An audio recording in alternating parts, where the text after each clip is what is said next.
I'll help you pronouncing the names. Okay. Hello, everybody. Welcome again to Monte Carlo, the World Championship pre-tournament, the Open tournament. I'm here with my good friend Michel Lamotte from Belgium, and he's going to do the commentary with me on this very, very exciting match we have coming up. This is the semifinals of the Open, and we have a very well-known name to people who know backgammon as one of our players, Kazuki from Japan, and he is arguably one of the best players in the world. His PRs are pretty close to Mochi's and sometimes better. This guy is amazing. One of the young geniuses from Japan. He's a good friend of mine. We play Bouzouki a lot, the two of us, and we go swimming every night. I love this kid, and he's a great player. The amazing thing is who he's playing. It's quite a story. Galen Hall from New York. Nobody's ever heard of him. This is his first backgammon tournament, and I'm going to blow your mind with this story. He's been playing backgammon for 3 months. He's never read a book. He's never taken a lesson. He runs a hedge fund in New York. He won a poker tournament a few years ago, a big poker tournament, started a hedge fund, and his partner decided, let's play a little backgammon. It sounds like a fun game. So 3 months ago they started. He's been playing on Backgammon Galaxy. Just a few minutes ago, I asked him, what's the take point at two-way, four-way? He said, what's the take point? I mean, and this guy is in the semi-finals. I'm almost willing to bet on him. This is such a great story. I mean, amazing. I've never seen a story like this one. Nice young man. I would say, about 40. He's here with his wife who's pregnant. They figure they get in a trip before the kid comes, and he's here with his partner. And they just, for the heck of it, they thought they'd have some fun in Monte Carlo. He has no idea about the nuances of the game, but he's obviously a very smart guy. He had played in his first big poker tournament. He won $2 million in that tournament. So he's from California.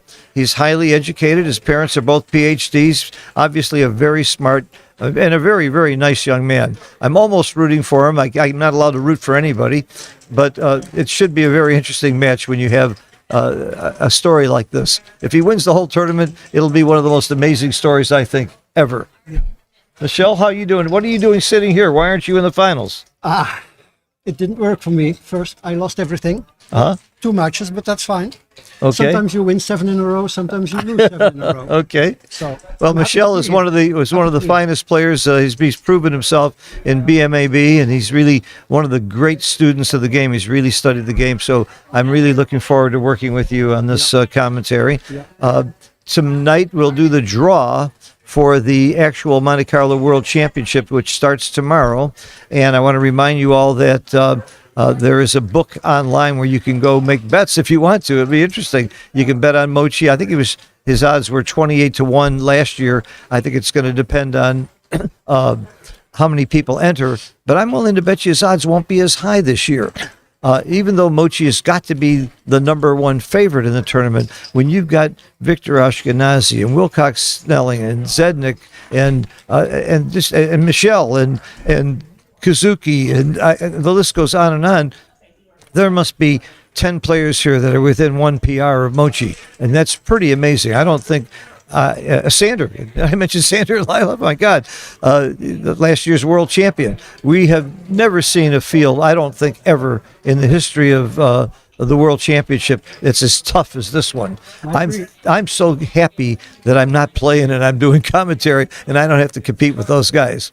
On the screen, you should see Galen, a young man, getting ready to set up, and we're waiting for Kazuki, and then we'll start the match. That's Kazuki. Oh, that's Kazuki? Yes. Oh, yeah, that's Kazuki in the picture. Right. And they should be starting very shortly. It's an 11-point match. This tournament is single elimination. Whoever wins this goes to the finals. Now, in the other semifinals, we have Ari, pronounce it for me. Ari Nogueira from Brazil. He arguably, certainly one of the best players from South America. Great player, nice guy. Yeah. And he's playing Jim Aslan, who's another sort of unknown, but I've known, he spells it C-E-M. He's originally from Turkey, but he's from the United States.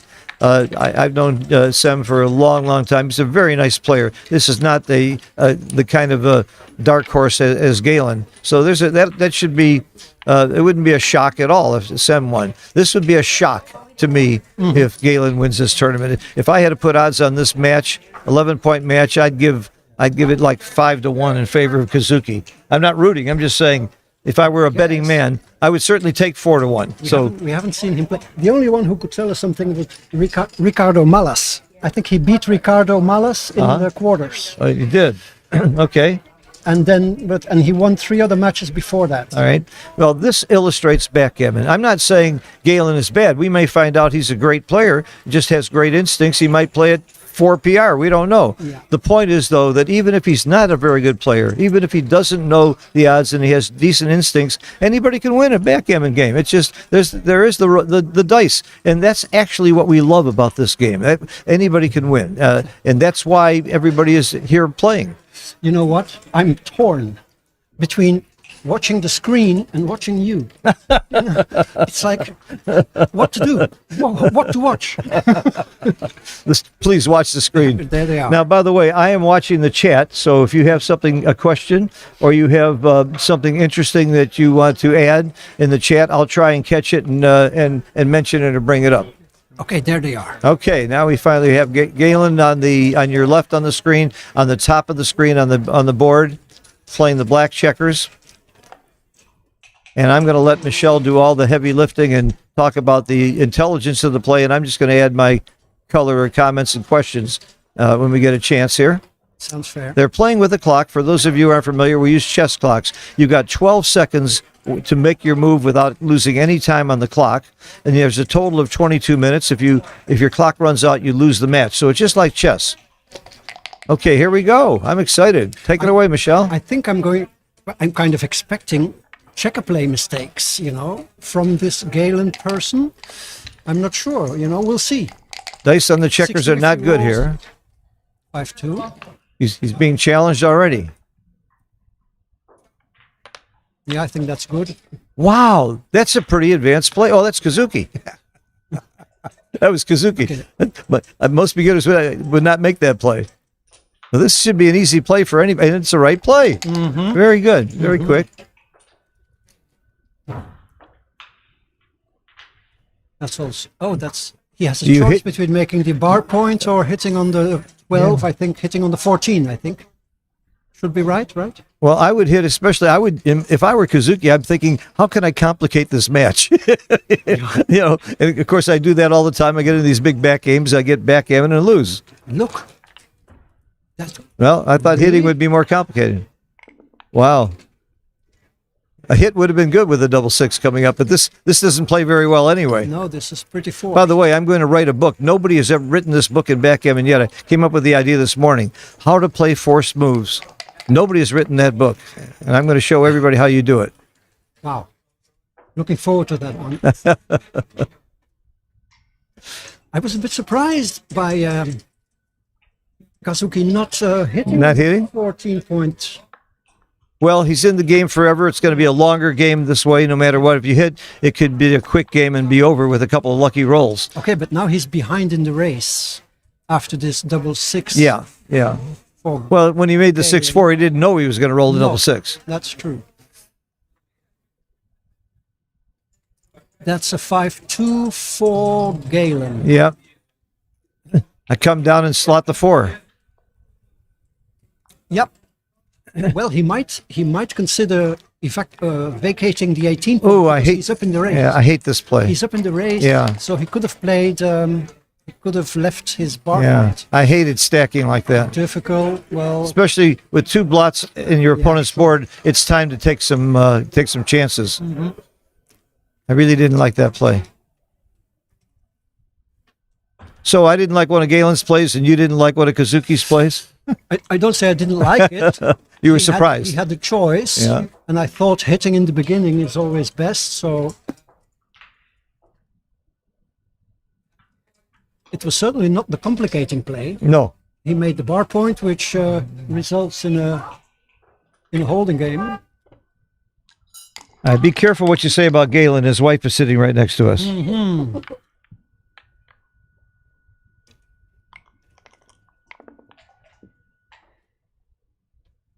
Now, once again, I think I would vacate now.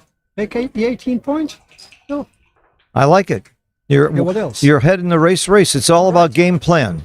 What is your plan? How is Black going to win this game? How is Galen going to win this game? His best shot is racing. Yes. And if he doesn't race now, the board's going to be improved. So this is a play that both of us did not like. No. Okay. See, he's now completely stripped in the outfield. Any 6 he rolls will leave shots. And as I said, Yeah. Kazuki's now improved his board. If he leaves a shot now, it's going to hurt more. That was the time to do it. Ace point is clear.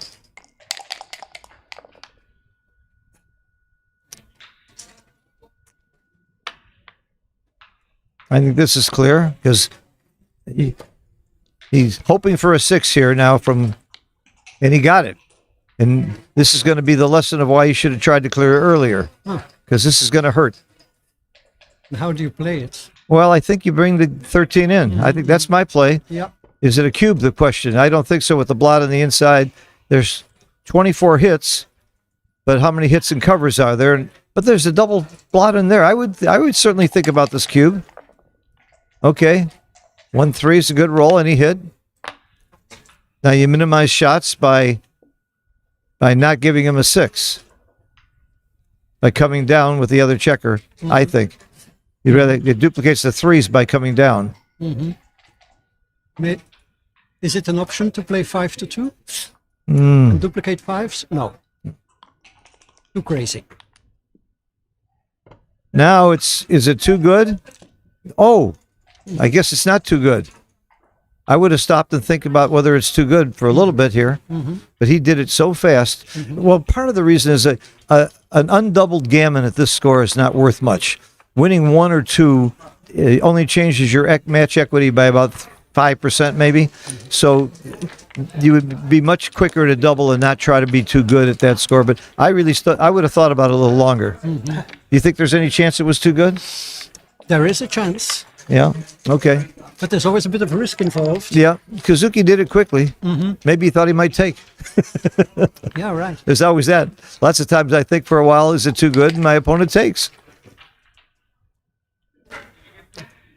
So we have already seen some out of the ordinary checker plays. Yes. You predicted that. Yeah. You predicted that.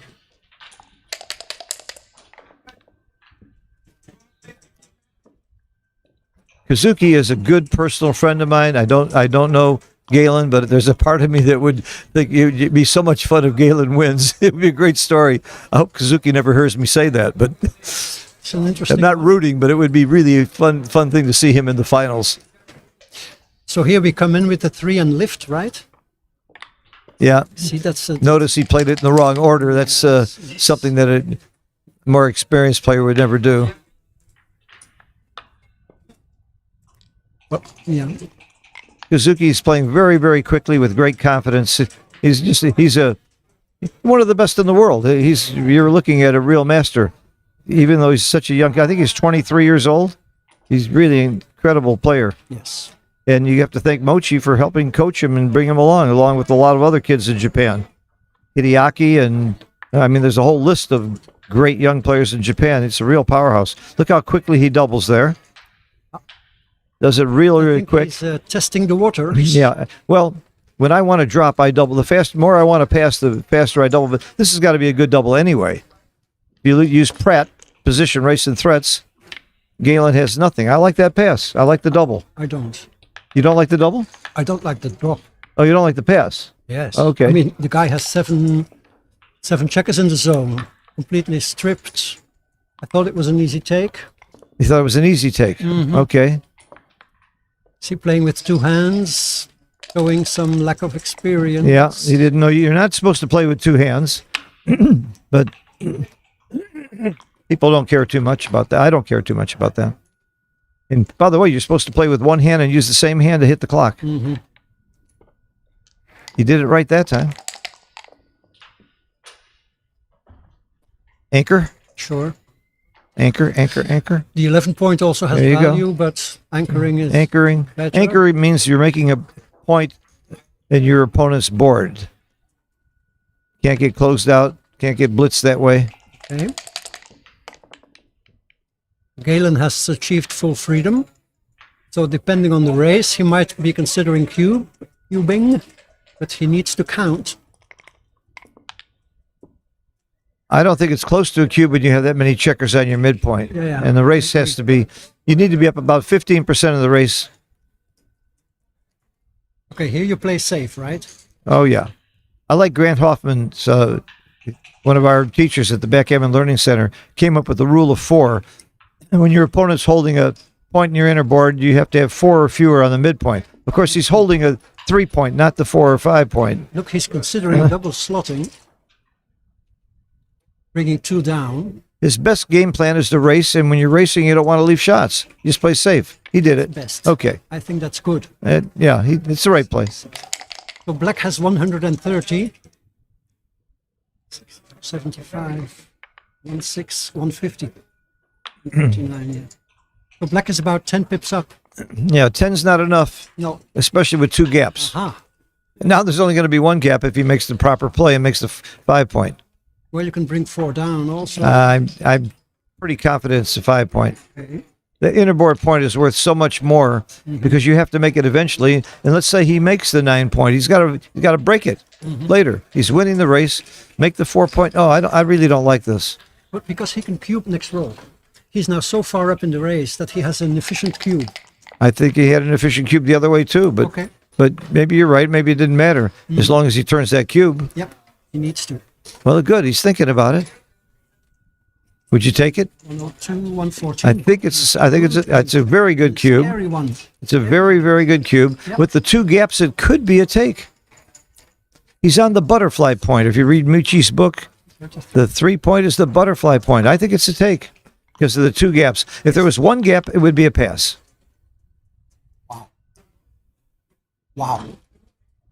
This hurts his position. Wow. Well, he's got guts. Yes. I think that's the right play, by the way. There was no attractive alternative. He could have played 8-6, 8-2, but that was He could have horrible. gone. He could have gone. But And now he's rewarded. yeah, I think that was a very good play, and it took real guts, and he got to give him credit. Okay. Wow. But he has to leave a shot again. Oh, no. No, he doesn't leave. Okay. Yeah, Okay, his instincts are good here. yeah.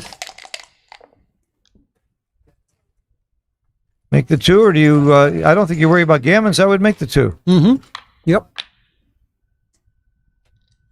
I think you're going to roll off this gammon.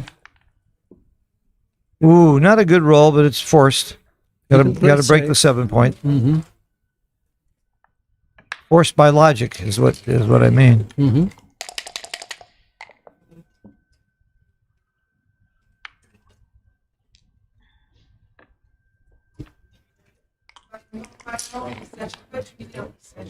Uh-oh. There's a shot. That's a problem. The 6 is forced. The 5 is forced by logic. You make the ace-point and have to leave a shot on the 8. And he didn't do anything wrong to get here. He just, what's that?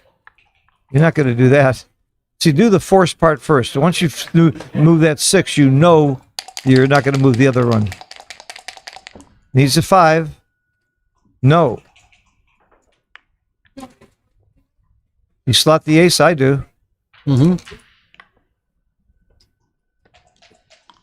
Kazuki is probably not playing well because he's making my plays. This is also forced by logic. Do the 6 because it's forced. Now you'll find the 3. Very easy. Go to the ace point. What else are you going to do? You're not going to volunteer here. See, a seasoned player wouldn't even be thinking about this. Yes, good play. He did it. You can't fault anybody for thinking.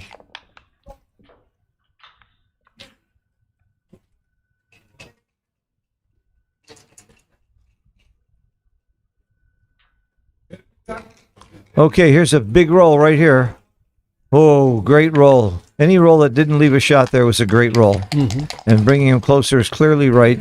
Makes it easier to clear. He's going to run with 1 for sure.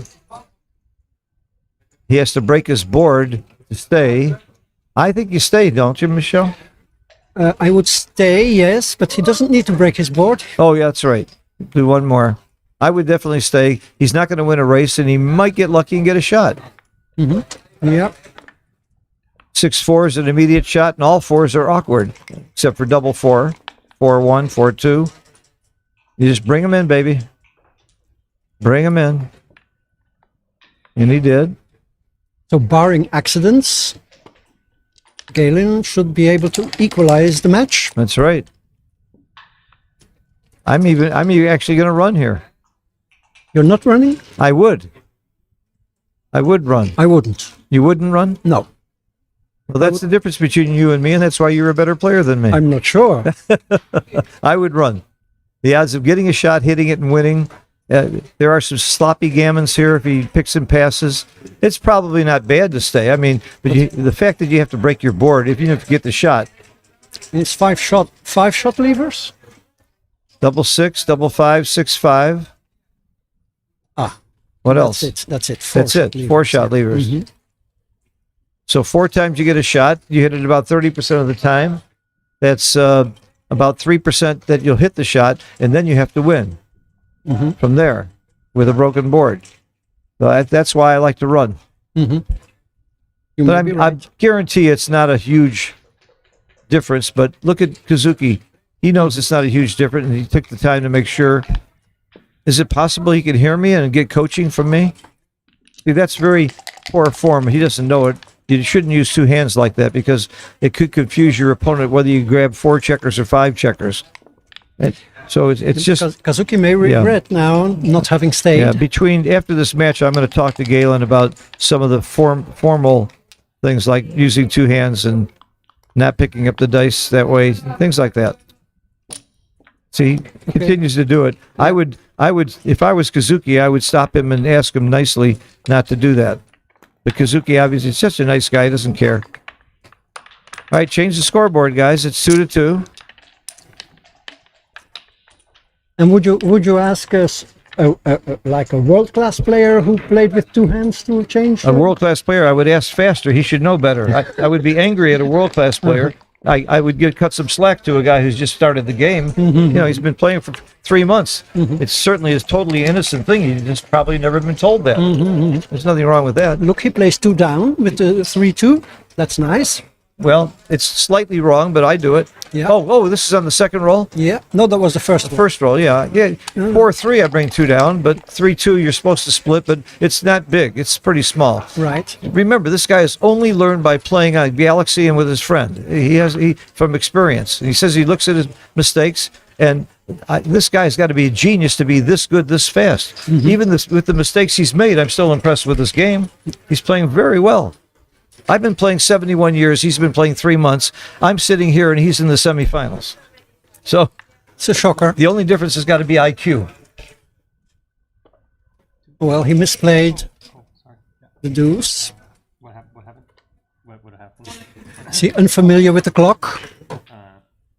So you rip it. Do I have to move it, or I can? I think you're gonna. I have to move that one, right? Yeah. Okay. So that was an illegal move pointed out by Kazuki. Yeah. Some confusion. By the way, we're not playing legal moves here. We're playing My mistake. So. that you can make an illegal move. It's responsible moves, though. You can't put yourself on the bar, crazy things like that. But if you happen to move wrong, and your opponent can allow it if he thinks it's to his advantage. That's the way I think the game should be played. Hopefully they'll change the international rules that way. More and more people are coming around to that thinking. We went to legal moves back in the days when we were using 2 sets of dice, and there was a good reason back then. But now there's no reason to help your opponent play well. I don't think that makes any sense at all. So after a long hesitation, Galen decides to make the anchor, which is a bit no-brainerish, right? Yeah, it's a no-brainer for you and me. And he's slotting. He's slotting, yeah. He's slotting. This guy's not afraid to take chances. Yes, right. Well, if you won a big poker tournament, he knows how to take chances. Yeah, yeah. You don't win big poker tournaments without bluffing once in a while or calling bluffs. There's no bluffing in backgammon. Well, there may be. There's a bluff double. Oh, there's bluff doubles and stuff. Yeah, but everything's on the board. You're right. There's plenty, like that fast cube that Kazuki gave. The faster you give it, the more you want your opponent to pass. That's a form of a bluff, in my opinion. And sometimes when I'm really sure it's a huge pass, I'll go crazy trying to make it look like I'm not sure I should double. Look at this. Great roll. Great roll. It's got to be 2 out and 2 down. Make the bar and come out. Hope he doesn't roll a 2 and game over. Doesn't roll a 2 or a 7 or a 10. No, it wouldn't be 10. Maybe you can stay on the 16 points and make the bar. So in case you get hit, you have Yeah, that's my play. I make the bar now. okay. Or you bring it around. Either one is good. It's going to be double pass unless he rolls a 2 or a 7. Or 3. Double 5. Double 5 won't do it, but it might make the race close enough. 1, 2, 3, and down. 1, keep going 2 more times, and then 1 down. 2, clear your blot. Is he thinking about duplicating 2s? Does he really get into those? Huh. He wants to keep contact, maybe. I know what he's thinking. What play can I make that might stop him from doubling? That's what I'm thinking here. If I'm Kazuki, how can I stop him from doubling? Yeah, this to me is the logical play. I don't think Kazuki knows anything about his opponent. I don't think he's been coached. But as he plays, he can certainly see how experienced his opponent is. And how much do you change your game for that? That's a real question, too. I'm sure he will have noticed by now. Because there were even moments when Galen had to play a 6 and he had to like count where is 6. It's a good cube. Very good cube. I'm not sure it's a take. Yeah, me neither. Somebody mentioned they think they should be an official watching the match in every money match, important match. I have advocated for that for 10 years. There should be a monitor. He should keep the score, make sure the clock is right. If I was the monitor, I would have immediately told Galen not to use 2 hands. I would make sure the moves are legal. Then you would play legal moves because you got a monitor. If you wanted to, you can still play responsible moves. So Kazuki's thinking about taking this cube, and I don't blame him, but I think I would pass. Well, he does have some contact against the 16 points, but I think the single checker back. One thing that John O'Hagan told me, if I'm not sure about taking or not, think about, is it a difficult position to play? I'm glad he passed that. I don't think Galen, this is a hard position for Galen to play. I don't think he's got a lot of tough decisions, so that's another reason to pass. If it was a back game or a very complicated game, I would gladly take, thinking I have an advantage in skill. There's not much skill advantage in that game.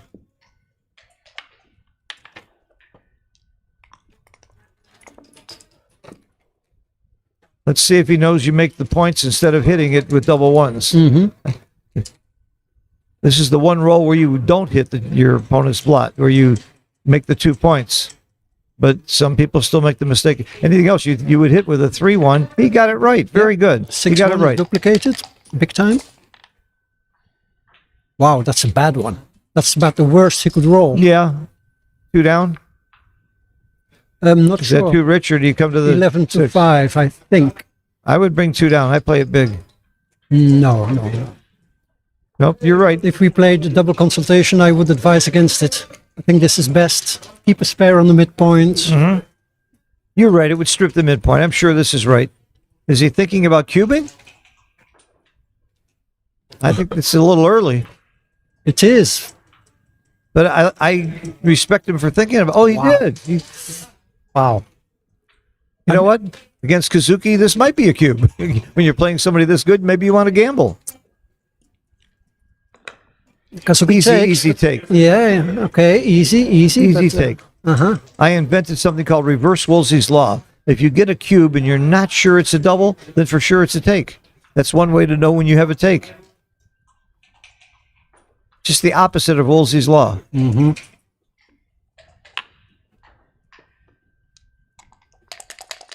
That's a good play.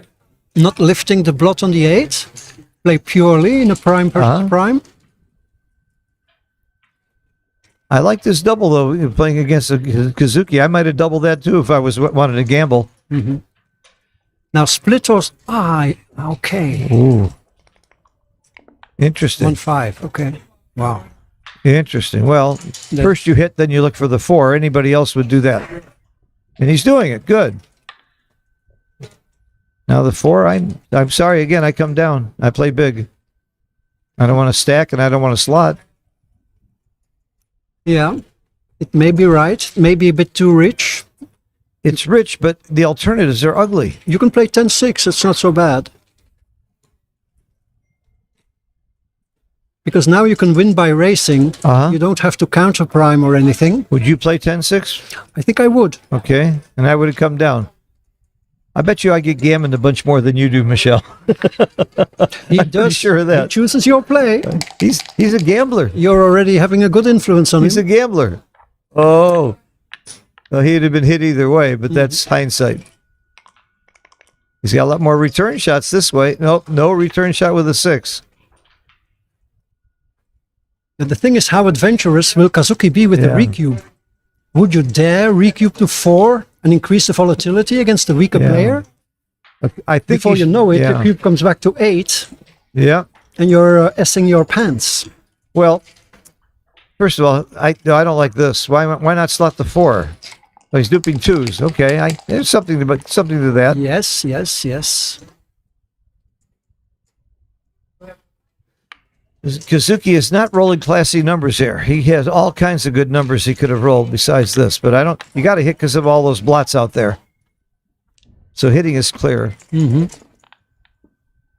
Oh, now I recube, and you would recube? I would recube. You think you're too good? No. You think you're not good enough? I'm redoubling. Well, I mean, even if it's technically a correct recube, I wouldn't recube this. Because he's going to snatch it up. No, you might get a pass. I think, just the opposite. And I would recube faster. By the way, this is the same score as yesterday, Wilcox Snellings against Kenji. Yes. And Kenji sent a recube at exactly the same score.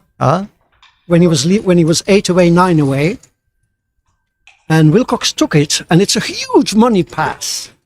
And a big take. And I was so shocked to see that. It's the same score. That the difference between this and money is that big? Wow. Yes. For a recube for the leader at the 9 away, 8 away. Wow. Okay. I would never have dreamed the difference would be that big. This is part of why match play is so much more complex and interesting than money play. Yes. Individual game play, or what they call unlimited play.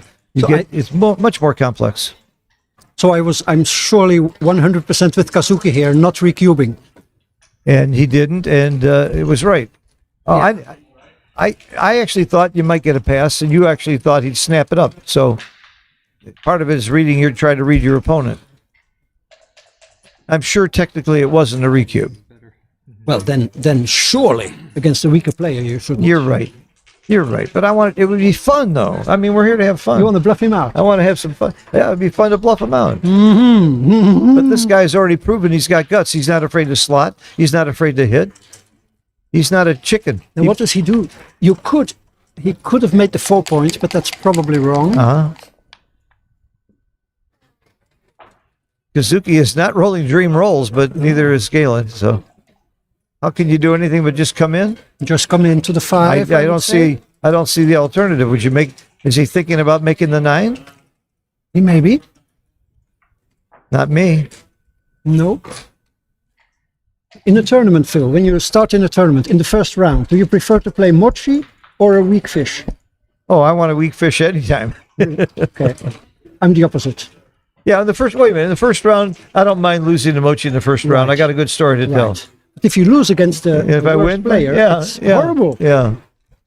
By the way, I'd like to play Mochi anytime. Right. Just look, he made the 9. I would not have made that play. I would have just come in, but I won't bet against Kazuki. Kazuki's PRs have been right there with Mochi. He's right there, one of the top 2 or 3 in the world in PR. So here we anchor and we slot.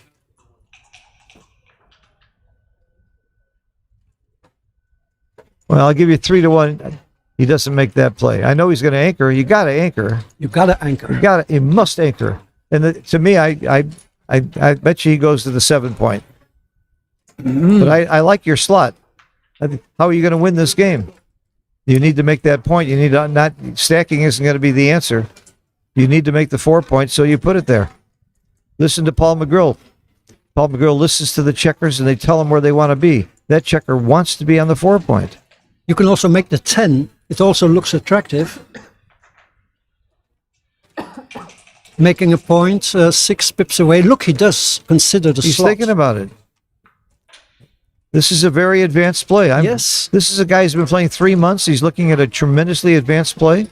I am really impressed with this guy.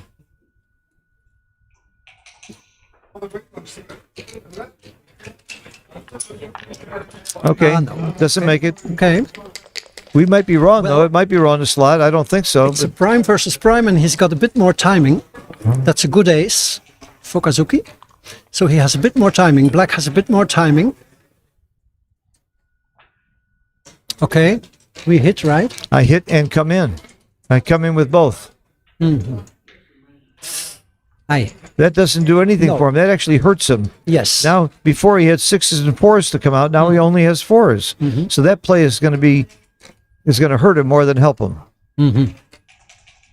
But maybe he reconsiders.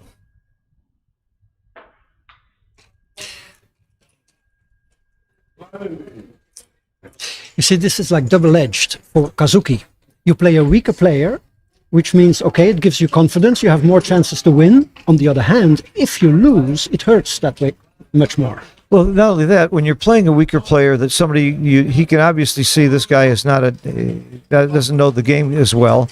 It's a little unpredictable what he's going to do. When you're playing a really good player, it's pretty predictable what he's going to do. See, Kazuki is considering whether he can cube.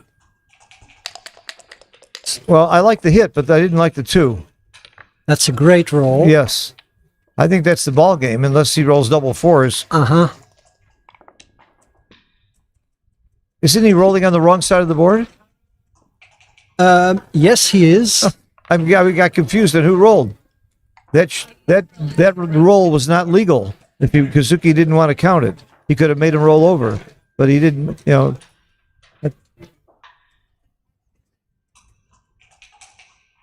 Should I make him aware of that? Between games, I think he should know.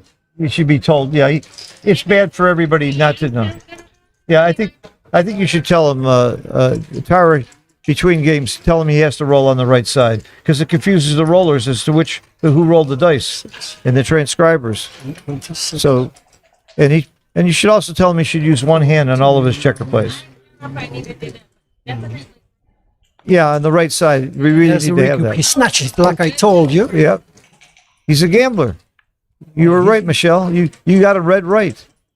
Well, I don't know how comfortable I would be now as Kazuki with the 4 cube over there. Yeah.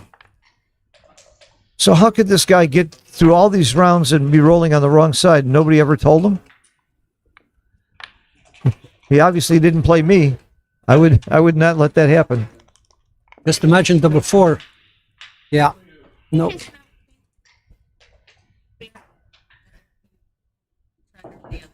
It's confusing it's confusing to watch the match to know whose roll it was. We need to have him roll on the right side. Of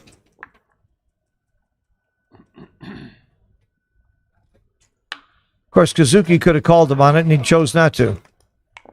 Kazuki's pretty young too. He may not know if it's proper to say anything. He's a really sweet, nice kid.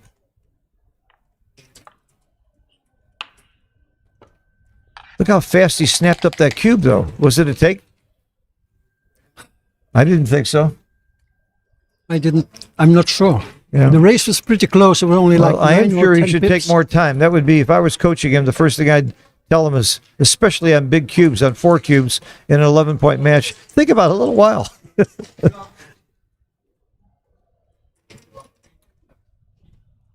Okay, double 3 to play for Kazuki. Well, we think it's for Kazuki. It's on the You right can see it- side. you can see it by watching his yeah, clock. I understand. I know.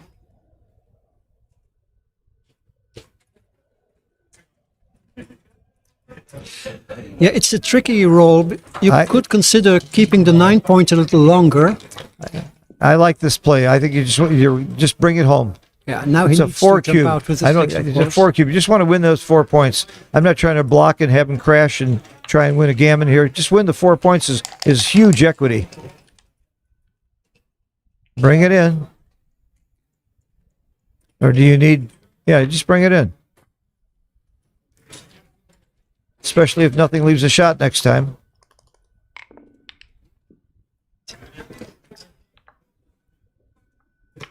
The race is not so. What were you That's saying, good because Michelle, about the race not Yeah, being so well, what? If the double tickets had come Yeah, from Galen, it would Yeah. have been a different story. absolutely.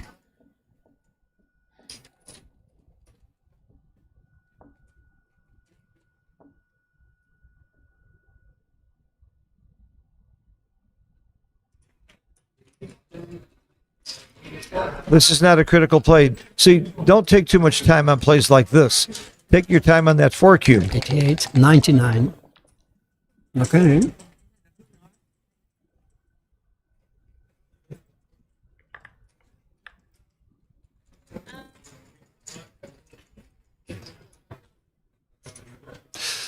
Well, that was a huge roll, the double sixes. Oh yeah. Well, I wouldn't call it huge because he was winning anyway. Well, it was close. Ari Nagaro won the other match. So Ari Nagara won? Ari's in the final, but Okay. winning the winner. Ari won. He beats Jim Aslin, and the winner of this will play Ari. That will be an exciting final if Kazuki wins. If Galen wins, it will also be exciting in a different Oh, way. you had a different way. Well, Galen's got to get by this game, and it's not too easy. No. He's got to get by Kazuki, who is, of the 4 semifinalists, is clearly the favorite.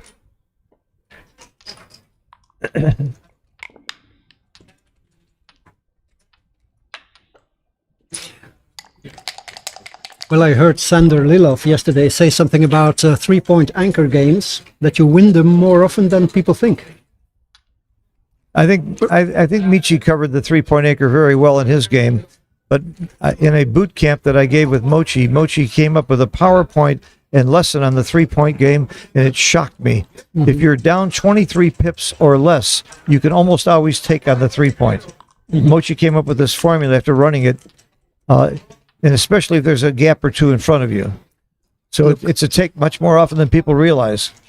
Interesting, 4-5-4. Which is the same corollary to what Sander was saying. It's because you win more than you think. Mm-hmm. And you don't get gammon too much from the 3-point because you're going to usually run off of there fairly easy. A prime against the 3-point only gets gammoned about 4% of the time. Mm-hmm. Okay, he needs to run here, of course. Yeah, it doesn't hurt him that much to have 1 checker instead of 2. There aren't that many rolls that make a difference, but it makes a big difference if he wastes those pips. He's more likely to get gammoned. So you do run here. If you didn't have to crack your board, you might even still run just to save the pips. But with cracking the board makes it a no-brainer. See, how much does it hurt you to have 1 checker there? Double 1, 1, 2, double 3. There aren't that many rolls that hurt you. Good play. He made the right play. This is pretty clear. You Yep. clear the 5. Mm-hmm. You have to. You're not going to leave a shot. What's he looking at? See, Kazuki's not out of the woods yet. Very simple. You just stay. Bring that checker in. Keep your board. Stay. There's a bunch of rolls that leave shots. 6-1, 6-3. Double 6. No. Don't break the board. If you get the Don't shot, break the board. now Look, see, you're going to get the shot. Now look what now you he did. gets the shot and his board is broken. Oh. Otherwise, he could have Oh my God, Oh. that's not a good one. Ooh. And he missed. If he hit that, that would have been big. That's a bit of a relief for Kazuki. Yeah. That must have given him a sweat. Well, But just imagine Galen having a closed board Oh. and recubing to 8 from the bar here. that's right. I mean, Oh, with a closed board, he still wouldn't have a recue. for He the wouldn't. bar. He wouldn't have. But I mean, What if he did? what if you did send it and roll Yeah, a 3? If I was writing You the movie lose. script, I would have done You it. lose. Yeah, that's right. You lose right on the spot. There was no reason to break your board there. No. Very big reasons not to. Yeah, that was a beginner's mistake.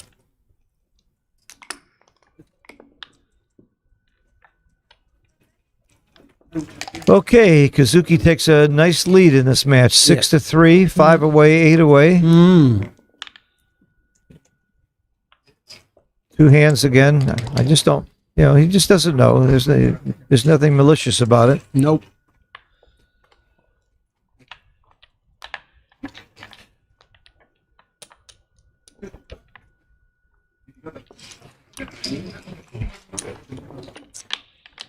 We are so used to watching matches between highly skilled players that we are constantly looking for the technically most optimal play. And here we are confronted with how do you say that? Plays out of the Well, box. I have to tell you, I've done a lot of commentary in my life, and I've had the displeasure of doing commentary against watching some very poor players. And I have to say things like, boy, that was an interesting play, and wow, that was creative. Sure. And whoa, I didn't expect that. I'm trying not to be too negative. I don't want to be a bad guy, I don't want to make him look bad, but I have to come up with all kinds of cool adjectives. Yeah. Yeah. Looks like it. Did you talk to him? Did you say anything about rolling on the right side? Please do. Did they leave the room? I don't know. Are we on a break? We're on a break, I guess. They're gone. So we're on a break. But that doesn't mean our microphones are silent. I think you have to watch what you say about me. Okay. Just say nice things about me and you'll be okay. You Unprogrammed can like swear, you can do anything, but just don't say anything bad about me. By the way, you're one of my favorite people. I've worked with you before. And Let's switch off the mics here. Hey, Phil, just. hey, congratulations, Ari. You might say Congratulations. say a word to Ari. Ari, have a seat. Have a seat. Okay. We were busy with this match. We missed your match. Anything happened? What was the score? The score was 11-1. 11-1. Yeah, because he sent me a 4 cube when it was 3-1, and I played too good and I gambled him. Ah. Oh, you were too good to double it to read Yeah, yeah, yeah. Well, you're going to play the winner of this match, and right now Kazuki is winning 5 away, 8 away. Is that right? Yes. Something like that. He just won a 4 cube. And the fella that he's playing, you never heard of, did you? Galen Hall. He's been playing backgammon for 3 months. Oh, I never heard of He's him. the one you want to win. Okay. He's the one you want to No, play. I mean, I'm. This guy Kazuki has been playing for more than 3 Yeah, months. I know he's super good. He's That's super good. Yeah, I know. You're super good too. So tell me something. We're live on the microphone now. You're from Brazil. Yes. Patti, How lean into this mic. Yeah. No, okay. long have you been playing? I played since I was like 15. Have you won any major tournaments before this? I won the German Open once, and I won twice the Super Jackpot in Cyprus. Wow. And I was in the final of a Super Jackpot that was 128 players here in Monte Carlo. I won the consolation, the first and second consolation in Monte Carlo also, and I won the consolation in Vegas twice. Wow. Somebody told me that you're probably the best player in South America. So okay. it's not surprising that you're in the finals. So how thank you. how'd you get so good? How did you learn? In 91, I was already like an intermediate player. I came to US in 91 and stayed 5 months here, buying books, studying, playing against all the top players in LA. And after that, I began studying, even at home. Top players in LA. You were playing with Bob Wachtel and Joe Russell and Steve Sachs. Yes, Steve Sachs wasn't playing at that time, I think. I don't remember meeting him. Steve Sachs- Ray Fogerland was there. Okay. Yeah. But Wilcox, I didn't play. I was watching him. He played for too much at that time, like $100 or $50 a point was too much for me. So I stopped studying after like the year 2000, something like that. Now that there is internet and XG, I save all my matches. I can study So easily. you're self-taught. You've studied. Yourself. Yeah, I'm like But you've read books too. yeah. I have like more than 100 books. What's your favorite book? My favorite book is the one that is Mark Olson. Mark Olson? Yes, the one about strategy. I love Cube it. Like a Boss or Yeah, the one that, I have both. Cube Like a Boss, and the other one is about strategy. okay. Okay, I love it. I love Yeah. both. His books. first book was from beginner to badass. From basics to badass. I like all his books. They're very Yeah, they are really good. Mark's and his latest book. Have you read the latest book that he and Mochi came out with? Came out with? I probably didn't. All right, you got to get it. You know, I use Backgammon books now, not only to study. I just enjoy reading. You know, Well, I this love latest it. one's I great. love it. This latest one is great. I might have, you don't believe it, but I might have the biggest library, backgammon library in the world. books? Yes. I have all the, do you know Danny Clayman's book? Danny, I know. I have all them. His first book was "Can a Fish Taste Twice as Good" with Jake Jacobs. Yes, I you know, Miss Lonely Blood, Yeah. those, I Oh, love it. I the love it. Very mathematical. I love those. Great. I mean, the stories were great. You just enjoy reading it, you know. Nobody tells stories in writing better than Danny Yes. and Jake. Jake, Yeah. half of those stories were Jake's stories too. They were great. Yeah, okay. So you got a sense of humor on top of being a great player. No, I got a good sense of humor. Yes, I love it. That's terrific. So, you come to Monte Carlo every year? Not every year, but recently, every year, recently, like the last 5 or 6. Are you retired? Do you have a job? Yeah, I'm retired. You're retired. What did you do? I was like a financial manager in a big company. Oh, okay. Okay. My wife has 10% of the company still. She has it, but I was working. Does for your it. wife play backgammon? She is like between beginner and intermediate, but she enjoys. She What just about enjoys. kids? Do you have kids? Yeah, one daughter. Does she play? No, she No? doesn't. Okay. She knows how to play, but she doesn't. Uh-huh. But my son-in-law began playing after he met me. Now he's playing well. I think he's playing like between 6, 7 PR. It's okay. And it's been less than a year. Great. He's a professional poker. We got to get back to work. poker I'm player. sorry. They're getting ready. Okay, go ahead. Congratulations. I wish you lots of luck in the finals. Thank you very much. And good You job. remember for you. the final of the double consultation in Yes, Germany? yes. I played with Sonia against Ari and his wife Yeah. in the final of the double consultation in Germany. Yes, What a finish. yes. Oh my Well, God, we were 98.7%. It was double match point. Yeah. We had an ace shot to stay alive, not win, to stay alive. They already had like 5 or 6 men off, and we have only a 4.4 and all the birdie checkers, and we won that. You were able to contain It them? was really, really lucky. Yeah. 90.8%, I think. Yeah. 98 Yes. points. Yeah. That one hurt. See, that's why when that fellow, I'm not going to say it online, told us about he had 80% lost. It happens all the time. Yeah, but, It happens. but in the final of the double consultation with Sonia, that one hurt. Yes, I remember. Oh, they that. all hurt. They all hurt. My wife became so happy. Yeah, so yeah, happy. yeah. Well, one, don't one, believe it. One of the two of us had to be happy. Either Yeah, we would yeah. have been happy or you would have been happy. All right, we're getting ready to go again. Okay, Okay. thank you. Good luck. Good job. Good. Thank you. All right, Tara did mention to Galen you should roll on the right side. And not only is it against the rules to roll on the other side, it's just that it's confusing for especially streamed matches. Yeah, there are so many things against the rules which are happening all the time here. Yeah. You know, people are touching their checkers while it's not their role and stuff It like doesn't that. happen when they play me. It happens only one time. Because I'll nicely tell them the first time, and the second time I pull out my gun. Good. And is it loaded? Oh, yeah. Oh, A little guy like me, you better have a loaded gun. It's not a water pistol. No, it's not a water pistol. Look, I'm from Texas. I lived in Texas much of my life. I know how to It's a use a tricky gun. one. This is a difficult one. Okay. Now we know Galen's got the play because Tara straightened him out on where to roll. Tara keeps everybody in line. If we want, Look. I Oh. was thinking about it. Oh, Is he my going goodness. to slot his 4? I think it's a fun play. But the fact that he looked at it to unstack, I like that. I would have no idea. Okay. I like the play. I'm sure it's wrong, technically, but it's a good gambling play. He's down. Oh, do I hit 2?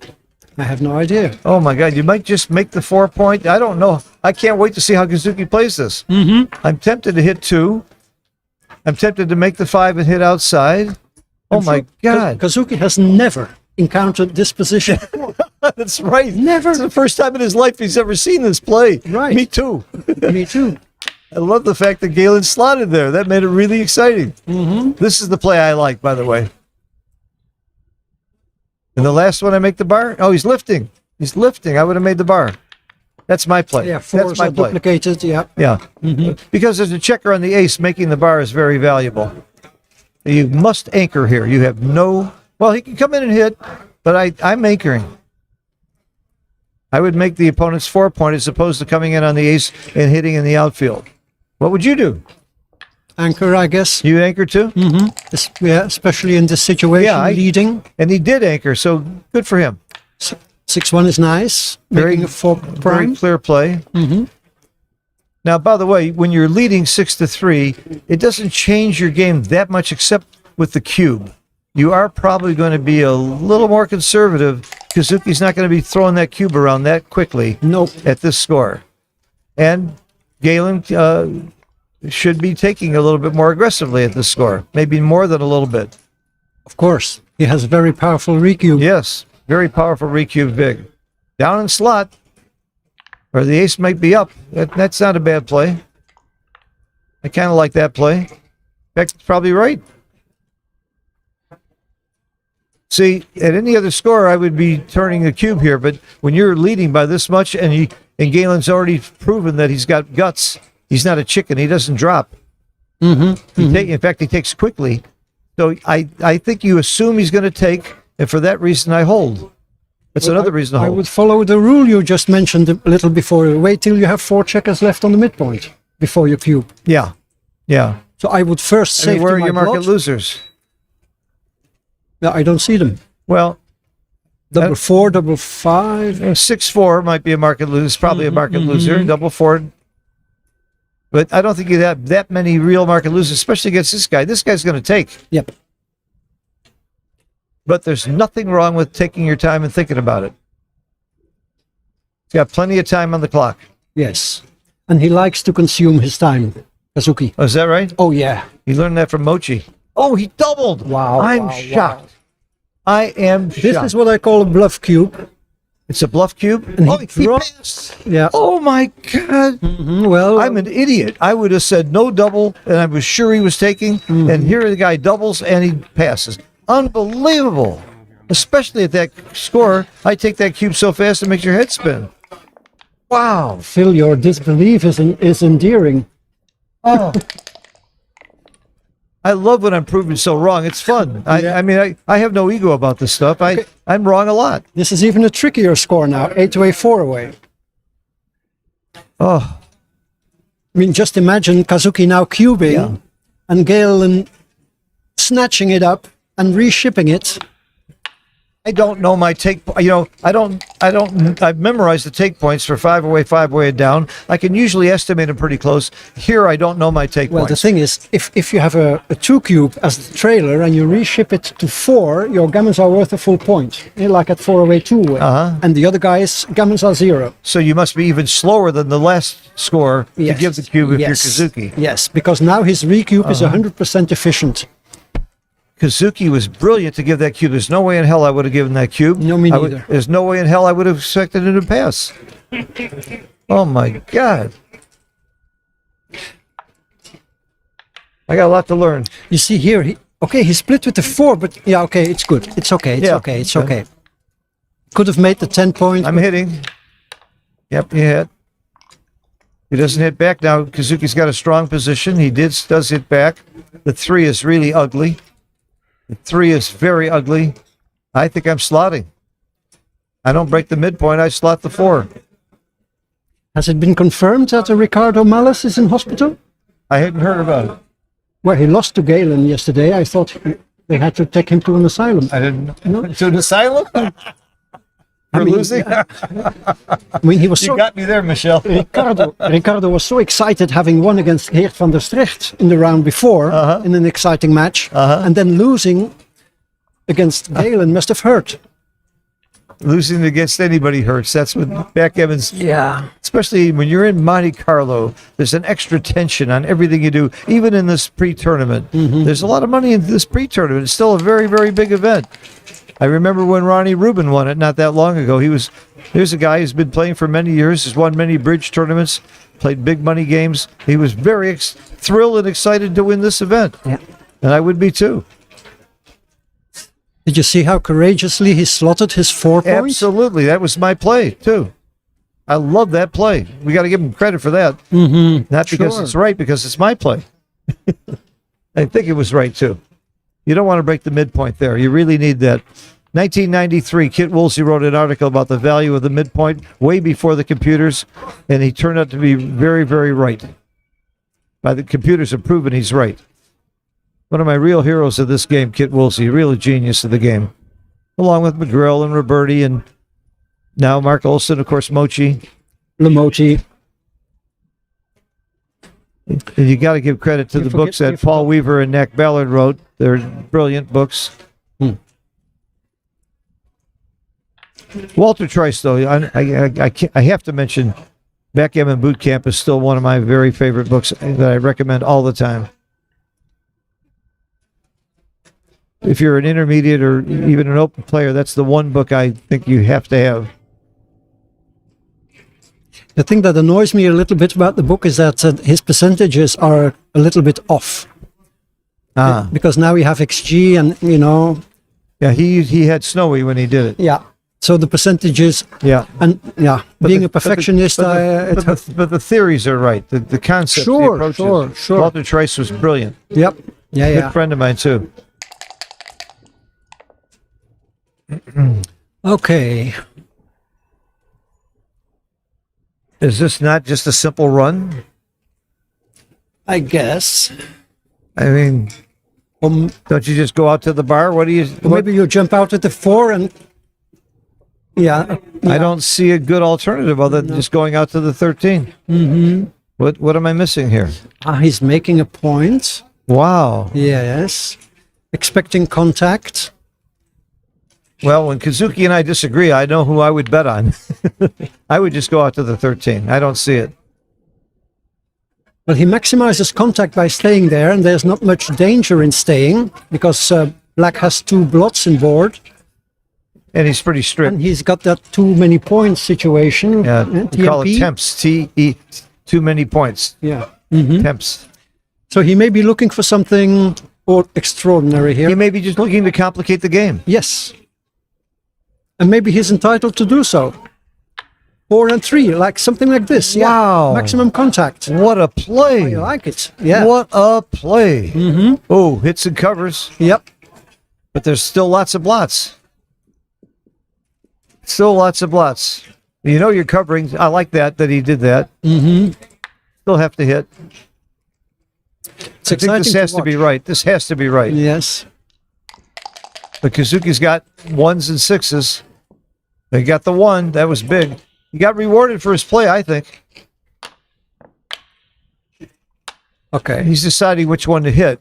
There's some value in leaving that blot on the ace point and hitting the outside checker. I think he's right to think about this for sure. It might be right to hit the other checker.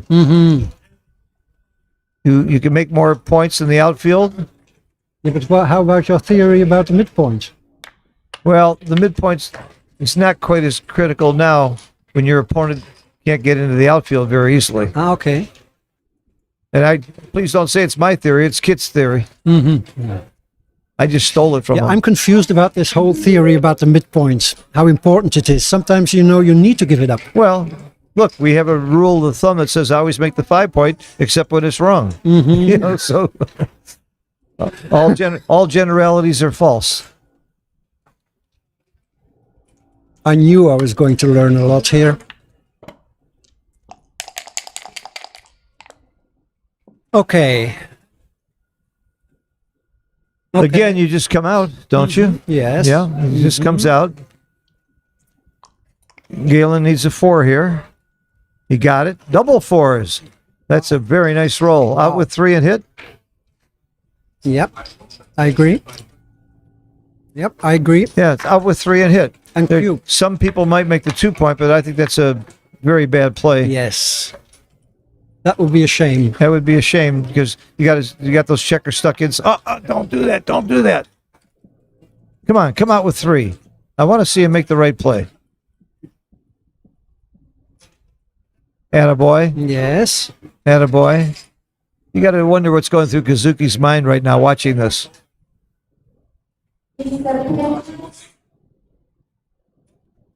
Yeah.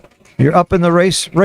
Think about game plan. He got it. Yes, great. Yes, I'm rooting for this kid. Well done. And now You know why I'm rooting for him? I only met him briefly, but I like him. He's a very likable, humble person. He's not a cocky jerk.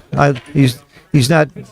He knows he's lucky to be here, and he's nice, really nice about it. He's a really nice person. Okay, what now? What now? Where's the last one? I guess it's off the. To the 13. Yeah, it's to the 13. Oh no, don't slot.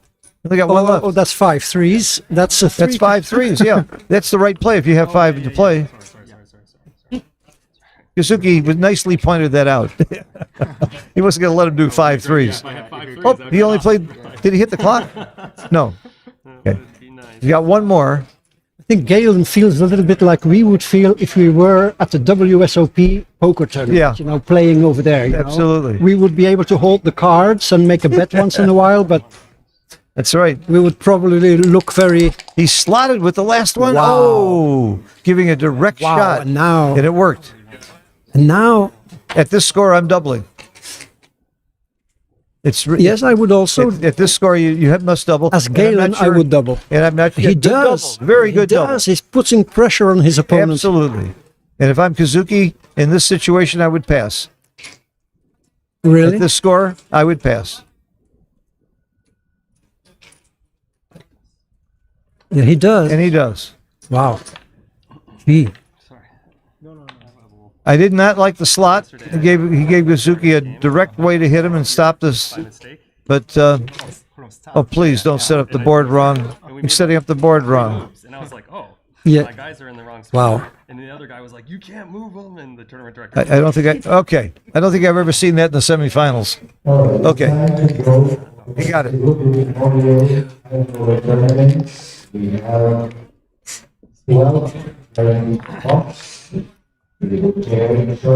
But I think for Galen, it must be just as intimidating. It must be quite intimidating, you know. You are being watched by the backgammon community. This guy is a cool guy. I don't think he's intimidated. He knows he's lucky to be here. He's having fun. Right. He obviously has a little money running a hedge fund, and after winning $2 million in one poker tournament, so it's not about the. I don't think he feels pressure at all. He's just having a ball. Yeah. He got the right attitude. Mm-hmm. He's more excited about becoming a father soon, I think. Yeah. I guess that's a little more exciting. Yeah. Plus, after being in 3 months, I don't think he realizes how big a tournament this is, how amazing he has been to get here. I don't know if he knows what his true odds were of being where he's sitting right now. Right.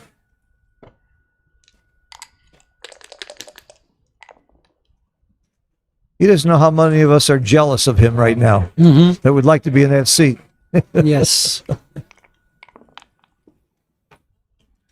Make the bar is automatic. But you can make the ace, the 11. I think the bar was automatic though. Yeah. With those two not checkers so on the sure.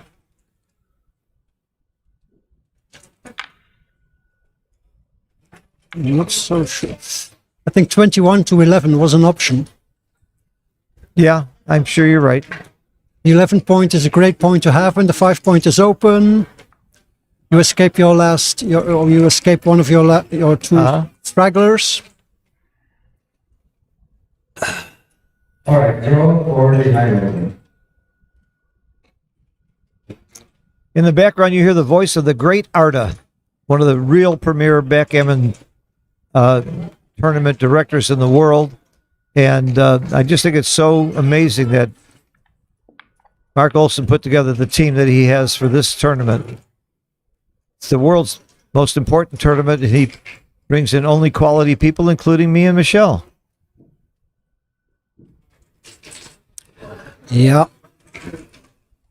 I think he said he has a staff of 16. I'm not sure that counts Tara and Bill, who are doing all the setup for the commentary and the streaming. I posted a picture yesterday of the streaming equipment that they brought. I think you need a private jet to carry it all.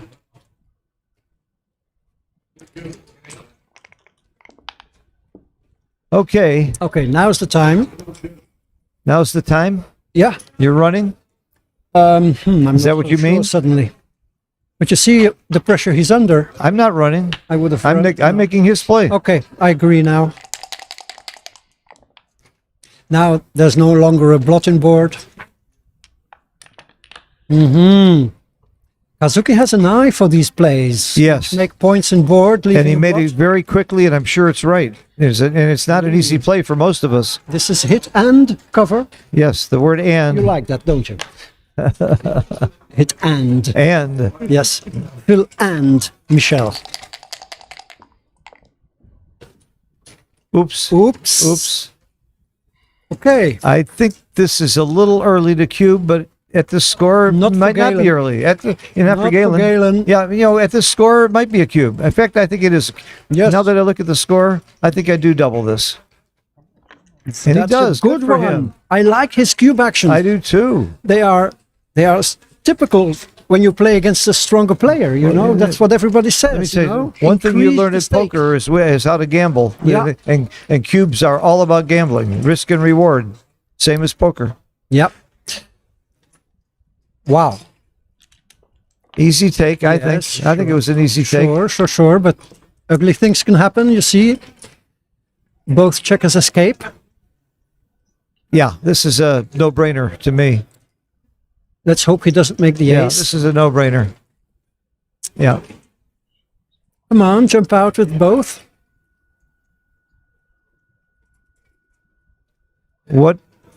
What's the alternative? Is he thinking about the ace point? Yes. Oh no. Please don't even. Attaboy. Attaboy. Keep going. That's it. Okay. Could he be holding? I don't know. Like in poker? I don't know, but if we were in a chouette and my partner was doing that, I would be hitting him over the back of the head for taking so long and putting me through such pain. And it happens all the time in my chouettes. Mm-hmm.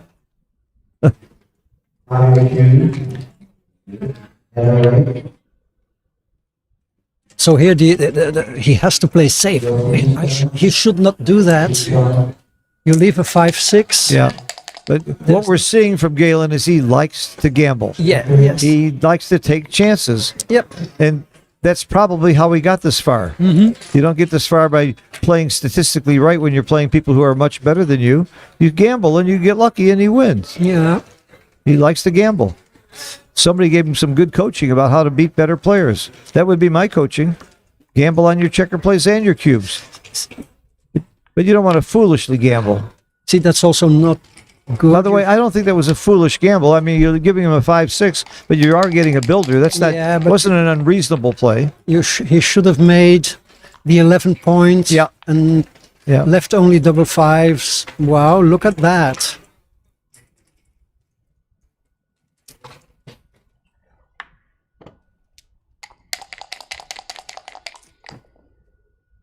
He's become a huge favorite in this game. I come up with the 2. Mm-hmm. I don't see a lot of value to staying on the 24 here. I agree. Yep.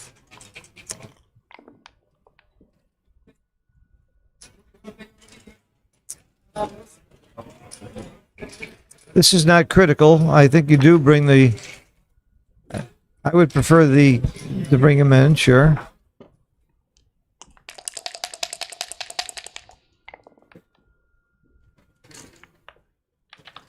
Okay, Kazuki's winning chances here are, I think they're in the 15% range. Okay. Gammon's are, maybe he'll get Gammon 10%. So it's going to be a pretty quiet game, should be. And you slot the ace? Yep.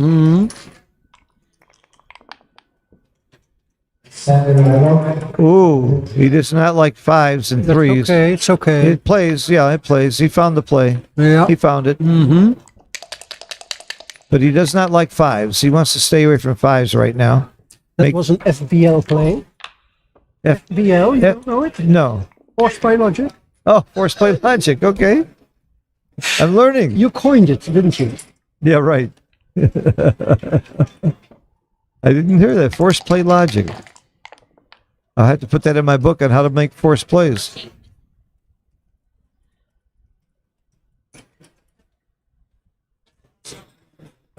He's making the ace. He figures he's not going to get gammoned anyway, so he doesn't need to bring the checker around. He'd like to have a closed board in case he got a shot, in case he rolled a 6-4 and got the shot. So, A little update after this match. Really exciting. Round of 16. High roller Mochi versus Peter Jess Thompson. oh my God! After this match, we'll be having Peter Jess Thompson and Mochi in the super high roller. Jackpot, round Wow. of 16. Look, he might be gammoned. Uh-huh. There's gammon danger. Is he going to take 4 off? We'll save that announcement for a little bit, Carl. We're in the middle of an exciting situation he here. could win a freak gammon here. 1, 2, 3. He does. He I goes love for it. it. I love it. I love it too. I mean, love it's it. wrong, but he does it. I love it.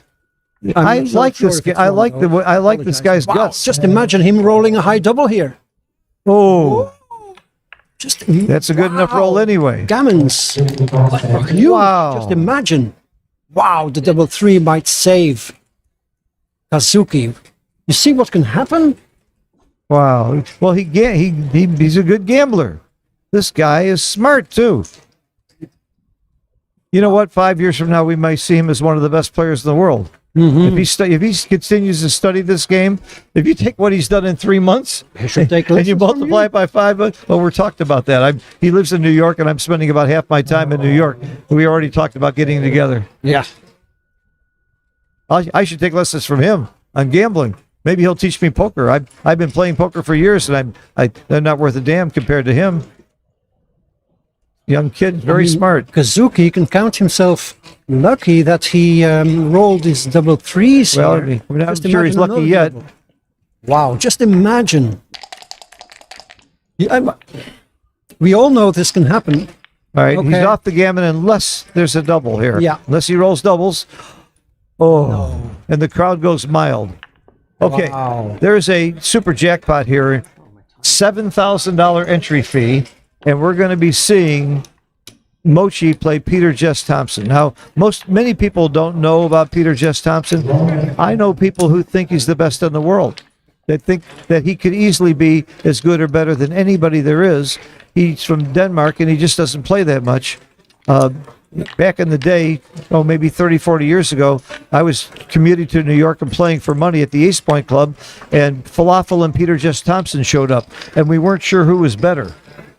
It was that, he's been that good for that long. Wow. And this is a huge, we're talking about big, big money. So stay tuned. That's what we're going to be streaming next. Not that this isn't exciting too. If you'd have won a gammon there, you're right. You'd be in the lead 3-way, 4-way. Yes. It's at 60%. Yep. In the meantime, He didn't Galen's off to a slot. good start here. He's got his He bar didn't point. split, I mean, I love this kid. He's gambling. He's smart. He doesn't know the game, but he's playing it with passion. That's I agree. That's incredible. That's great. This is very exciting. This is like Chris Moneymaker winning the first big World Series of poker. If he pulls this off. I think now he may consider making the 20 point. I've heard Michi call this 20 point the Kirin point. Have you heard him say that? The Corinne point? Kirin, the magical animal. It's one of those terms by Michi. If the 4 point is made, Oh, yes. and you can yes. make the 20 point, Kirin is probably Japanese for a magical animal. Ah, Michi comes up with all these strange. oh, yeah. That strange. And it's very good for the words. game. The double tiger and coming off the mountain. yeah. Michi's terms, they help you remember Yes. the concept. So I really, my hat's off to him Yeah, for doing that. I love it. Yeah, I do too. that was my way to prepare for this tournament. Is watch Michi's videos. Ah, It's low intensity. and here you are doing commentary. Yeah, wasting my time instead I gotta- of making money. Okay, double hit. Okay, Comes in. Okay, that is very important to come in there.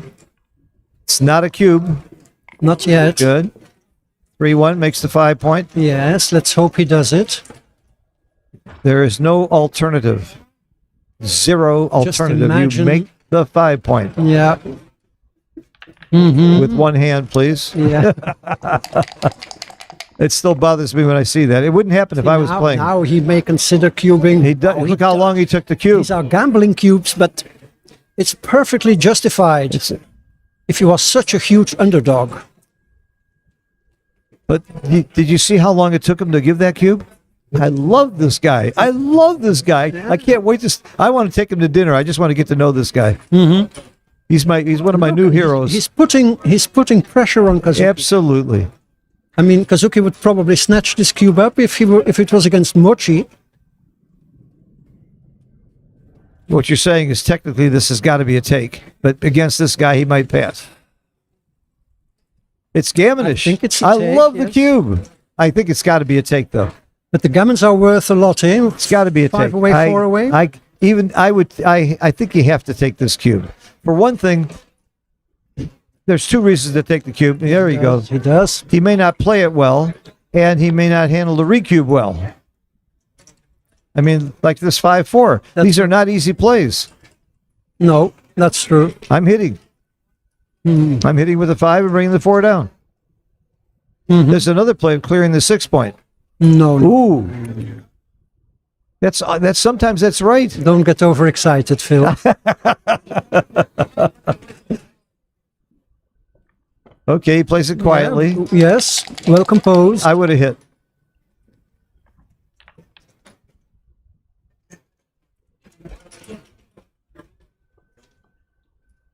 Yeah.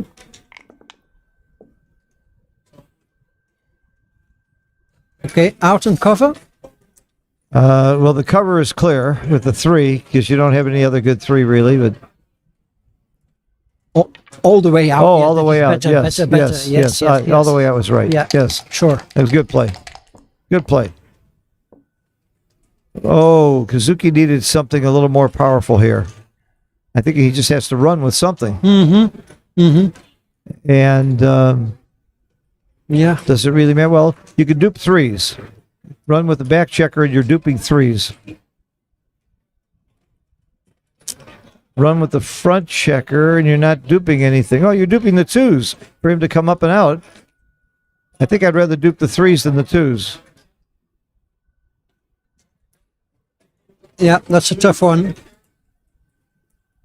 I don't think it's a monster difference, though. I think it's better to go out with the last one because you end up on the 15 point, which is like 6 away from the 9 point, which you want to make. Yeah, I run from the 23. I agree with you. You have a nice 6-4. And we're probably wrong because Kazuki found a reason to do the other. Wow. You can point to. You could make the 2 point. That's very tempting. Yep. I'm not sure that's wrong. He didn't stop and look at it. Maybe I'm not sure he saw it. Wow, look at this. It's a big roll to come in and out. I mean, as Kazuki, I would not feel comfortable. No, I would not in feel and out. comfortable. In and out. One big joker for black, and he's Crawford 4 away. Yep. So he's thinking about hitting? Is that correct? I mean, Yeah. it's hitting or in and out. I think in and out's got to be right. No. I think hitting's awfully loose here. No, it's too loose, I guess. It's tricky.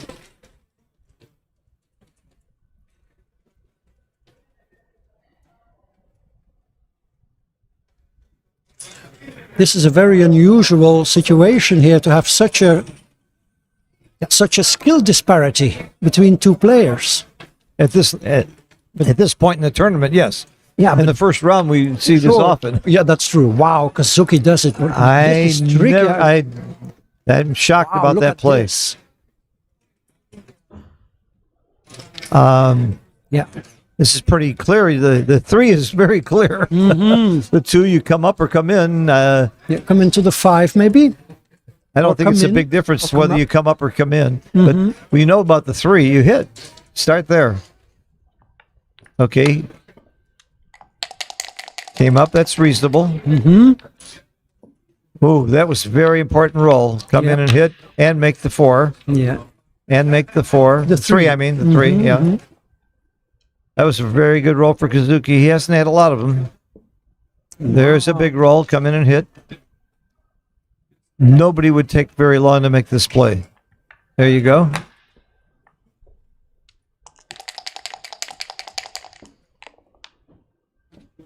That's big, in and out.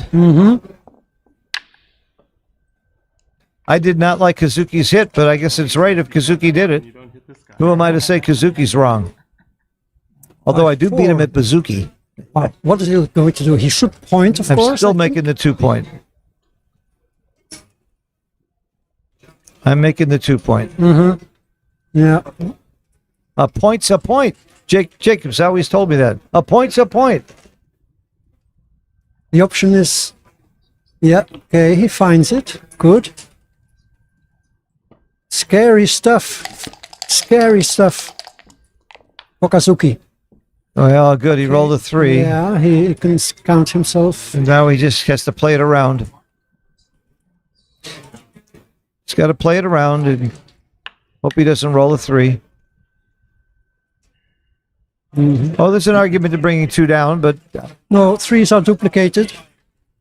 You hit and cover. yeah, I give him a 3. He's going to do that. Play to the 8 point, duplicate 3s.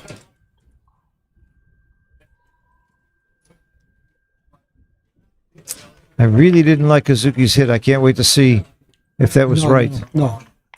I didn't like it either. This is That's easy. You just great. run.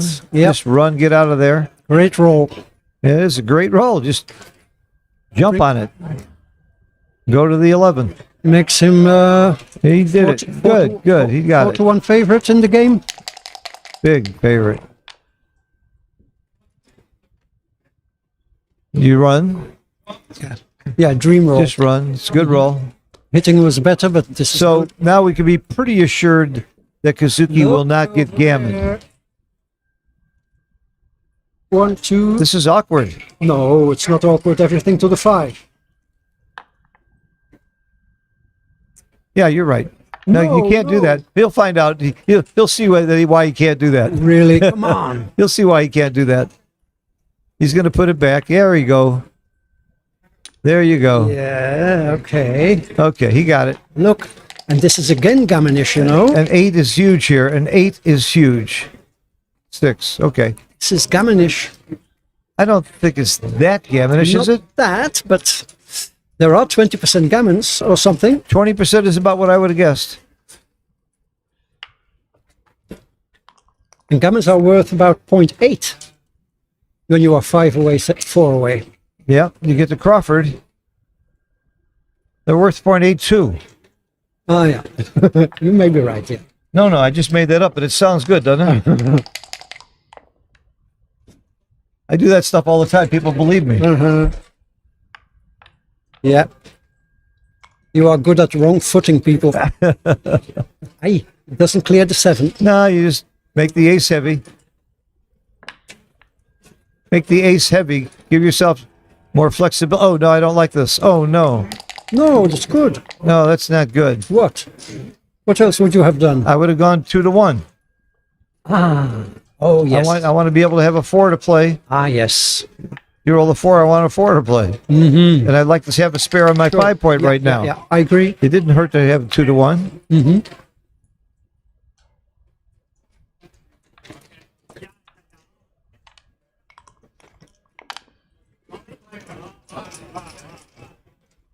Okay, you have to clear the 6, pre-clear the 6. I think, or can you? You could clear the 5-point, but this also- play is makes more sense to me. This is the right play. Okay. Wow, look how fast he did that instead of running with a checker. He's not worried about the gammons, I guess. All right, 2 off the 4-point. Mm-hmm. I mean, some people would clear the 5, but I don't see why. No, you're not getting a checker off and you're leaving a hole. Bad. Why would you do that? Now 6-1, 6-1, 6-3, leave shots. Yeah, otherwise 6-3 leaves a double shot. Oh, okay. If you have the 3 stripped points in front. Yeah, but you don't get a checker off too. I don't see this. Okay. Is there any point in splitting? That's what he's thinking about. Yeah. If he splits Amoeba split, or what's it in English? Amoeba? amoeba, small amoebas. I think Mitchell Yeah. calls it like this.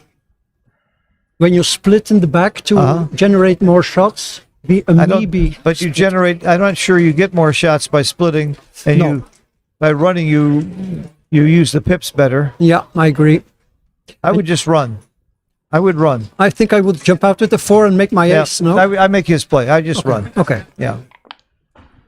Oh, there it is, 6-3. yes. This is huge. Yeah. Yep. This is huge. If Kazuki hits this, Yeah. hold your breath. He needs a 3. He got it. Yep. And he covers. Yeah, that's bad. Wow. Yeah. Oh, that's- what a big swing. Oh my God. Kazuki really needed that too. Wow. This kid was on the verge of one of the big upsets of all time. Yes. And then Kazuki got the right number. Yes. Oh. I didn't like when Galen cleared the 5, but he would have left the shot with 6-3 anyway. So in hindsight, it didn't matter, but I still didn't like the play. Yeah. This is a huge pass. Yeah. 2 checkers off. I mean, Kazuki is. This is not even close to it. Thinking about a take here. But is he thinking, do I really need to gamble against this guy? He passed. Okay, good. Yes, thank you. Wow. Thank you. I want to see him play well. And he's showing me his cube action is not too bad at all. No. He needs to work on the checker play. If I end up coaching him, I'm going to start with checker play. First I'm going to teach him to use one hand.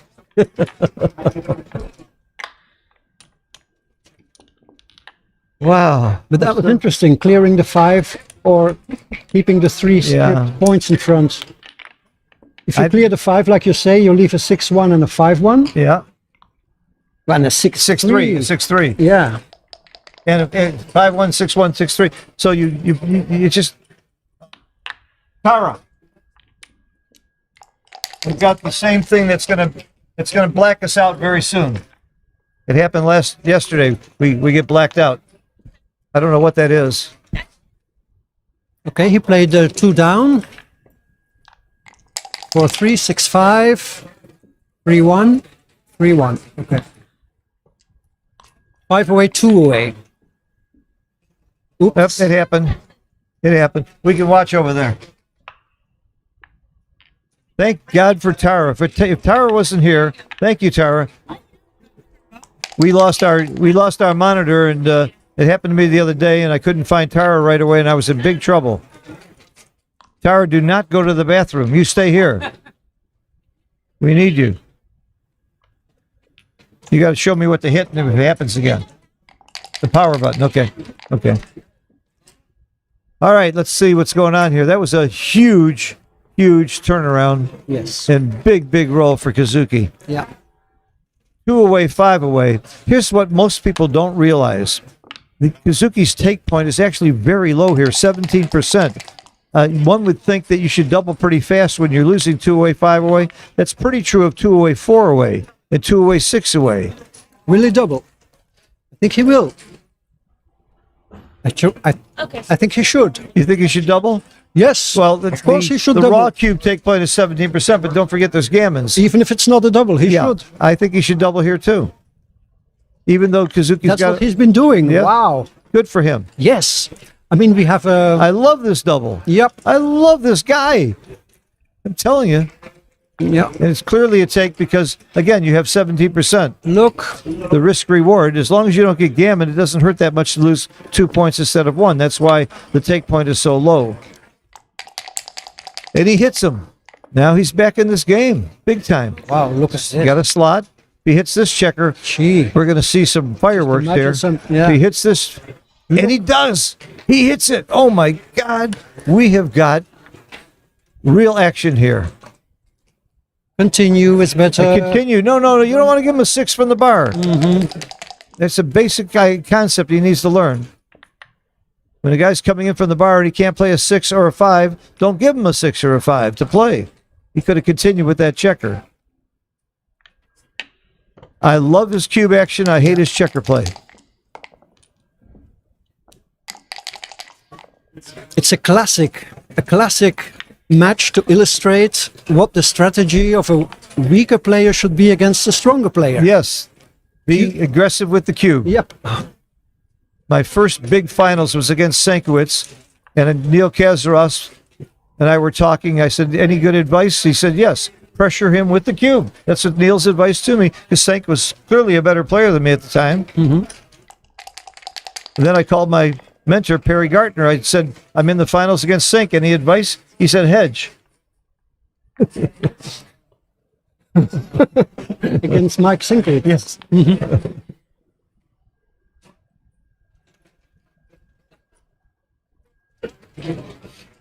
Okay, you make the 4. Yep. Absolutely. Oh, well done. Absolutely. Well done.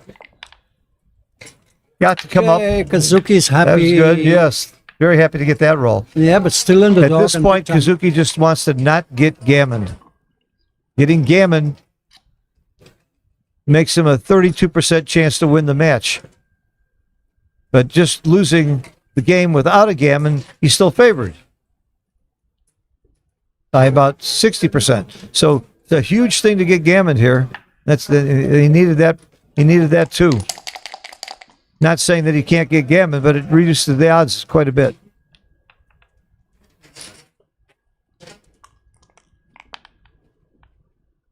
This is very exciting. A lot of fun to watch this.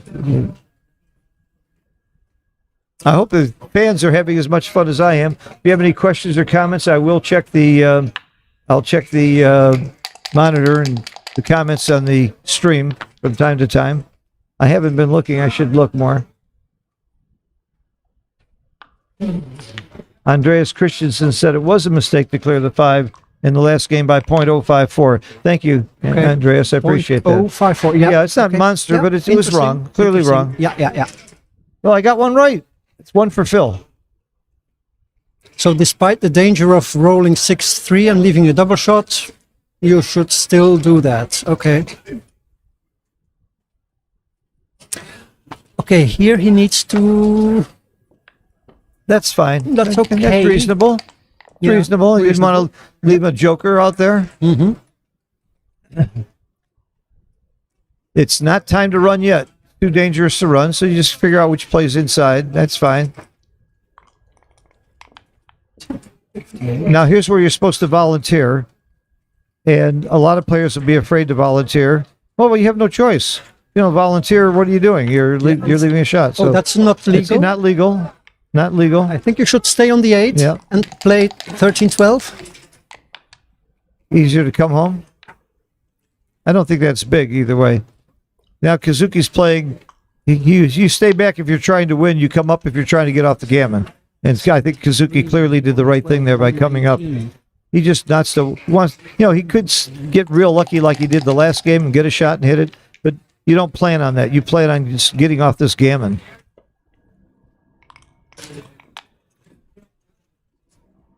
Well, barring accidents, I make the 2-point. Galen will win this game, and it will be 3-away 2. Yes, it's going to be pretty close. What's this? Make the 2-point. There you go. And Yeah, or maybe flop And- the ace. there. Okay. Okay.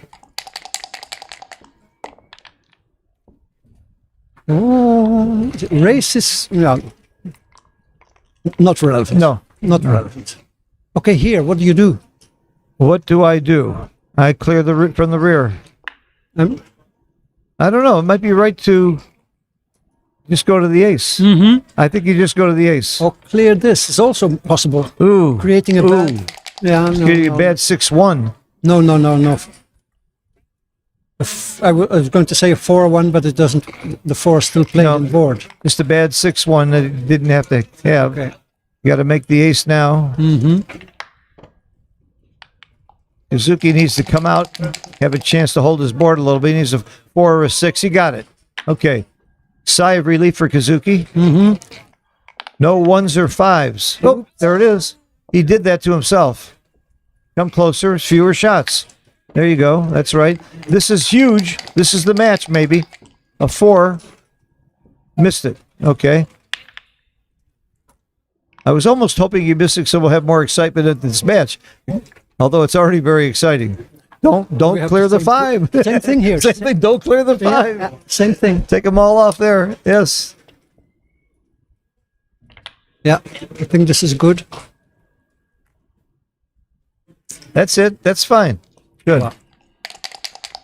Sometimes it is right to clear that 5, though, but not now. Mm-hmm. All right. Barring a big accident, we're going to be 3 away, 2 away. Wow. Kazuki would only be a slight favorite. Okay. Here are the 6. Come on. There's no other play. Like Yogi Berra says, when you come to a fork in the road, take it. Yogi Bear. Ooh. Wow. Yes. Oops. Yes. And then 2 down. You don't take 1 off here. You don't leave yourself awkward. No. Don't do that. Don't do that. He's putting it on the bar. Put it back. Put it back. Put it back. Now move those 2 checkers from the 4 to the 2 and be safe. There you go. Phew. Can't blame him for looking, though. All right. This game is over. I would score it.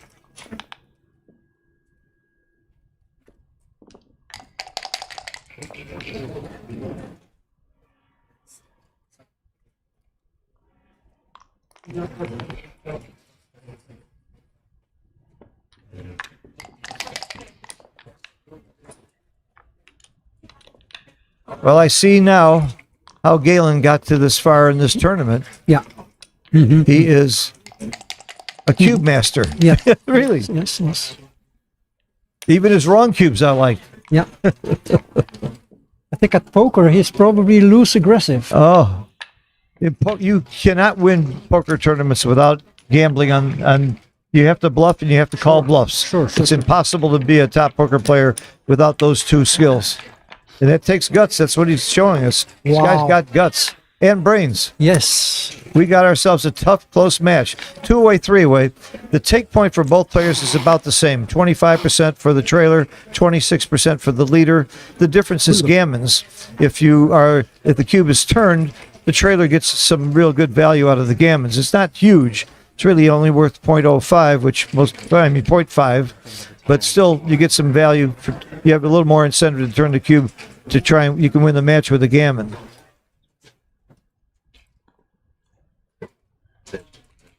Okay. Is it going to be on stream 1 or 2?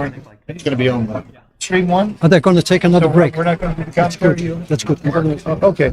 Okay, on stream 1 coming up after this is going to be Mochi and Peter Jess Thompson, and we're going to have Mark Olson and Daniel Rivera doing the commentary. I'll take a little break. All right. So it should be very, very exciting to see the next match with Mochi and Peter Jess Thompson.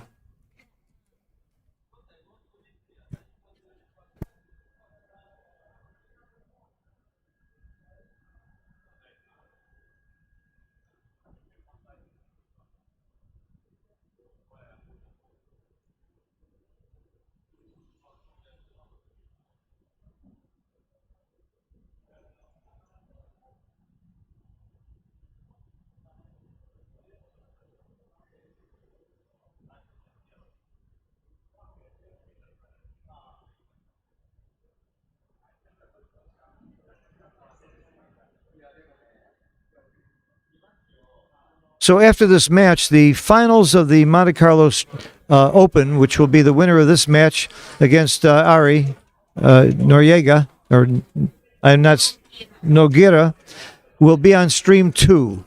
And I will be doing the commentary on those finals with Bill Riles. And the match with Mochi and Peter Jess Thompson will be on stream 1. And the commentary will be Daniel Rivera, who has a very good YouTube channel. He did a great interview with me not too long ago. And Mark Olson will be doing the commentary on that as well. So we've got 2 great matches. The good news is you can't watch them both at the same time, but you can watch them both eventually because they'll all be up on YouTube to watch them later. And I can't wait to finish the commentary that I'm going to be doing and then go to YouTube and watch and hear what Mark Olson and Daniel Rivera have to say about the other match. It'd really be fun. So eventually I'll watch all the stuff on YouTube. Hopefully on the airplane, if I can ever get my Wi-Fi working, I'll watch all the matches then. But this one is very, very exciting. It's what a match. 2 away, 3 away for the very, very top Kazuki against a total unknown 3 months player. I'm so jealous that anybody could be this good, and I'm telling you, he's good. His checker play, we know there's lots of flaws, but his cube action is very good, and he's still, even though we haven't talked about all the good plays he's made with his checker play. He's made a lot of good plays too. For 3 months, are you kidding? I've never seen anybody this good in 3 months of backgammon. So this guy is brilliant. I don't know how good Matt Cohn-Geyer was after 3 months. I know after 3 years, he was one of the best in the world. He was the fastest improved player I've ever seen. This guy could easily beat that record. We'll see if he can beat the genius.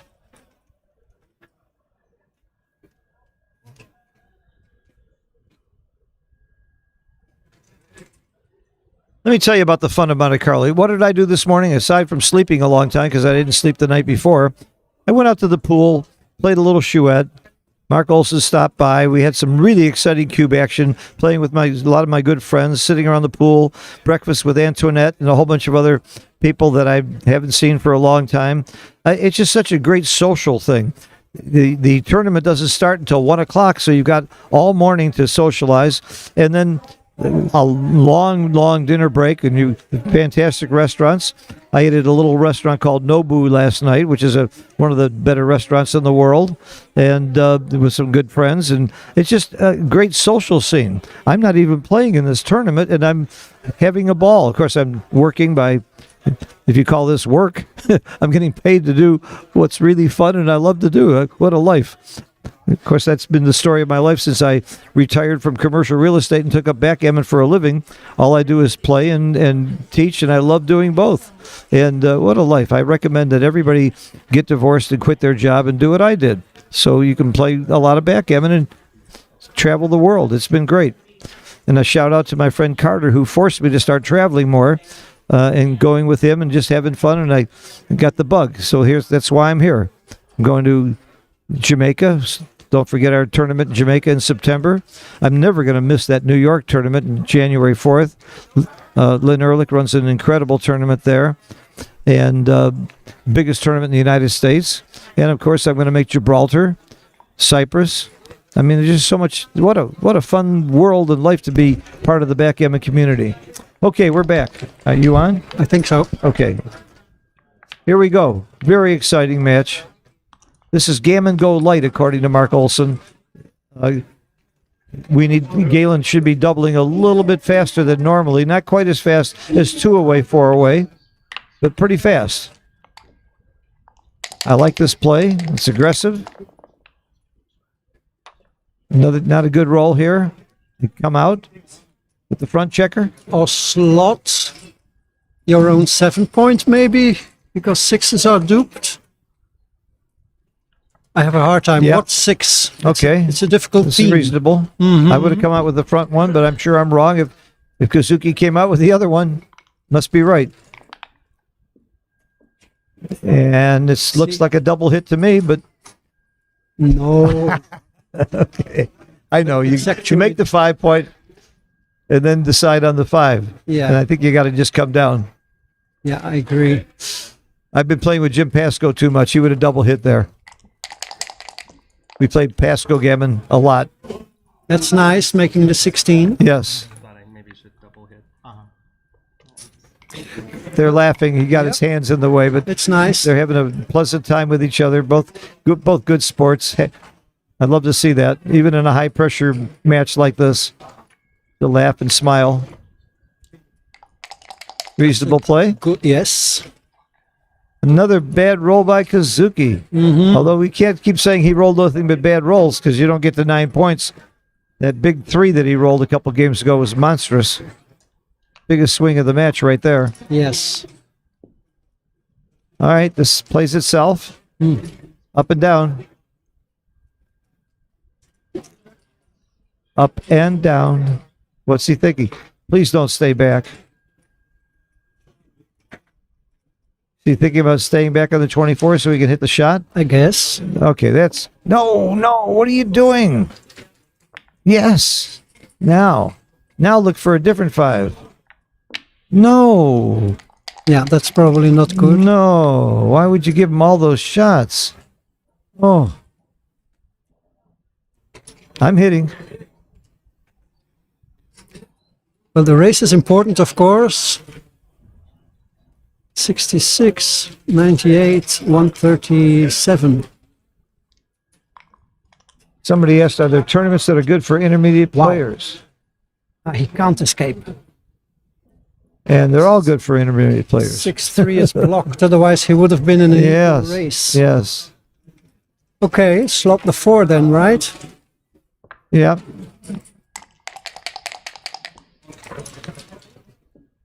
He still hasn't been punished for really punished for giving up the 18 point. Oh, I hate to see it, those kind of plays.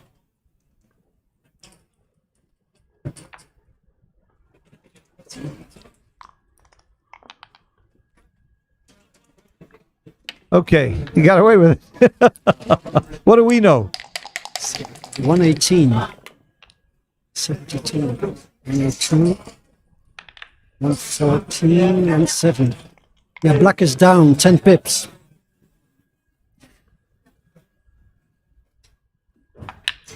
So Galen is down in the race, which is another argument for keeping the 18 point. Your game plan isn't racing when you're losing the race. Yeah. You hold the 18 point to make it harder for your opponent to race and to have a chance to get a shot. So it's the wrong game plan. So this is very, very basic backgammon. Your strategy, your game plan. Should I be racing, blocking, hitting, or playing an anchor game? That's what you should always be thinking about. And Kazuki, of course, does clear the 16 point because he's up in the race. He's up in the race. Up in the race, you race. Yeah, we may get an interesting cube here because Galen's take point is 25%. But will Kazuki cube a narrow cube?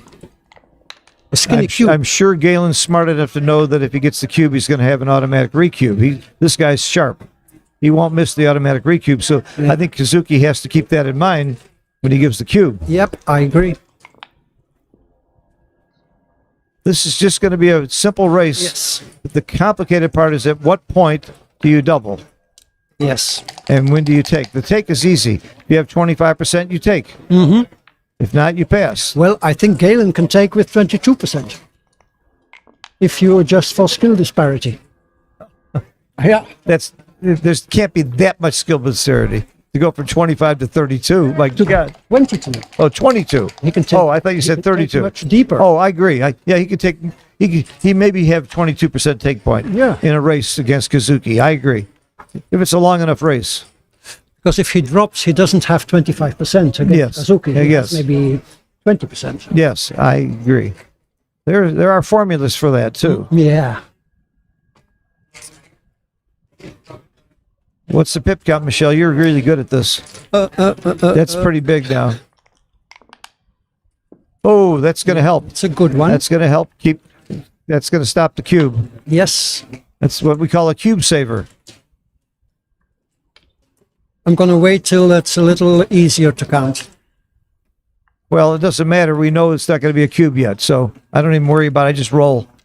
If I'm not sure who's winning, I'm rolling. 4-2. 66. The average roll is a little bit more than 8, so anytime I see a 6, that's not too good. Black has 80. That I know. It's very close. That's a very poor roll. So it's 76. So if your opponent's take point is 25% and you're going to be cubing for the game, you don't cube until your opponent is very close to that 25%. You maybe cube if he has 27 or 28%, something very close. And then if you're Kazuki playing somebody that he doesn't know, you hold off a little bit more.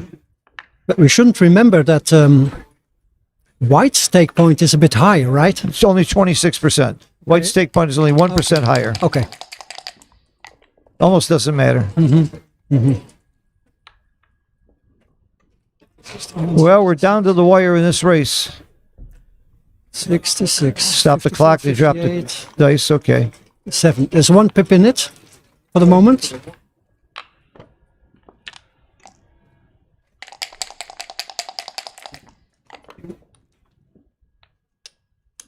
Wow. this Both is having tense. average rolls or a little below average rolls. That's a very bad roll. Take the 3 off and then look for the ace. That's good. Good play. Unstack. No. Why would you do that? Why? You got a big stack on the 6. Get it. Unstack it.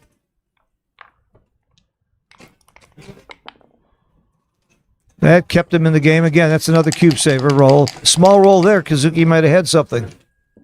Uh-oh. 46. Wow. Uh-oh. 46, 48. Black is up. 2 pips, I think. Up 2 pips. Yeah, I think it. Well, it's an easy take. 46, 49. 3 pips, maybe. 3 pips. It's an easy take. Yeah. It's a big gambling double. I wouldn't like to take it. I wouldn't like to be Kazuki and see this cube. Okay, he waits. I would have loved him to cube there. That could be that would have market been loss. a great gambling cube. Could be market loss if Kazuki rolls poorly. Yeah, I think it is a market. Now Look how fast he doubles 32, now. 36. Wow. 36. This is difficult. It's a pass. I think it is a pass, but if he'd have doubled the roll 36, before, 41. if he doubled the roll before, we might have really seen something here. Yeah. Well, we're seeing a lot. If he passes, it's a 50-50 game. 2 away, 2 away. Yep. And I'll bet you Galen knows that you're supposed to turn the cube at 2 away, 2 away, because he's been playing on Galaxy and looking at his mistakes. So that's one that must have come up. Wow. Kazuki's thinking about taking. If he That takes would and be a big loses, mistake. if he takes and loses, he only has 32% chance to win the match. He passes. Yeah. Okay, so he passed. Wow. DMP. And now he's got 50%. So his difference was giving away 18%. The real question is, you know your take point's 26%. If you have it, you take. And he didn't. I don't think he had anything. Don't think he had the 26%. I didn't take time to figure it out. I could use the EPC or Keith count there. All right, 2 away, 2 away. We got a 50-50 match at the end here. Wow. Wow, this is really something. Kazuki is only a very small favorite now. Probably, I'd say maybe 60-40 at tops. DMP one game. Well, I'm not sure about that. Because this game's going to be all about checker play, and he's got a huge advantage in the checker. 60-40 is maybe too high. Yeah, the skill disparity gets diluted because of one the game. fact that it's only one game. And But why isn't Galen should be doubling immediately? yes, He shouldn't fool around with this cube. And I can see why Kazuki should fool around. Technically, Kazuki should have been doubling too, but he's hoping he'll get a big... The take point is 32%. So if he can get down to where his opponent has 40% and he gets a pass, he picks up some equity, 8% equity. So I think that's what Kazuki is thinking. But I would be surprised if he doesn't double on this roll. Kazuki, yeah, he has to double here. Oh! Did he get a pass? Oh, he took it, wasn't sure where to put the cube. Oh my God. Oh my God. Okay. For a second there, I thought he passed. I was going to be in shock. Nice work, Galen, taking. Oh Is he my going to slot the God. 5 now? He is. Wow. A 5 is big here. That was very big. Yeah. Kazuki's got a clear advantage here. Oh, double 6 from the bar. In my chouette, you get a point for that. You're in the box. Do you stack or do you spread them out? You stack. You stack? Mm-hmm. Any reason to hit off the 3? I think there's some logic to that. No. Why would you do that? You're up in Put the a second race. checker up. You're right. Safety. Stop him from anchoring, but gammons don't matter. I'm tempted to hit off the 3 anyway. It generates more gammons, but they don't count. It's not about DMP gammons. play. I just don't want him anchoring. Okay. He's thinking about it too. This is a real. I think this is very reasonable. And if Kazuki did it, it's reasonable. Sure. He never should have slotted, hit him off the 3. What an Beyond idiot! How the can he do that? realm of my knowledge. He got hit back. I bet you on that. What? 6-5. Bet you on it. And take Kazuki's play. You want Kazuki's play? No. Oh, I won against you on Kazuki. I'm not going to bet against Morton Holm. What are you kidding me? So you agree with I might be stacking up dumb, on but the I'm eight? not intelligent. That's what Of course, you would do, of right? course. But that's what I would do. So Morton Holm. But you tell me that Morton Holm agrees that the hit was wrong. So and I know I don't even have to put it in XG. If Morton says it's wrong and he wants to bet it, it's wrong. I've never ever won a bet against Morton Holm ever in my life. I'm not about to start trying now. So the 6-5 was really wrong by Kazuki. Maybe he thinks he needs to play more aggressively or make it more complicated game. That could have been the logic. Maybe he thought it was right, just like I did. Look, 5-2 points. I mean, in Kazuki's shoes, the sword of Damocles is constantly dangling above your head, you know? Look, That's right. just imagine him rolling 3-3 now, or 6-6 or 4-4. Jesus. Kazuki might lose this. Easily. He could easily lose us. If he makes the 5 point, of course. Well, you and I would be making the 5 point before the dust settled.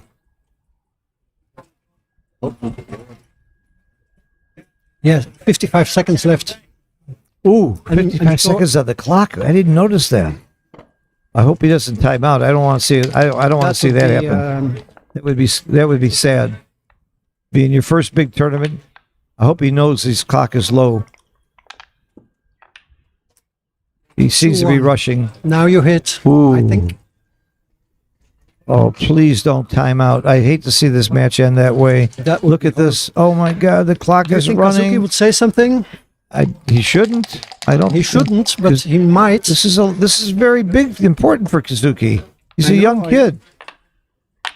Comes all the way from Japan to Monte Carlo. He wants this win bad. Again, I'm not going to tell my opponent his clock is running low, and I'm a nice guy. not even if it were me. If it were you, no. You're a much better player than me. Why should I do that to you? Ah, What do you do here? I'm in shock. Really? Ah, yes. Oh my God! Have we got a This final is match? scary here? stuff for This is- Kazuki. Scary. Oh I my mean, God! just Ooh, he missed. That's a very poor roll. Yeah. In and out though. He come in on the 2 and come out with the 4. Mm-hmm. There's no other play.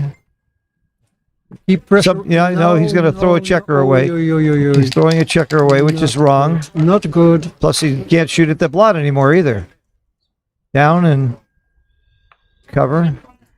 I would cover with the 3 and come down with the 5. Or is that too rich to leave that double shot out there? The double indirect. No. Just play 6-3. No need to do anything frivolous. You're up in the race. Yeah, so 6-3. keep it safe. He's thinking maybe if you hit, you complicate the game.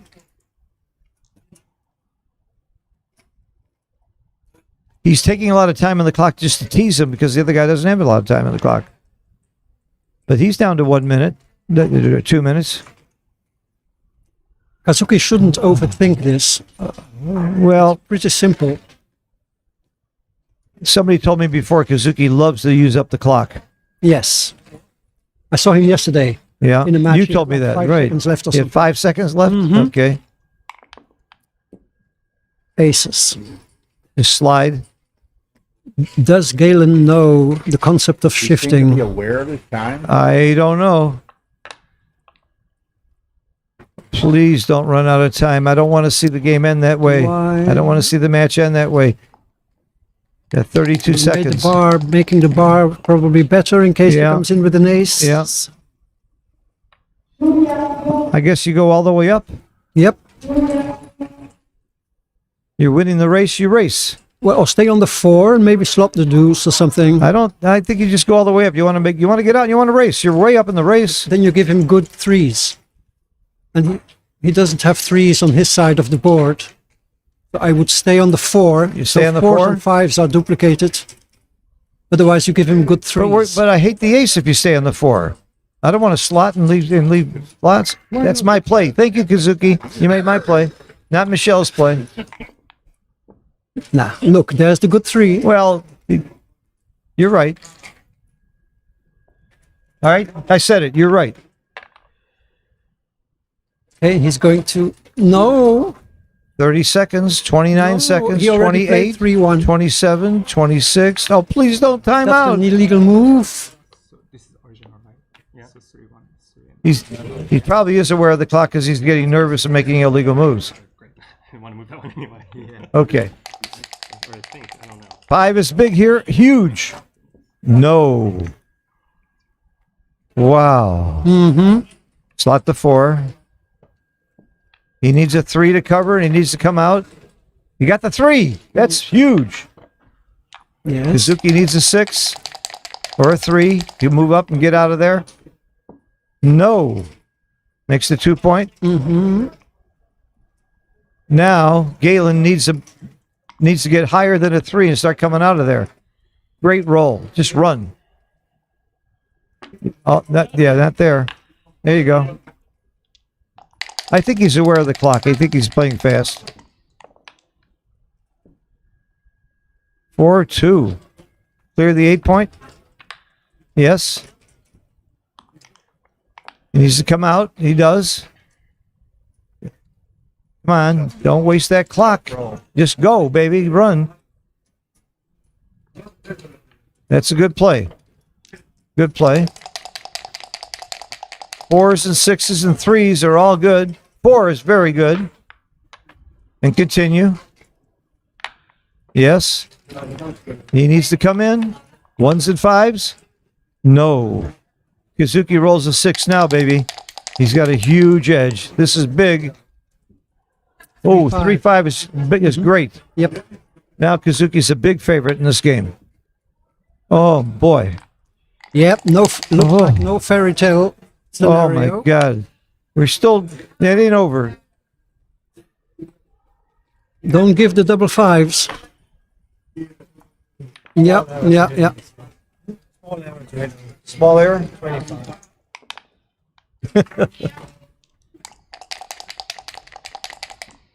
0.25? Oh, 0.025. Well, that's a small error. Okay.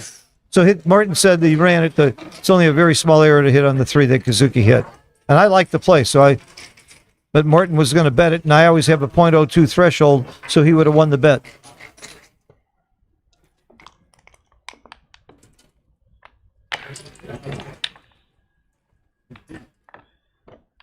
I'm sure he knows about his clock because look how fast he's playing. Uh-oh, he doesn't clear. No. He doesn't clear. Okay, he's got shots. Eights. There's 6 numbers that roll an 8, but double 2s doesn't work. So it's 5 numbers here. Ooh, 7. How close can you get?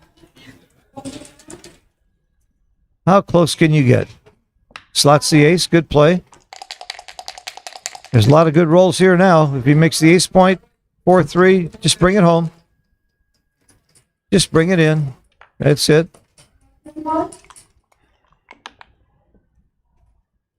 Make the ace. There you go. Good play. Big roll here. This is huge. Just brings him in. Turned out not to be huge. I thought if he could either leave a shot or make the ace point, either one was a huge swing. Yeah. Jump out with the 2. Yeah, make the board and out. Oh, watch your clock, baby. No. Oh, He does it again. This is the second time he's broken his board that he absolutely shouldn't have done it. Mm-hmm. Kazuki's not putting him to sleep. Why are you not just taking 2 off? Rip. Rip, baby. What is there to think about? Now Kazuki's clock is down to less than a minute. That's too much. Are they just trying to give me a heart attack? Is that what they're trying to do here? I think they're just they're trying to make it hard for me. I'm too excited. I'm an old man. Oh no, please keep it board. Oh. Yeah. A bit painful. All right. You got to give this guy credit, though. Yes, His cube action. a lot of this credit. guy's been playing 3 months, and he's in the semis, and he almost beats Kazuki, and he might still win. His cube action was brilliant. Yes. This guy is my new hero. If he could do this in 3 months, in 2 years, he's going to be the best player in the world. And it's actually not over yet. Okay, big roll here. This is it. This is it. Huge roll, and makes the ace point. Monster swing. Kazuki can only leave a shot now with 6-1 and 5-1. And if he doesn't roll a 6-1 and 5-1, this match is over. Goodbye. Wow. Well, it was exciting. I love this kid. I know we made a lot of fun of his checker plays. We didn't. But, huh? We didn't. We didn't? Okay. Did we make fun of his? Well, we didn't make fun of him. We mentioned them. We mentioned, okay. But I'm telling you, he's my hero. He played courageously. He was great with the cube. He's down to just a few seconds, and he's playing it well.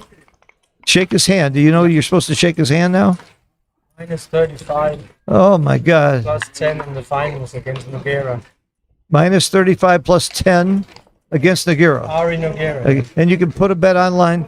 All right, guys. Thank you for a very entertaining match. It was very exciting. Michelle, thank you so much. You bet. You're just a pleasure to have around as a friend and a commentator. I'm a great listener. Stay tuned for incredible matches coming up. Peter Jess Thompson and Mochi. The commentators aren't going to be very good, but they'll do what they can. We'll take a little break here. On stream 2, I'll be there with for the finals. Be exciting.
my strategy a little bit. And then that's kind of why, like in the last game, when I just kind of was like trying to blitz this guy, I think I could have like escaped one. I had 4 here. I could have put 1 here, but then I'm like, I don't know what to do. You know, I was like, it might lead to complicated spots where I was like, I'm pretty sure if I hit his guy and he fans, then I know what to do. So I had like 30 seconds left. It's tough. It's like you get online, you get the time, but you can move immediately. Here you get 12 seconds, but you got to spend like 6 of those seconds rolling.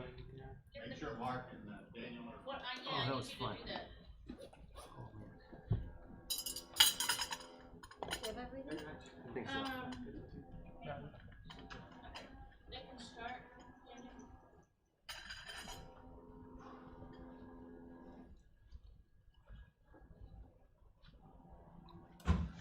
So is it ready? Ah, okay. Are you transcribing? What? Are you going to transcribe? Yes. Oh, that's great. Thank you. I thought, well, when we have the title of the tournament already, now we need to transcribe.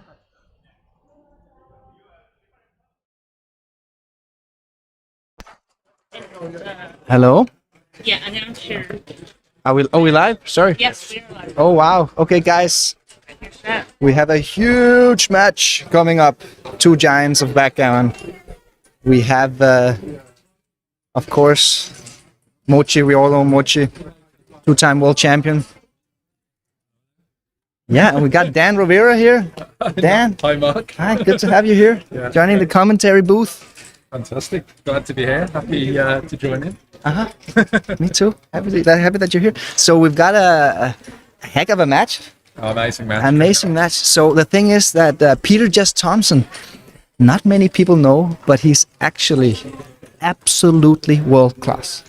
He is all the way up there, but not too many people know because he won the world championship. I believe it was 1993 when he was like 20 years old or something, right? And he was like a phenom at that time. He was one of these young guys out of Copenhagen alongside Gus Hansen, Mads Andersen, Morten Holm. And then he kind of like drew back in the zeros and we didn't really hear much of him. And all of a sudden he shows up like this old Zen monk from a monastery in Japan or whatever. Come back with a title, yeah. Yeah. So we've seen world champion be world champion, right? It is, I mean, yeah. It's going to be a fight, you know. It will. We know that Mochi plays like a machine, basically, right? But I'm very curious to see how Peter's going to do against basically the toughest opponent in the world. So we should see what, like sub 3 PRs, you think, in this I one? think so. That's at least what I expect from both players. Right, So every now and then, a thing will pop up, something about you're going to lose power because of an Android thing. What you have to do is just hit the power button on here to stop that from happening. Power button. Okay. Okay. The power button right here. Okay. It's going to shut off, and then you just hit it right back on. Okay. So just what you be aware of. And try not to say anything stupid. You and I got to get together. We have got to catch up, mate. Yeah, absolutely. Make sure good to see you. We'll make a date. Definitely. I'm here all week, man. So. Okay. It may not be I played the meal as pineapple blind as it was last night. Because I normally sort of tweak it, but it's going to be hopefully close. Still my favorite. Pretty close? Or pretty good? Very good. Very good. Okay.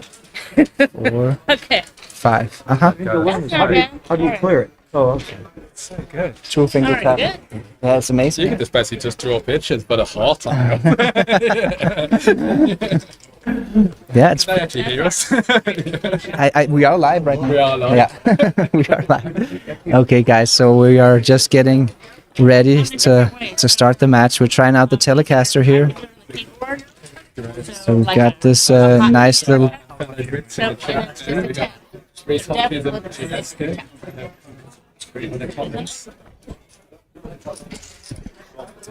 Yeah, I'm excited. Great energy of a tournament, Mark. First time here. Yes. What do you think so far? Okay. Amazing job you and the team have done. Your audio's on? Audio's not on, but now it is. Oh, so all this time Dan's audio was not on. Okay. It's great energy here of a tournament, Mark. Doing a great job. Room looks amazing. Just great energy. Big family. Community spirit. Yes. Really good. It's a very special event, this World Championship here. The 54th edition. It's the longest historical lineage of any backgammon tournament. So everyone wants a title, right? Yeah, that's it. This is the World Championship title. All right. Okay, we're about to start. Yeah, excited.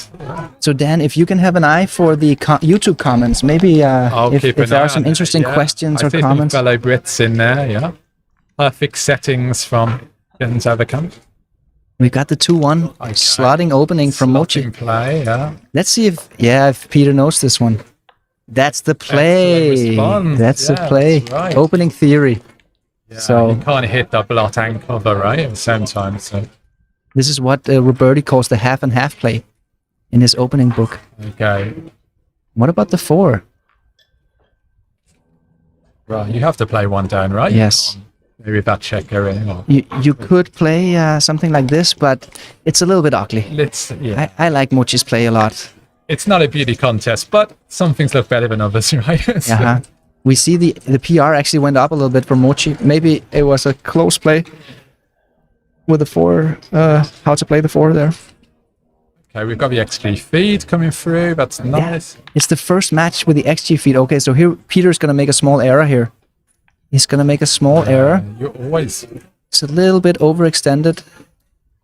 He's giving himself a lot of shots to... It's quite a few blots. And the thing is that Peter, with this stack here in the 6 point, it's a little bit inefficient in terms of priming. And if he had a more efficient structure, maybe he could make like a pure play like he just did. But 4-2 plays well. Now he has a rack formation. He's got the rack. I think Mochi's going to run here. So here, this rack can lead to a lot of efficient cubes as well when you start having this powerful front structure. That's right. Look at this one. Mochi is looking at the deuce point. That seems like an odd play. You're facing a priming threat over here. Right. So I would just run and get out of there. Play, yeah, right. Simply just to gain freedom, to not get trapped. Choose to duplicate it to make the bar, right, as well. So. Well, he's still thinking about it. It's a 15-point match, the first round of the high roller, Patti Rubin high roller tournament. And I believe we've got 13 players in the tournament already, and we're going to get a couple of rebuys. There's probably going to be a 16-player, €7,500 tournament buy-in. So that means we've got way more than €100,000 in the prize pool. So it's really high stakes. We've got Arthur in the background. Yes, we've got a lot of background noise. We're going to get the cube coming in soon, yeah. That was a great roll. Maybe it's a good roll, above average roll there, 9 pips. Yeah, I mean, it's not a joke or anything, but we're gonna see a cube here from Peter. I don't think it matters really what Mochi played, because now he's gonna have a pass. 17 pips in a one-man back position. It's just a little bit too much. Yeah, but it's 13 pips though, right? I guess. Oh, it's 13, not 17. He's got a goalkeeper, but it's still a pass, right? Yeah. 13 pips. In a position like this, you need to have race value, because a one-man back is vulnerable to getting blitz attack. It doesn't have the contact value of an anchor. Like if you have an anchor here instead, that's a different story. You got contact value, but not in this case. The contact actually favors Peter. So good pass by Mochi. So here, on the fin, maybe remove a logo that is covering Peter's PR. We can't see Peter's PR on there. I think it was around a 3-point something. Okay. He made that one mistake where he brought 2 men down from the midpoint rather than playing 8-5 with a 3. Oh. But nothing big so far. No blunders by either player. Yeah. Mochi playing exceptionally well, and yes, it's a 15-point match, so standard reply. Our double one is great. And now he has a 4 prime.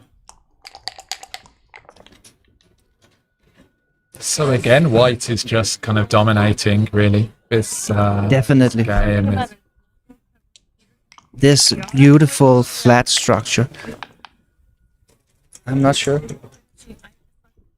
He said that, but it looks okay, yeah. Okay. All right, what's the viewers like on this, man? Like, how many we got watching? Can you see it? I don't know how to scroll. Almost 400. 370 watching, guys. Yes. Smash that like button, right? Yes, smash that like button. Okay, so what do we got here? I think Mochi needs to come out with a 6.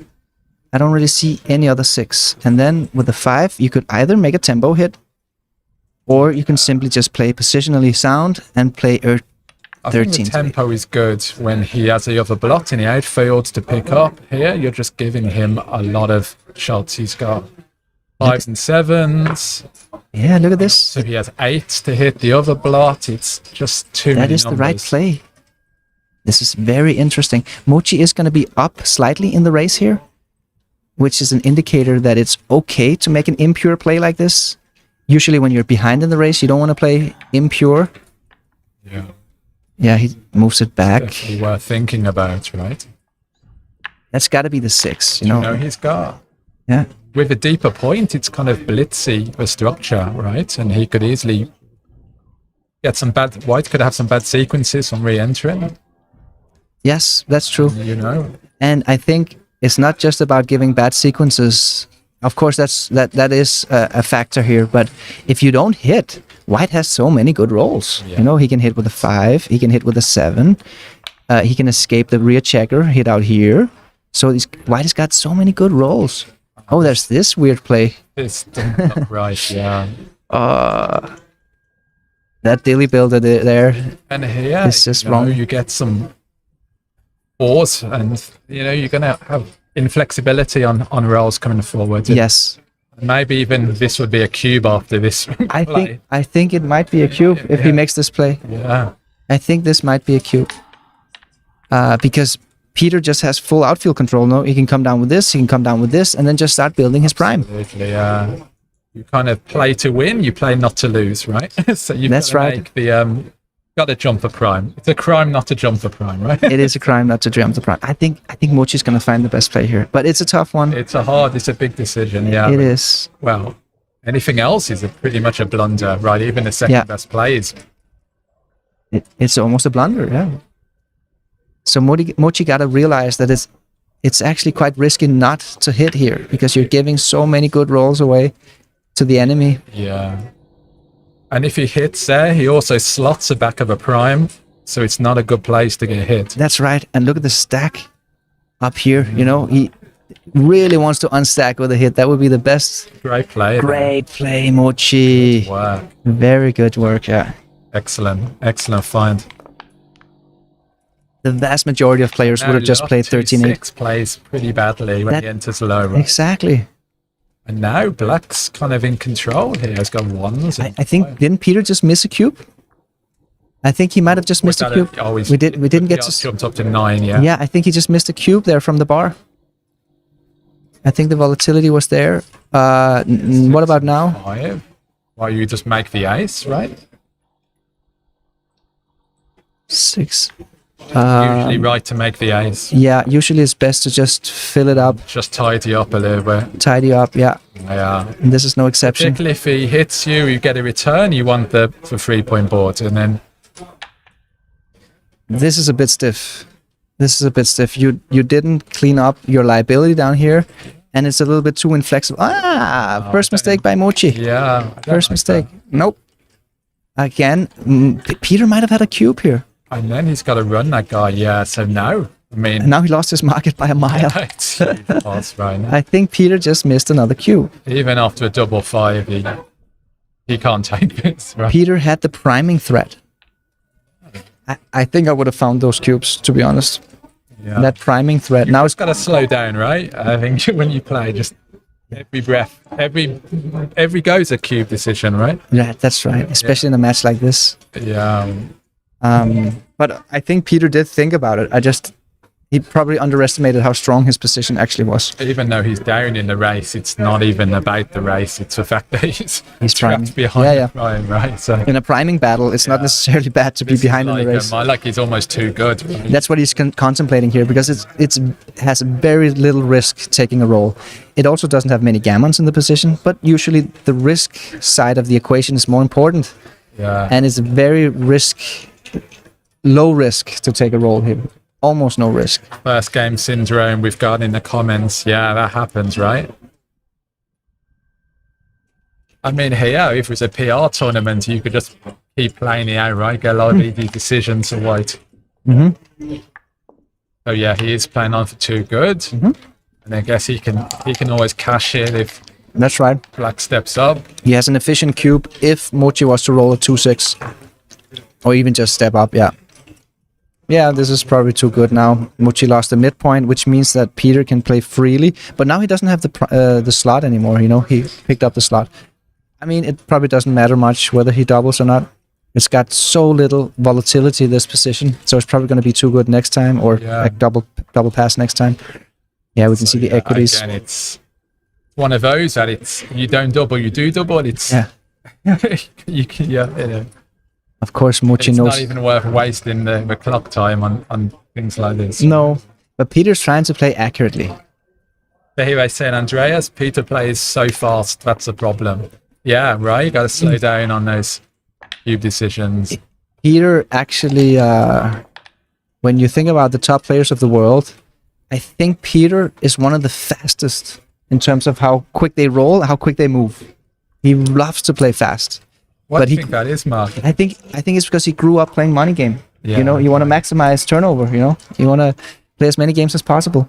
Yeah. And it's better to get your opponent to play even faster as well. You know, his error rate is going to go up way more than his. Trip up, right? They set the tempo of the match, and then you make errors, right? That's right. But this is Mochi, you know. This is a different story. This is not a money Not game. gonna happen. I know, Okay, right? there it keeps is. come swinging, yeah. Yeah. And yeah, it's a massive pass. But now the double's more clear, right? Yeah. Yeah, Mochi's inner board got a little bit stronger, Right, and the so- race got closer, so he just cast the cube. Cashed the point. Peter takes a 2-0 lead. Okay, still long match. Anything can happen.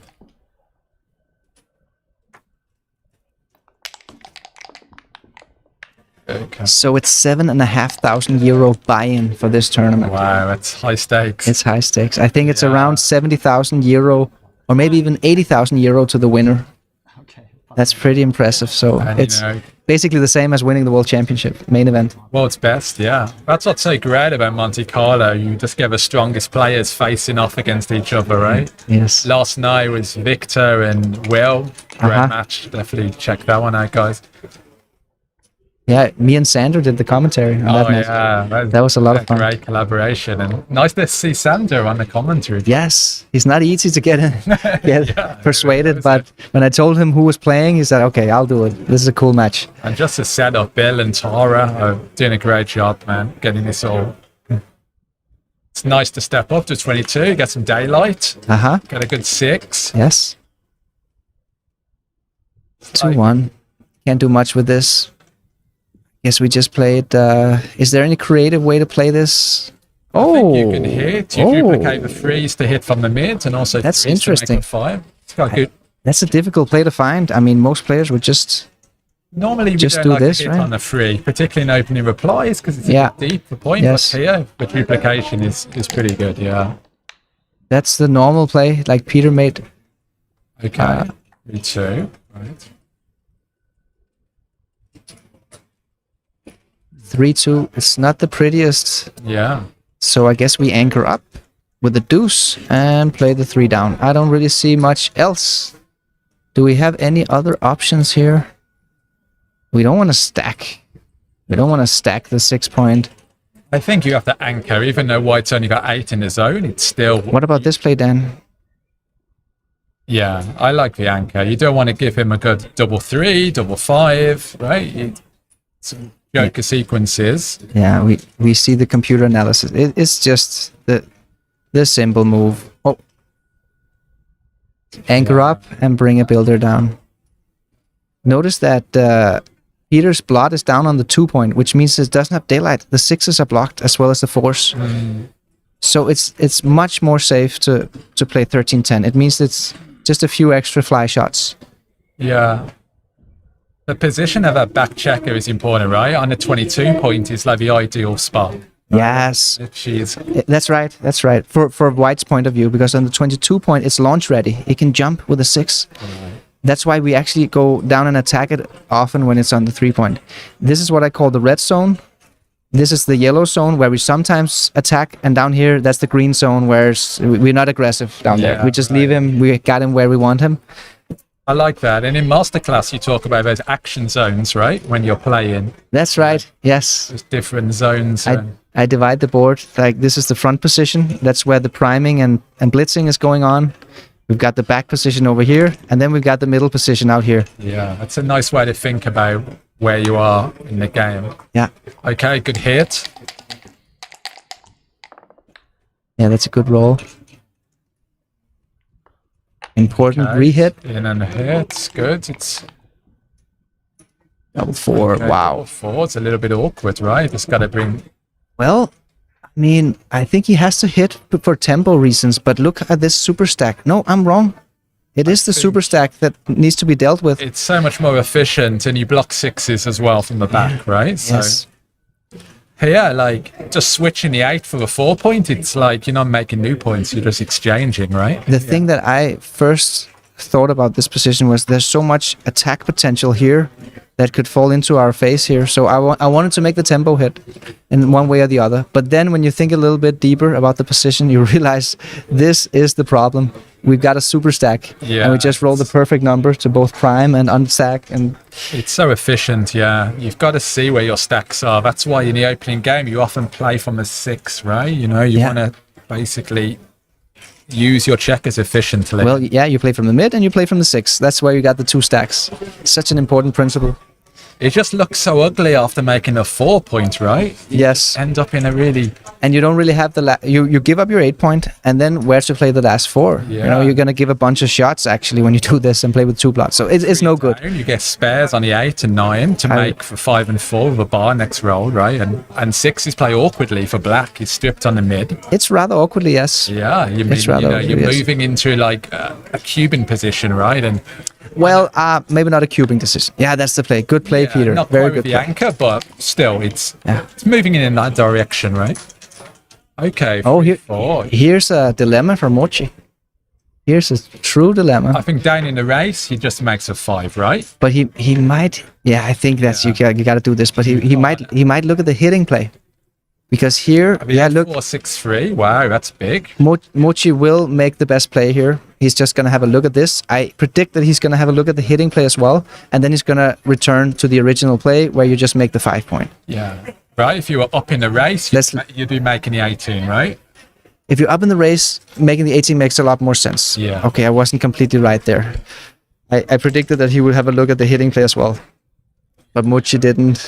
Okay. He didn't flinch. So white is up 14 pips. So that's a crucial hit, huh? Really good, because there, 14, 15 pips, you're kind of getting holding game cube territory, right? I mean, that's what you're looking for. Crucial hit. Yeah. It would have been close to cubing territory. Wow, wow. Dancing. Now that is a huge dance. Yeah. Mochi's going to just makes a 4. Oh, is he? He has got 2 good plays here, Mochi. Coming around the corner, liberating a back checker is also a great play. He played quickly, but still playing sub 3. I think it's correct to make the 4, but I'm not entirely sure. So now white is in trouble, right? Being now on the front of a prime, it's not a good place to be resting. No. Yeah. Oh, use the hint button. We need to get this message across to the transcriber, Michael Krakos. He needs to use the hint button. We didn't get to see what the best play was here. But Mochi's error rate didn't go up, so I assume he made the best play. I was pretty certain, actually, that it was the best play, but I would have liked to see how far behind running from 21 nice to get our feedback. 21 to 12 would have been. Wow, so black hits and then diversifies, or we make the anchor, Isn't anchoring, shifting your anchor higher priority? I think the 6 is blocked. I think it's better to see the daylight. Yes, exactly. Right. It simply takes priority. 6 is awkward here as well. Yeah.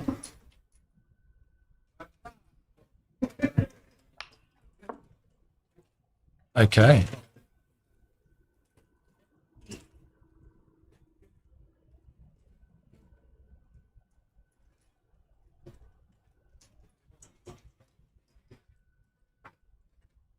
Thanks, guys, for a shout out on my channel there. Check it out, guys. Backgammon is beautiful. Like and subscribe. It's a big UK channel. Got interviews on there with a lot of GMs, a lot of learning content on there. Backgammon is beautiful.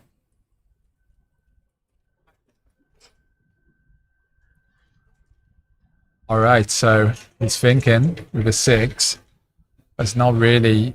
He's thinking of hitting, right? Because we're blotting board. Yes. Duplicates freeze. There's a duplication and there's some tempo in hitting, but you don't want to risk getting that second man back. Yeah, particularly against a stronger board, right? Yes. It's always board consideration is a massive part of your game, right? Every time we assess risk, basically, we're comparing who has the stronger inner board. It's just risk rewards, right? It's like economics backgammon. It's a kind of you're weighing up the risks and rewards in the position, but it's a common error, right? Not looking at your opponent's board, right? Actually looking at the board before you make your play. But Peter is too experienced to make that kind of rookie mistake. He knows all the details here. He should be tuned into the game. And to be honest, it's not an easy decision. I think a lot of players would make a mistake here, hitting. Yeah. I mean, yeah, he makes the hit. He thinks it's like he thinks it is a tempo, right? Yes. To stop him, but it's not the right idea. He's scared of the blitz attack that might occur over here.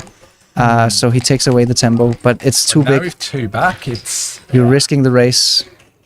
Okay. Also, yes. the match lead, you're looking for stability, less volatility in the position. You just want simpler games when you're leading. Well, it's a small lead, right? 2-0 to 15. Yeah, it's tiny. It's tiny. I don't think it's bad. I've been overcautious, yeah. Okay, so Mochi is having a look at the fun play here. This is not the. No, it's.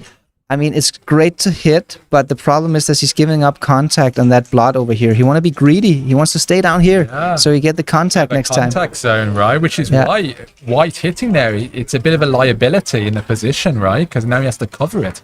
Yeah, he's got this beautiful play at his disposal. Yeah, but that's just about Mochi. He will see all the candidate plays, right? Yeah. Weigh those up. And look at this beautiful structure that Mochi's got here. Flat and concrete structures. That's what the checkers desire. 3 is a good roll. He covers, brings another one down. You're leaving black, though, some rolls here, right? What about cube action here for Mochi? Cube action. Yeah. Good cube. There's a lot of market losing potential here. He's got the attack numbers down here, 6-4, 4-4, 6-6, 2-2, 1 point shift. He's got the 6-3 and 3 hits over here, the 6-6 and 4. No, sorry, 4 doesn't hit, but 6-6 hits.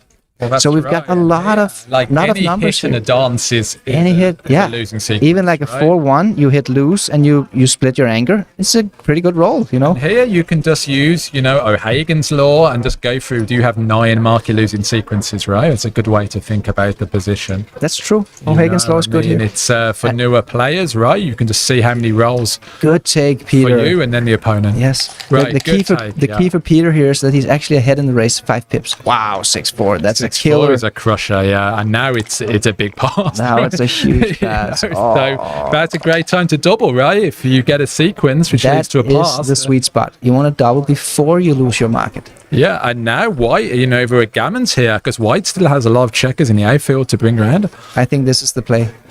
That's why you diversify your back checkers the most. Yeah. Oh, interesting. I think you just break the anchor because here you don't want to have a bad 5 or something, so you want the flexibility when he's on the bar. I think it's actually more a matter of getting that extra builder in. Usually this is a little bit overrated. Players overdo it. They underdo the connectivity part, flexibility part with the back checkers when you're fighting for freedom, and they overdo bringing in attackers. So that's why I have a little bit of a bias here. I like the flexible one, like this play, where you do this. You just jump out. But the computer actually says that it's slightly better to play 8-4 with the 4. Yeah, this one. That's nice flexibility. You don't get awkward rolls. I know you talk a lot about mobility, Mark, as a concept, really important concept, right? Mobility, yeah. Actually, I think mobility is much more important than connectivity. Right. In my opinion, connectivity is more of a descriptive principle. It's not so much a fundamental principle where mobility is, because if you run out of mobility, you crunch, right? Yeah, and you've got to preserve a prime in this position, right? I mean, we all know those games where you just get an awkward double sequence, and yeah, it happens. It's happened to all of us. And now again, here's this a little bit similar decision. I would go for this ace here, just to avoid those nasty crunching rolls. He's only got double ace to worry about, right? And even then, white would have two back. Yeah. Okay, we can see it's borderline, but I like the play. Yeah, nice. Yeah, Mochi goes for the good mobility move as well, rather than maximizing attack potential. And with one and yeah, that's exactly the play. Get that out. Yes. Lovely. Nothing to worry about, Nothing to right? worry about. Two That's on the right. bar.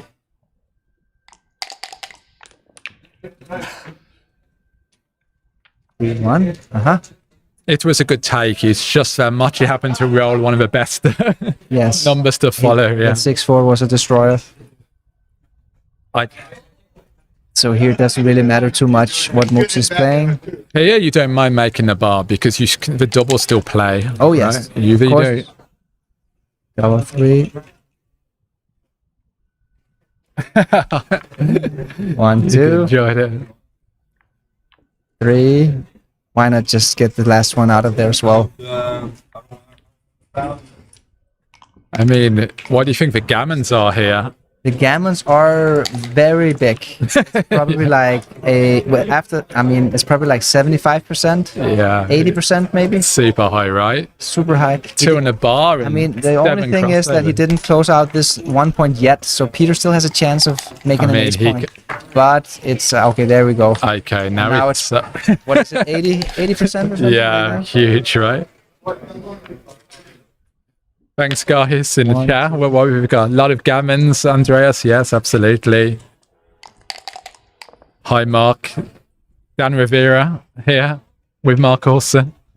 It's cool. We've got an ad there for the new Backgammon Galaxy app. Well, it's not that new anymore, but it is kind of new because we just released a bunch of new features. Board colors, avatars.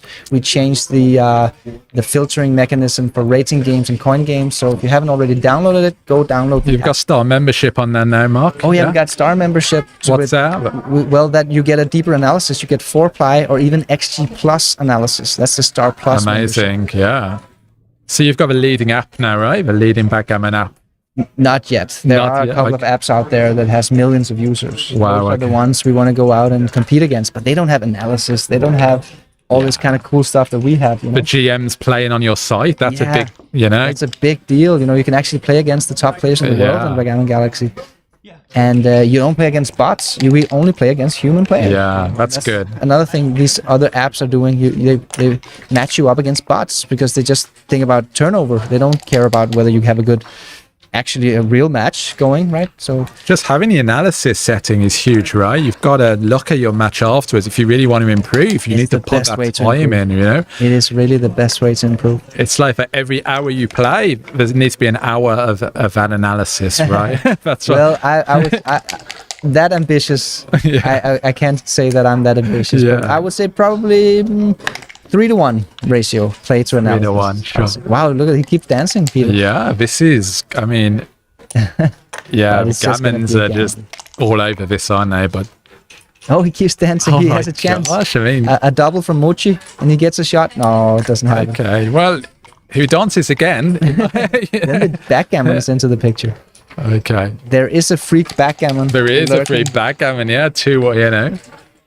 Yeah, it's still alive. It's still alive. Don't roll a 2-1, Peter. Gosh. Don't roll a 2-1. Oh, the 2. Right. Okay, so that's 4 points to Mochi. Yeah, Yes. right. Okay, so 11 away, 13 away. So you can kind of treat it a bit like money, right? Until he gets to a shorter match length. I mean, it does matter, that little score differential in terms of how you adjust your cube strategy, but not a whole lot. I would say it's more on the recubes. There it actually matters a lot. Yeah, but then you need to think about the efficiency of a cube, right? And but in terms of initial cubes, there's not going to be a whole lot of adjustments going on yet. Right. Okay, he elects to split. Peter's grinding down the PR there. It's going to come down, of course. 6-3. That's in, very nice. You just bring another guy into his zone there, you know. 2 Good punishment. Yeah. Wow. 2 on the bar, but White's got no home board, so this No. is nowhere near a cube yet. No, Yeah, not even close. yeah. White needs to develop something. That's not the best role for White. He wanted to Don't anchor you up, just- or he wanted to build something. And he can do neither. I prefer unstacking. I prefer this deuce. I think you play to 11. Yeah. Oh yeah, so does the computer, because 6-4 is duplicated, right? You this is get a good nice play. 6-4. Yeah, 6-4 is duplicated. That's right.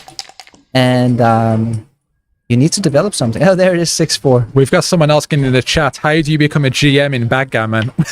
Mark, you can take that one. That's a good question. Yeah. Well, the most formal way is through the federation called BMAP, Backgammon Masters Awarding Body, and they have some criteria you have to perform according to computer analysis to reach this level.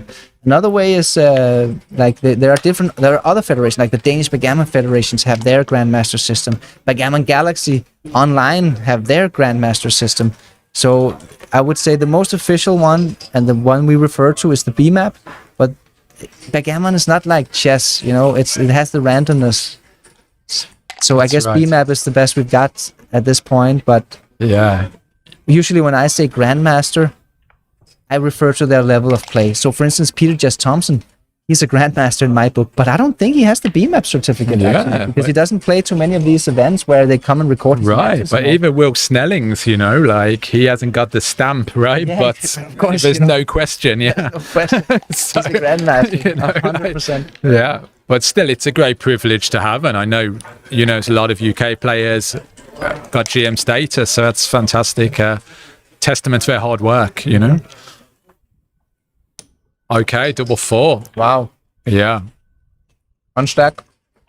Oh no. No, we- I was just gonna count the race, but the problem is that no, Peter. It's not- Wait. He stops. Good, Peter. Hang on. You unstack. This anchor here is an asset. You don't need to run. You're too underdeveloped to just run. You're gonna leave shots in the Yeah, future. it's really that's a big 6-6s mistake. plus, you know, 6-3 Yeah. and stuff, yeah. That was an ugly blunder. Because for Peter now Jess Black Thompson. can just stay back, right, as that goalkeeper, and Wiley's just going to have to, like, leave shots with a lot of rolls here. Peter's logic was, I'm ahead in the race, let me break contact and get Yeah. into a race. But the problem is, Black has a perfect holding game here with an Yeah. anchor and a goalkeeper, and Peter's so underdeveloped, so he's going to leave shots. Yeah. He should have used this role to develop his position. That's and right. just stay back, stay on that beautiful anchor here that you just established on the bar point. And also that double anchor there, the 13-14, is difficult to clear, right? It is. Having those 2 That's points right. together. It's not like he's just cruising home to freedom. Oh, Yeah. wow. Okay. He does Okay, it again. well, now it's Much easier. and here, what do you think about the cube with 19 pips up? Okay, let's have a look. In this position, actually, you know what? It's not going to be a cube. The goalkeeper is too powerful right here. Yeah, you can take deeper, right? You can when take you've got deeper. So what matters more when you're facing a holding game with a goalkeeper is your level of development of your front position. And Peter is still too underdeveloped. He's got the stack here. He's got the gap on the 5. Yeah, I think he correctly waits. Just waits a little bit. I don't yeah. think it's horrible to cube. Maybe even if you're an inexperienced player, I would maybe even recommend to cube. But these guys are trying to play as accurately as possible. Maybe So I think waiting Peter- until Black runs out of timing a bit more before you get the cube in, right? Because it's It could be there's a couple of triggers here. Either Black could get into timing trouble, or White is getting ready to launch an attack. And this is what we're seeing here. Look at this extra attacker that Okay, Peter's so- getting here. So he has attackers here as well. He's got an attacker here in the 8. So this could be getting into. Okay, we see the result is not there yet, but we're getting into territory because at least we have that trigger where we have a potential attack. yeah. Those are the threats. I think it's a good rule of thumb, though, in these holding games, when you have a blocking point 6 away, they are pretty much always takes, right? That's a great rule. That's right. Yeah. Always good to. And the goalkeeper here makes it even stronger, the holding game. Good decision, Peter. You're too underdeveloped. Odd even number combinations not playing well in Peter's position. Yeah, that's a good point, Pete. Just saw that. And 6-2 is an Bill's okay. there, 12 players left, starting in the high roller. Okay. I just heard that Sander Lylov won his first round match. I'm not sure against who, but he looked very happy, and I asked him, and he said he nodded. So he won his first match. A2-4-2, right? Yes. I don't see any other play. What here. is he Here in the thinking? 10 Yeah. point, perhaps you're too underdeveloped, Peter. You need to utilize your checkers a bit. They want to get We saw that utilized. before, though, right? About efficiently using the stacks of checkers. So I think it was a position in the previous game where Yes. you I mean, just gotta. if I had to name one principle of backgammon strategy, it would be that checker utilization. Checker or utilization, What I love that, Roberti yeah. calls efficiency with the You've checkers. only got 15 guys in your army, right? You've got to Yeah. use every one of those effectively. That's why we talk about dead checkers being really so bad. It's That's the like- worst. That's the when you underutilize your checkers the most. That's when you bury checkers. Yeah, you know, there's not many, right? And I think it's actually one of the trademarks of really strong players. They go out of their way to preserve the utility of their checkers. Yeah. Where lesser strong players, they just make some safe plays along the way. They don't even notice it, and then they end up with bad structures in the end. Yeah, and bad structures leave shots. Yeah, exactly. Basically, That's which right. lead to That's the you- problem. Yeah. And they don't block well as well. Yeah, and now look, wide is stripped, right, in the outfield. Yeah. TMP, we got a lot of points that are stripped. I think we're still one step short. We're getting closer, but we're still one step short. Here we can see that 6-1 is a bad number, you know. Actually, we got a little bit further away from the cube here.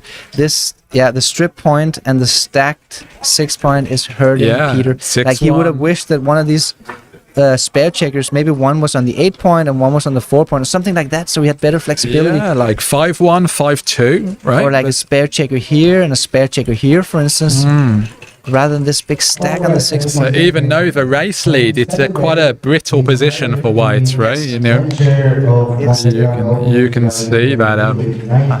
Okay. Okay, what has white got here? I'm not sure here. I'm not sure because Ari Nogueira, representing Brazil. He is being challenged by a very strong Japanese. I think you clear a 10 points, right? Because will be the winner of the Open 2023. the 10 point lacks value when the 4 points made as well, right? that's a point. I think that another thing that's going on here, if he were to make the other play, clearing the 8 point, you're getting ready to launch an attack, but all Mochi has to do is jump with a 6, and then he has a great holding game, and Yeah. Peter is left with all these two stranded blots that can't get home to safety. And we can see here, white is barely the favourite, even with this 20 pip lead, just because of the inflexibility in the position, right? Could he have done anything about this, Peter? I'm not sure he made any mistakes. I think he's just ending up with a... maybe the double 4, actually. The first double 4. Oh, Okay, that's not good. 19 pips. Okay, he's sees just about- counting the race, but here there's so many bad rolls. Yes, so many bad rolls. And black has a killer board here. Yeah, yes, this super strong 5 point board Yeah. over here. Too many bad rolls here that leaves a shot. I think Peter's logic is I have market losers here because I can clear the midpoint with a double and I can attack the goalkeeper. So But 6-2 is... this is it's safe for one roll, basically. yeah. You know, and now what is white going to do next time, right? Is Mochi gonna stay with the goalkeeper? He could also make a sneaky move and just With step the up 2, there. yeah, it's quite nice, That right? it eliminates a lot of the point hit making numbers for Peter. Yeah, or point on you head want- numbers. 5-1, 5-3.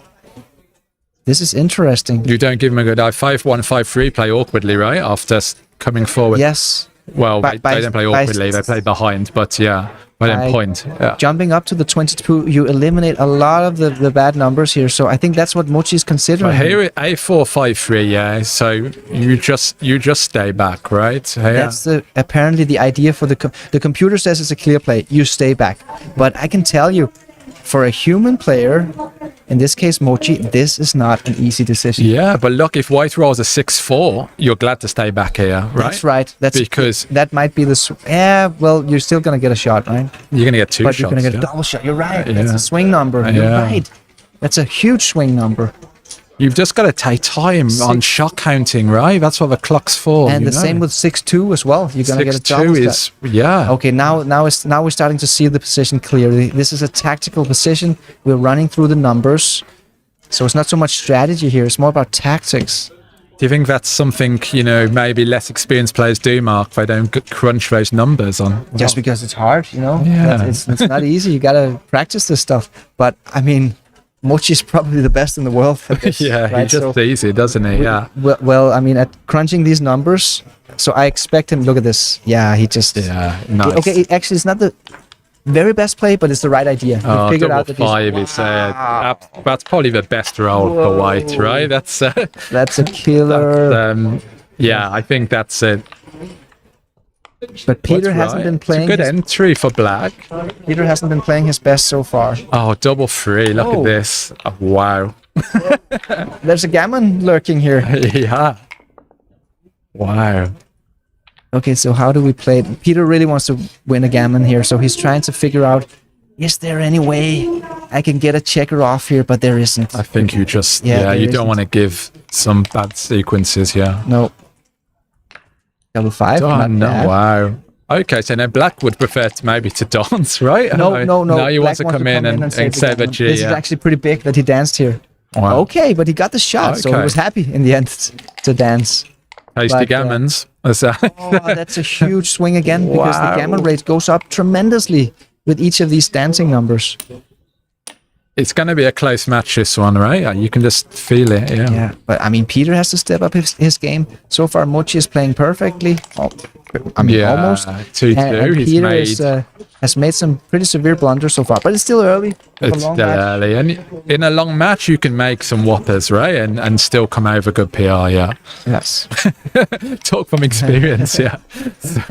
I mean, Yeah. but I think he already messed it up, Peter. So it's not going to be a fantastically well-played match from his part with the blunders he's made so far. But he's Yeah. going to grind it down. He can grind that He can down, grind down right? into the fours, perhaps, maybe even into the threes if he plays It's really possible, well. right? Could be a long match, yeah. Yeah, but at least he's leading 6-4. And to be So- honest, in this tournament, I think Peter would rather lead 6-4 than play a lower error rate. Right, sure. Because this is high stakes. This Yeah. is really high stakes. Yeah. Okay. Okay, so here we go. That's it. Fighting for the advanced anchor. Always got to hit. Opening principle. Knock him off the points he wants to make. Here it's a bit of a hitting contest, but black is goes back further in the race, right? When it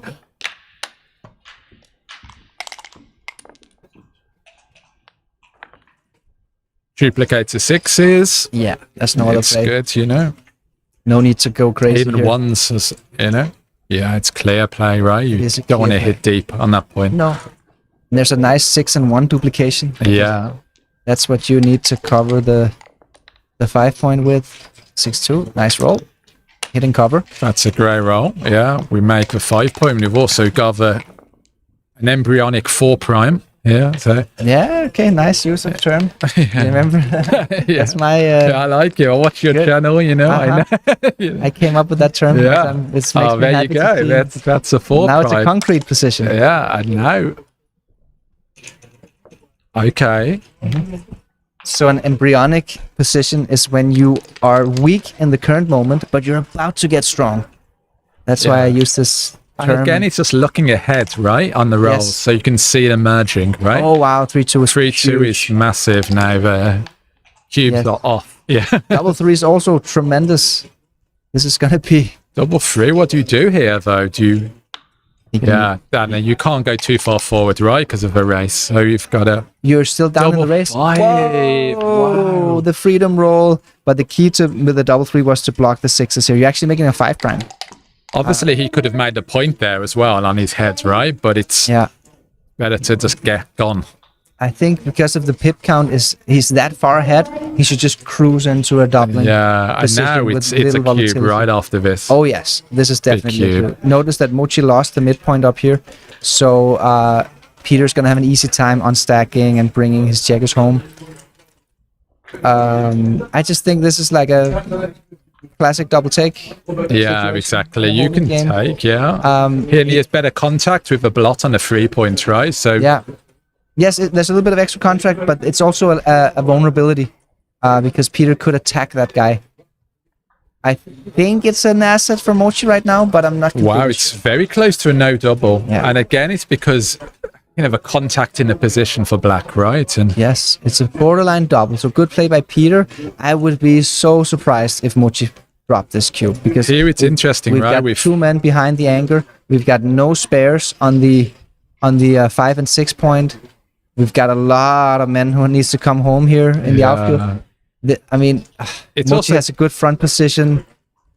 It's also key, right? Having the 4 checkers on the mid, right? Because you can clear the mid with a double. Yes, but I would say that's usually the market loser in a holding game. But that's when you're facing a position on the other midpoint. Yeah, okay, Mochi takes it. Good take, Mochi. Yeah. I'm surprised it took him that long, to be honest. But he's probably just want to be sure that he doesn't make any mistakes. So we're seeing quite a lot of these holding game positions, right? Yeah. I mean, in this match.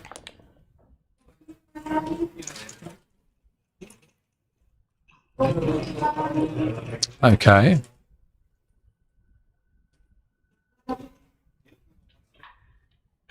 What is he thinking here? He's thinking of whether to do a double slot or something. Yeah, to slot or to build something concrete. So here with this move, he's building something concrete. That's good if you expect to get a shot in the upcoming roll. Right. But if he's not expecting to get a shot, he can might as well just slot the pure point. You know, right, to make points faster. Yeah. Yeah, just sure. accept some immediate vulnerability, immediate weakness. But to get it's the trade-off between long-term versus short-term strength. Nice. I like that. Yeah. So I think Mochi should probably go for. Well, now we have the computer result. Actually, we can see it's very close. 10 millipoints apart. Yeah. Because it's not exactly clear either way if Mochi is actually going to get a shot here. Right. Yeah. And I mean, White's not going to hit loose here in this position with this red blade anyway. So not. It's unless he gets a perfector with something, it's not going to happen. So. But sometimes the shots are just fly shots. If you're about to get a fly shot, you would prefer to have immediate strength rather than long-term strength. I like that. You should write that. Well, write that down, Mark. Yeah. Those, I've got many of those. Yeah, I like that. Yeah. Okay. Okay, so now what is he? 9754. Yeah. So. Yeah, the ace is very efficient, right? You utilize your checkers perfectly. Playing like this. Yeah, so most people would step up with a 1 from the back, right? But here, not necessary. No, I think the goalkeeper is still an asset for Mochi. It's not a liability yet. Peter doesn't have enough blitz material aiming at that goalkeeper. And 6-4 as well, you get... Oh, that's one of them. You know, that's one of them. 6-5, but still we get returns, right? 4-5, 1-5, right? So we're still... You're not supposed to hit here. Yeah, it's because of those numbers you just mentioned. You just don't leave shots, right? Yeah. When you're 30 pips up, I'm surprised here because I mean, Justin's like that, right? He's like, I don't leave shots. Yeah, I just don't leave shots. I would be thinking about the gammons here. Yeah. Okay, maybe in a double match point I wouldn't hit. I still might hit actually in a double match because it's also easier to get your checkers home while your opponent is on the bar. Absolutely. So I think this it's not a massive error to make the 3-point, but this just goes to show, right? You've got to slow down. It's a very interesting play. This one, I'm actually impressed if Peter makes the right. You get more gammons, just like 2% more gammons after a 3 points, right? And the cube is turned, so it's nice. That's what I was thinking. But even making a point behind the anchor, gammons are never going to be that high with the anchor made, right? So some gammons in it, and 12%, right? Yeah.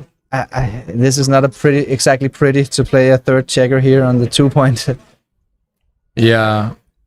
I would just make the 3-point. I like this idea of like the second best play, right? You always kind of consider the best move and then consider the second move, right? And then you do a bit of evaluation. Here, there are only 2. Yeah, but it's a way up, right? And I think the race kind of swings it towards a safe play. Yes, of course you want to play safe. You've got full freedom. You're up in the race. How many shots is this? It's 1-5 and 4-5. Yeah, so it's 4 out of 36. It's actually quite a lot. Yeah, any hit here is fatal, right? Yeah, it's no joke. It's basically fatal to get hit. Yeah, not entirely, but for the most part. It's only a 10 millipointer. Yeah, so we've been a little bit harsh on it. Yeah, on that, but still, small margins. Okay, so here Mochi basically can't make a mistake, but he doesn't know that. So again, Mochi is faced with a goalkeeper dilemma. Wow, Do you stay back or do you step? He's had this dilemma like 8 times now. Well, this Last one 2 looks games. scary. Here, I would probably error, right? 'Cause Well, Peter has the stronger inner board, but look, he's got no attackers. He's got one attacker sitting there. That's it. That's the only attacker in direct range. So I think that's why you can actually still go for it. And also here, is White going to hit loose with 4s, right? He's not going to hit He's loose. not going to hit But loose, so it's safe. If this guy was here or here, okay, maybe it's too much to be down here. Then maybe you just step up and just safety the goalkeeper. But as it stands with almost basically no attackers except for this one, I think we can go for the goalkeeper. Wow. That is very good, right? And here you can see like 6-3 plays awkwardly, right? There's some awkwardness. 6-3, yeah. 6-3. It plays, but it's awkward. Yeah. What else do we have? Have we got? What about a 5-4? No, it plays. 5-4, but Double 5 point shifts. 6-5 plays. 4-3. It's kind of counterintuitive to Wow, think good play, like Mochi. you have Very better good winning play. chances having another guy back, but Yes. it's all Well, about the contact in the It's a position. contact. Yeah, that's the contact value. You know, really key. And Oh, double 6s from Mochi. I like your value equation for that, Mark. You really take into account, you know, the contact in the position, right? Yes. That's what Mochi is basically doing here. He has one game plan left, and that's contact. You know?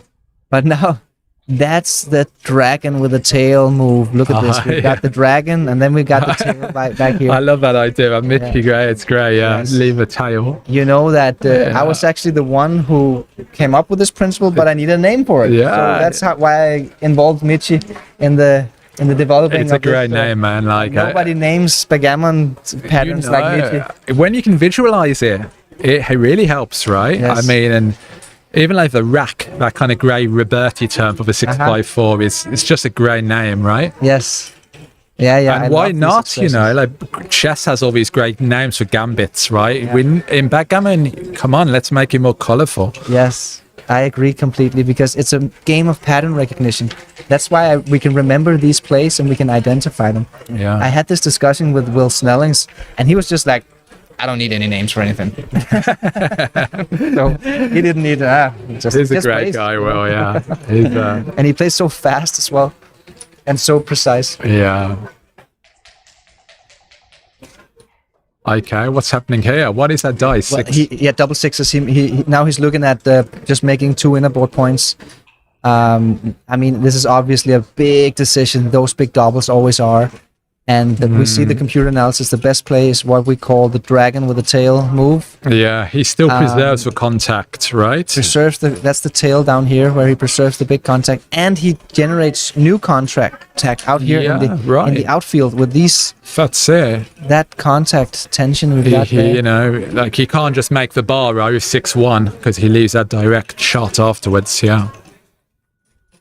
And here, yeah, that's right, exactly. You know, if he doesn't go now, then he's going to have to go soon, isn't he? Yeah. I mean, he just doesn't have a timing in that position. So I think that the 4-point is a better anchor than the 15-point, but and it's not that bad. The 15. Good play, good Mochi. play. Wow. I mean, he's really the man. good there. And double 4 is like again just. Okay, so, how do you play it? You can make the ace point here. But it looks so tempting to just make 2 points. Okay. Ace point is correct. Cubes turns, but yes, look at the gammon difference. 21% versus 11%. Yeah. That's why you got to make the ace So point. this is one where the cube is turned, right? I reckon if it was centered, it would be the other play. You would just play with low volatility and cast big position next time. Sure, yeah. This is a good move, Peter. He's going to have a look at the other one. Gammon's 20%, right? So That's right. still it's 21 versus 11%. And then that's a big lead, right? Okay, it just got closer on the XG++ analysis. So it's actually a very close play. He's not going to make any mistakes here. But again, they don't know that, right? It's easy to see as a commentator. Yeah. They have no idea. For this, over the board, this is a big decision for Peter. There's definitely blunder potential here with this big double. The thing is, by making the 4, you are leaving, some shots, right? You're leaving 6-1 and 3-4. No, not 3-4, because he's filling out the gap on the 4 point. On his 4 point, he's just. Oh yeah, sure, yeah. 6-1, just 6-1. yeah, So it's 1 it's basically 1/18th probability, or 2 out of 36 Yeah, sure. probability, because it's just leaving the 1/6. If you make the ace point, you're leaving a 4/3. So that's also 2 out of 36. So he can't escape that risk. It's going to be 2 out of 36 shots, no matter what. Okay, he chooses to play the low volatility, high winning chance. Okay. Move. This is definitely the double match point move, but he is missing out on some gammons here. Yeah, because black now 6-3, 6-4, 6-5 are just out. Yeah. Yeah, but he's probably still going to win the race, right? In that case. That's a good number. It is, because Muchi's catching up in the race a bit. And then you just make the prime, yeah, for sure. Wow. So Machi now he's playing sub 2 PR. Yes, Incredible. Beautiful. And Peter is struggling a bit still, finding his shape. And now it's yeah. Okay. No other place than this. Mochi has a fly shot. 2 out of 36 combinations. I saw the deuce first, but the ace is no good. Always good to get another crossover, yeah. Peter could still win a gammon here, but he needs a closeout, and he needs it right now. And he's not getting enough. it. Yeah. So now Mochi's gonna move some pips, and he's basically gonna make it impossible for Peter to win a gammon. Here we get 5-4 is not good. Okay. Oh, really? Yeah, okay. Just play safe. My quick intuition was to take off 2 checkers, but it's probably okay. It's probably okay. It's kind of getting awkward for white. He's a bit 6-5 overrun at the front, yeah. 5-4 is awkward. Double 6 is not. Wow, I mean, that's another. killer. Those are problem, but yeah, gammons are just off right now. You just gotta go, yeah. Yeah. Well, 8 too late. That's what Art Benjamin told me. When eight checkers left, too late, right? You've got to run. 4-8. That's a good one. I like it. I'm always counting out the crossovers, to make that decision. So if Art has a great simple rule when to run. So if your opponent only has 8 men left, then you're too late. Yeah. Before. Yeah. So 8 or 9 checkers. That's the time to go. Yeah. Definitely 8 checkers. Yeah. Unless, of course, it's DMP or something, where it's... Yeah. But yeah, you sometimes underestimate the gammon in the position, and yeah. Because even if white leaves a shot, you've still got to hit the shot, right? It's not a guaranteed win. 8 is too late. That's right. We've got Daniel in there saying about, when teaching kids backgammon, using the terminology really helps them learn. Yeah, that kind of colourful language is... And definitely getting backgammon into schools is a way to go, yeah. Okay, or you play it like this. Yeah, that's right. By the way, Daniel, are you familiar with the... now I'm calling you Daniel. I'm talking about Daniel Sorensen. Are you familiar with Daniel Sorensen, what he did in his school project? I saw he recently held a tournament for 300 school kids. Unbelievable work, yeah. And he had 2 world champions showing up, Sandra Leilov and Peter Hallberg, to play with the kids. Unbelievable, fantastic. Absolutely. I mean, we can all grow the game in different ways, right? You know, but getting kids involved at an early age is massive, right? If we want to keep these tournaments popular. Yes. Small mistake here by Mochi. It would have been slightly better to play this move, hit loose on the 5 point. But not a big deal. 33 that's a good point. hit as well, because that blood is completely safe on your 11, right? Peter has a good position here. The match score is starting to come into play. Yeah. Now Peter's 7 away, Mochi's 11 away. So that is actually a sizable lead here. Yeah, he could consider doubling here at an even score, but it's certainly not a double at this score. So we're gonna see some adjustments. Yeah, that's right. Particularly because Machi will have a very strong recube. Yes, that's from why. behind. Yeah, that's exactly why you want to wait out a little bit longer in these contact positions.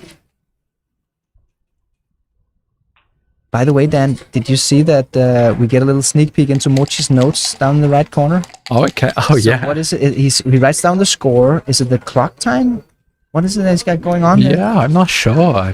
But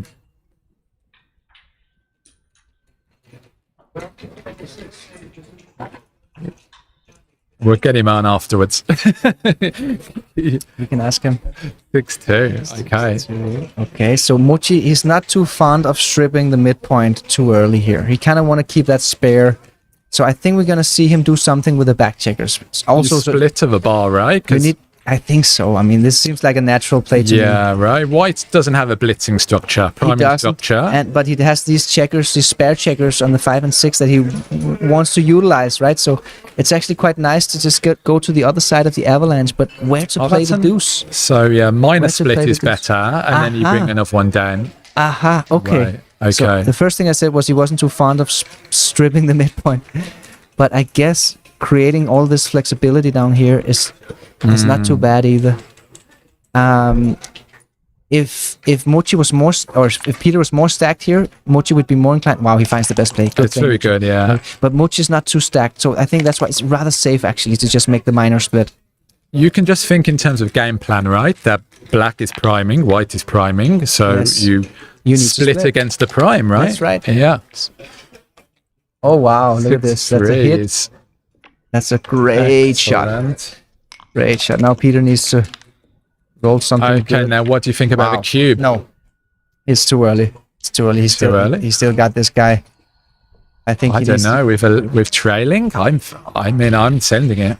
It's very easy to take. I mean, even if this guy was out here, you could still take it, because he's so underdeveloped, Mochi. 182 kids, Daniel. Yeah, excellent work on that. 182. Okay, 182. I got the number. Wow, wrong. but still incredible work. Imagine a tournament with 182 kids. Yeah, backgammon. That could be, kids championship at Monte Carlo. Yeah, one year, Okay, so now next time, unless Peter rolls something good here. Are we going to see the hidden split? I think we are. Yeah, yes, I think that's the when right he play. when he can jump with sixes, usually right hits, right? Exactly. Now that's good play, Peter. The hidden split. You've got preventing Mochi from getting freedom with this and guy. also a tempo. You don't want black to make the 5 point here. That's right. Look at all these beautiful spare checkers that Mochi has in place, pointing on the 5 point. So there's a huge tempo gain here as well. So it's just a pretty clear play. Mochi's thinking about the cube, but I don't think it is. He's still a little bit embryonic over here, 3's not a market loser, right? 3-6 might be a market loser. 3-6, double 3. But like a 3-1, for instance, is probably not going to be a market loser. It is a small double, though, but easy take, yeah. That's the effect of the match score. That is exactly. It's a no double for money, but because he's trailing 4 points, and this is kind of it is a little bit of a gammonish position. So it's not completely gammonless. Right. That's right. You've got 20% gammons. That free hitting is a big free, right? It is. Well, or 19% gammon, right? You've definitely just got to think, right, in these positions. This is an impressive find by Mochi. Yeah. If he finds this cube. But, when white is trapped back there and 6s and 5s just play badly, white's got a stripped midpoint. He's got a lot of prime value, Mochi. Because of these two back checkers of Peter that doesn't have any daylight. I mean, even if he jumps out, right, you're still getting those double hits from black, so... What are you working on at the moment, Mark? Any new books in the pipeline? Yeah, 636 from the bar crusher. It's that was. Oh no, wait, it's not a market loser. He can probably still double in. He can probably still double in. I think Mochi's gonna double here. And are you taking this as white?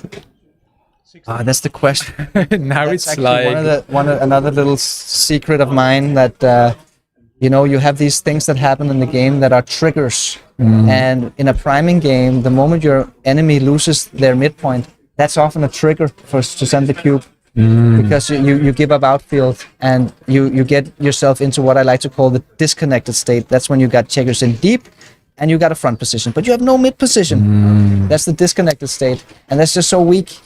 And here, so that's why I know this is a cube. I know there's a cube from Mochi. White's the question is whether you take it or not. I don't like it, the take. Yeah, I mean, white's. The timing is poor. The prime is going to crumble. Yeah. There's no connectivity in the position, right? He's in the disconnected state. You just kind of let it go, I think, right? Preserve your match lead. I think What happened? They had some sort of incident. What's happened? Oh. And they stopped the game shortly, but now they're back, and Peter's thinking about which deuce to play. Apparently, did black play? What? Okay, I think this deuce is slightly better. Apparently, according to the, it's actually significantly better. That's a 60 millipoint error. So it just goes to show how much they're getting primed back here, and they need to fight for freedom. Easy cube. Yeah, you know, is this a take? Oh, he quickly takes it. He took it quick. What's it? Was that a take? Is that a take? I mean, I think it didn't jump up the PR, so it must have been a take, right? I mean, didn't it? It was, yeah. I hope. Why we should have 5.8, 5.7. So I think it was a good take. I'm sad that we didn't get to see the analysis there because I mean he took it so fast, right? He probably had time to think about it. But, oh wow, it's 5-3 is duplicated. No, I think you got to come out. I think you need to get those guys free. Freedom is one of my 4. That was a good take if it was correct. Yeah, very good. But we don't know yet. It felt like his PR went up a little bit. You need freedom. Freedom. Come on. Is that Mel Gibson? You know, I've got 4 fundamental principles of backgammon theory. Checker utilization, purity, flexibility, and freedom. You know, freedom is so important. Yeah. Good play, Peter. He liberates that back guy because otherwise you're going to get trapped and you're going to crunch. Yeah. You know? So good play, Peter Jess Thompson. But it's great, you know, black having that advanced anchor, it just kind of rules over counterplay as well for white, you know, because white can't come in and hit. Yes. So counterplay is off the table. Yeah. Well, he does have a little bit of counterplay just by having a 4 prime over here. Yeah, but now he needs to fight for freedom. The question is, how do you play the ace? Wow, this is the 8. That's a good find. Yeah, that's a really good find. Because I would be tempted just to play that one. Yeah. That's a really good find. I guess the anchor safeguards yourself from getting blitz attacked. That's right. That's probably and you why. lose a lot less gammons with a 23 point as opposed to 24 points. Definitely. You know, I mean, it's like a lot. Yes. Yeah. Oh yeah, I was thinking about coming out with 2, but Mochi could make the 10 points. So of course you got to make structure in your prime. 3-1. Okay. Good roll. Pretty good roll. Yeah. He gets to unstack again. Checker utilization. This is an number 1. interesting game. Yeah. Okay. 3-6. Wow, big grey roll just to jump the prime. Yeah, 2 the duplicated here. 6-4 doesn't hit. But look what it does. He makes a pointer. He makes the. Oh, he hits. Oh, it does hit. It does hit. How does it hit? From the 22. Oh yes. Wow, oh yes. I just didn't see it. Yeah. Wow. Yeah, I almost made that A4 point without even seeing. That's his fly shots are easy to miss, you know. Yes, and then he dances. Wow. Peter has a game now. Wow, Peter has a good game now. Yeah. He's a big favorite all of a sudden. With some gammons in the mix. If White can roll a 3, He's you like know, to step up, it's big. That's a good 3 from Mochi. He's fighting for the edge of the prime. That's where the battle is now. The battle is at the edge of the prime. So okay, out with this out. Yeah. No, you need to split first. That's the ace, and then which 6 is better? Which 6 is better? I think maybe it's better to jump out with this guy. You know. Yeah, you go. Yeah. Again, like we said, this mobility issue, right? You've got to give a checkers move in. That's right. You don't want to be stuck. Hey, black's on the bar. Just go. I might have to expand my list from 4 to 5. Mobility. Mobility is like on my list now. Yeah. Yeah, it's really important. It's on my list. Yeah. Again, the lazy play is just to run with this guy, but then you're stuck here with these 2 men. Yeah, now is the time, right? Yeah. Now is the time. But it's close, right? It's making close. a 22 point, but this is slightly more bold. It's slightly more bold play. But you can make a bold play. You have a better board. He's on the bar. Good play there from Peter. Out, yeah, nice. Mochi wants to come in. Wow, excellent. How do we play the 4? Yeah, he doesn't want to risk getting a 3rd man sent back behind the prime. So that was a good play. You've always got to be mindful of the gammons, right? I mean, you just, particularly when the cube's turned. Okay, we're gonna, the match score is really crucial here. When you're leading, the positions where you can actually double in is positions with high winning chances. So Peter wants to get freedom. He wants to bring his checkers home, and then maybe he could actually find a recube here. But as long as they're contact, we're never going to see a recube from Peter. This is interesting as well, whether you make the point or you make the ace, right? Yes. Look at the pip count. the pip count is rather close. That's a good argument for making the deuce point, actually. Because that means he could make that maneuver that we like to call, Yeah, we don't like this. It's that's just risky. You're going to lose too many gammons here. What about the 5? No. Don't do that, Mochi. But what I was about to say is the making the deuce point here. That's the move where we call blitzing to escape. blitzing to escape. Yeah, I like that. Yeah. He's putting him on the bar, and then he's buying himself time to then start rolling some 6s and get. That's right. If he's on the bar, then you jump, right? But at the moment, you just give too many sequences here. Yeah, double 2, double 4, 2 4, 4 5. It's way too many rolls. Yeah. Oh, Mochi. Yeah, you're outboarded. The race is very close, so you don't want to lose any pips. The problem getting hit, it's not just that you're going to get blitz attacked. It's also that you're losing important ground in the race. When the race is close, you typically don't want to get hit. Again, here we can look at the blitz, right? We've got how many? 11 in the zone here, right? So actually, we've got 13. 13, right? Yeah, we've got. That's the Phil Simborg rule. Like, count how many checkers are on the other side of the board, rather than count how many we've got. So yeah, good play, Mochi. Yeah, good work. Oh, another good roll. Another good great. And now blitzing to escape. That's what Mochi wants to do. But again, with the time, so now he wants the 6. He wants it's just a single 6, and Mochi's doing really well. Yeah, he really wants the 6 here. That's to the blitz to escape. There it is, blitzing to escape. And you bring it round, right? You just play you just bring it around the corner. One blot, yeah. Yes. You don't want to play with 2 blots. Okay, it's close. Wow. Now, I mean, this is but actually go for a blitz attack. Yeah, but if white enters and hits, then you've got another blot. But look at the evaluations. Great play by Mochi. I would have made the other play. Yeah, keeping the blot count down, but it's the same amount of shots, actually. 5-4. No, it's actually 1 shot less because it's duplicating double aces. So maybe that's it. It was 1 shot less. It's another attacker. So good play. You're playing to a 6. Very nice. Look at that from position. That's solid. But black is, again. Oh, he keeps dancing. Big 6. He just needs a single 6, or he can just close him out. Okay, he's going to go for the closeout. Very nice. Yes, bought himself so much time to escape here. The blitz to escape maneuver is really working out well for him. This is good for black, yeah. Just a single 6, and there's okay, so that's it. That's well played, Mochi. Very unlucky dice for Peter. Yeah, right. But that's going to be interesting. It looks like it's gammon, right? 7-point match maybe after this. This is crucial. Oh wait, I think he needs to get some checkers into his home board to decrease the gammons here, because if he gets okay, I was wrong. This is okay. Just play efficiently. What I was worried about here is that you're going to get closed out. And then you didn't move any pips to save the gammon. What do you do here? You do hit with a 3? This is the gammon play. And Mochi is trailing in the match, so I think he should think about the gammon. Yeah, hitting is actually... With the cube turns, right? You make an aggressive play, right? I mean, if you don't make this play, the gammon is just going to slip out of your hands, because again, Peter's going to move pips. All the top moves, right? Top 5 moves, we can see the hit is key. Because otherwise, you give him opportunities to hit you, right?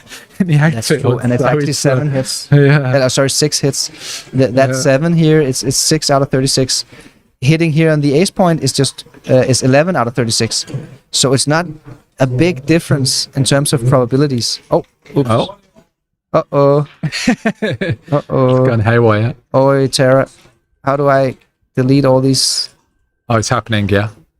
This was a position. Okay. Uh-oh. I need your help, Tara. Oh, he did make the hit off a front. I need it. Tara?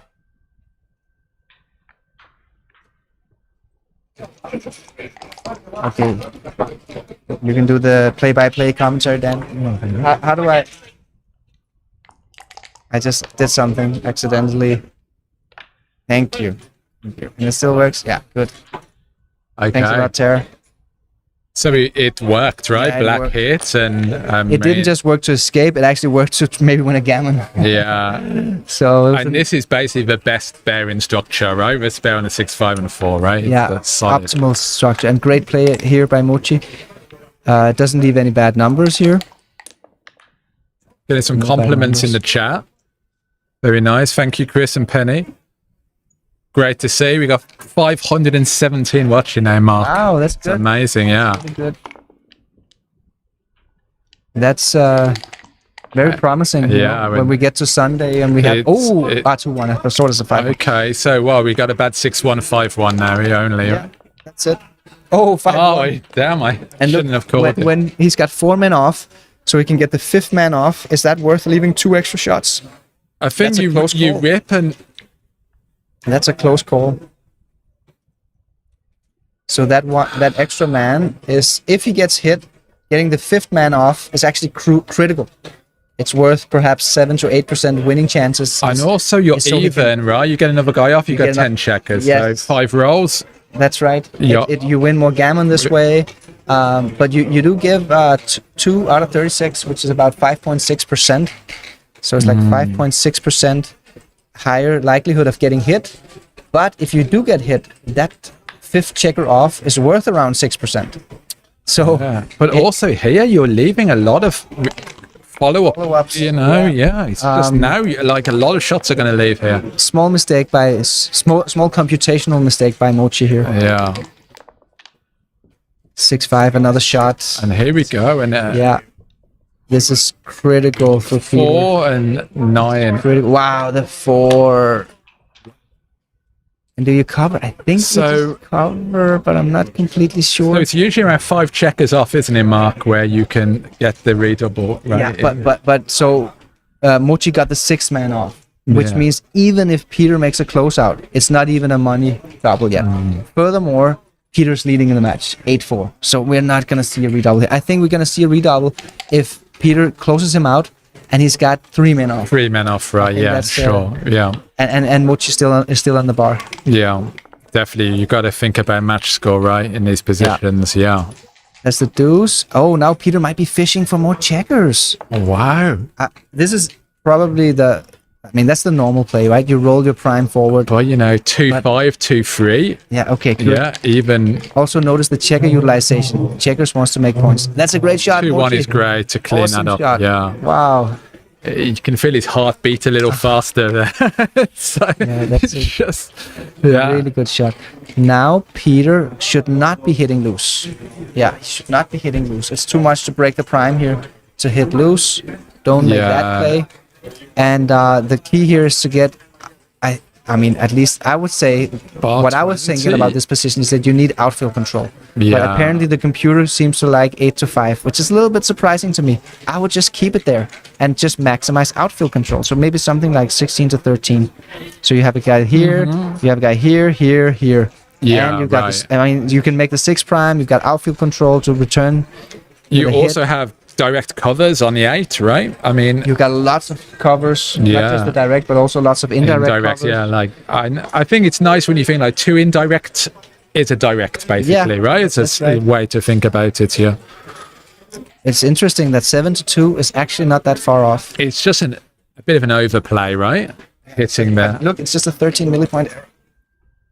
Yeah. Because you really, you have a really big incentive of hitting that guy. He's threatening to get freedom. We don't like it. So it's not that terrible to break the 5 prime. And I guess against a 2-point board, right? If he was a 4-point board, then that's a different story. No way. Then we probably would have to play 8-5.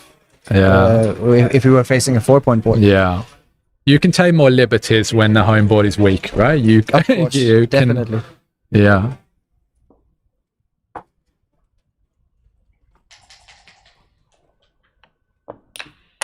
Okay, he goes for it. Big roll from Mochi here.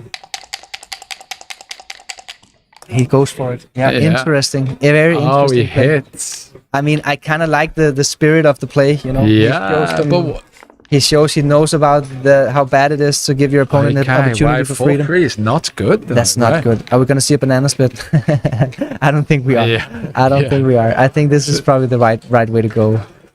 But now Black's got 5s and 6s, right, to get out. So it's he does. But Peter has outfield control. He has pretty good outfield control here. Okay. So now Peter's gonna attack with a 5 or a deuce. That's a 5. Now he attacks. Yeah. So sorry, 5 or 3.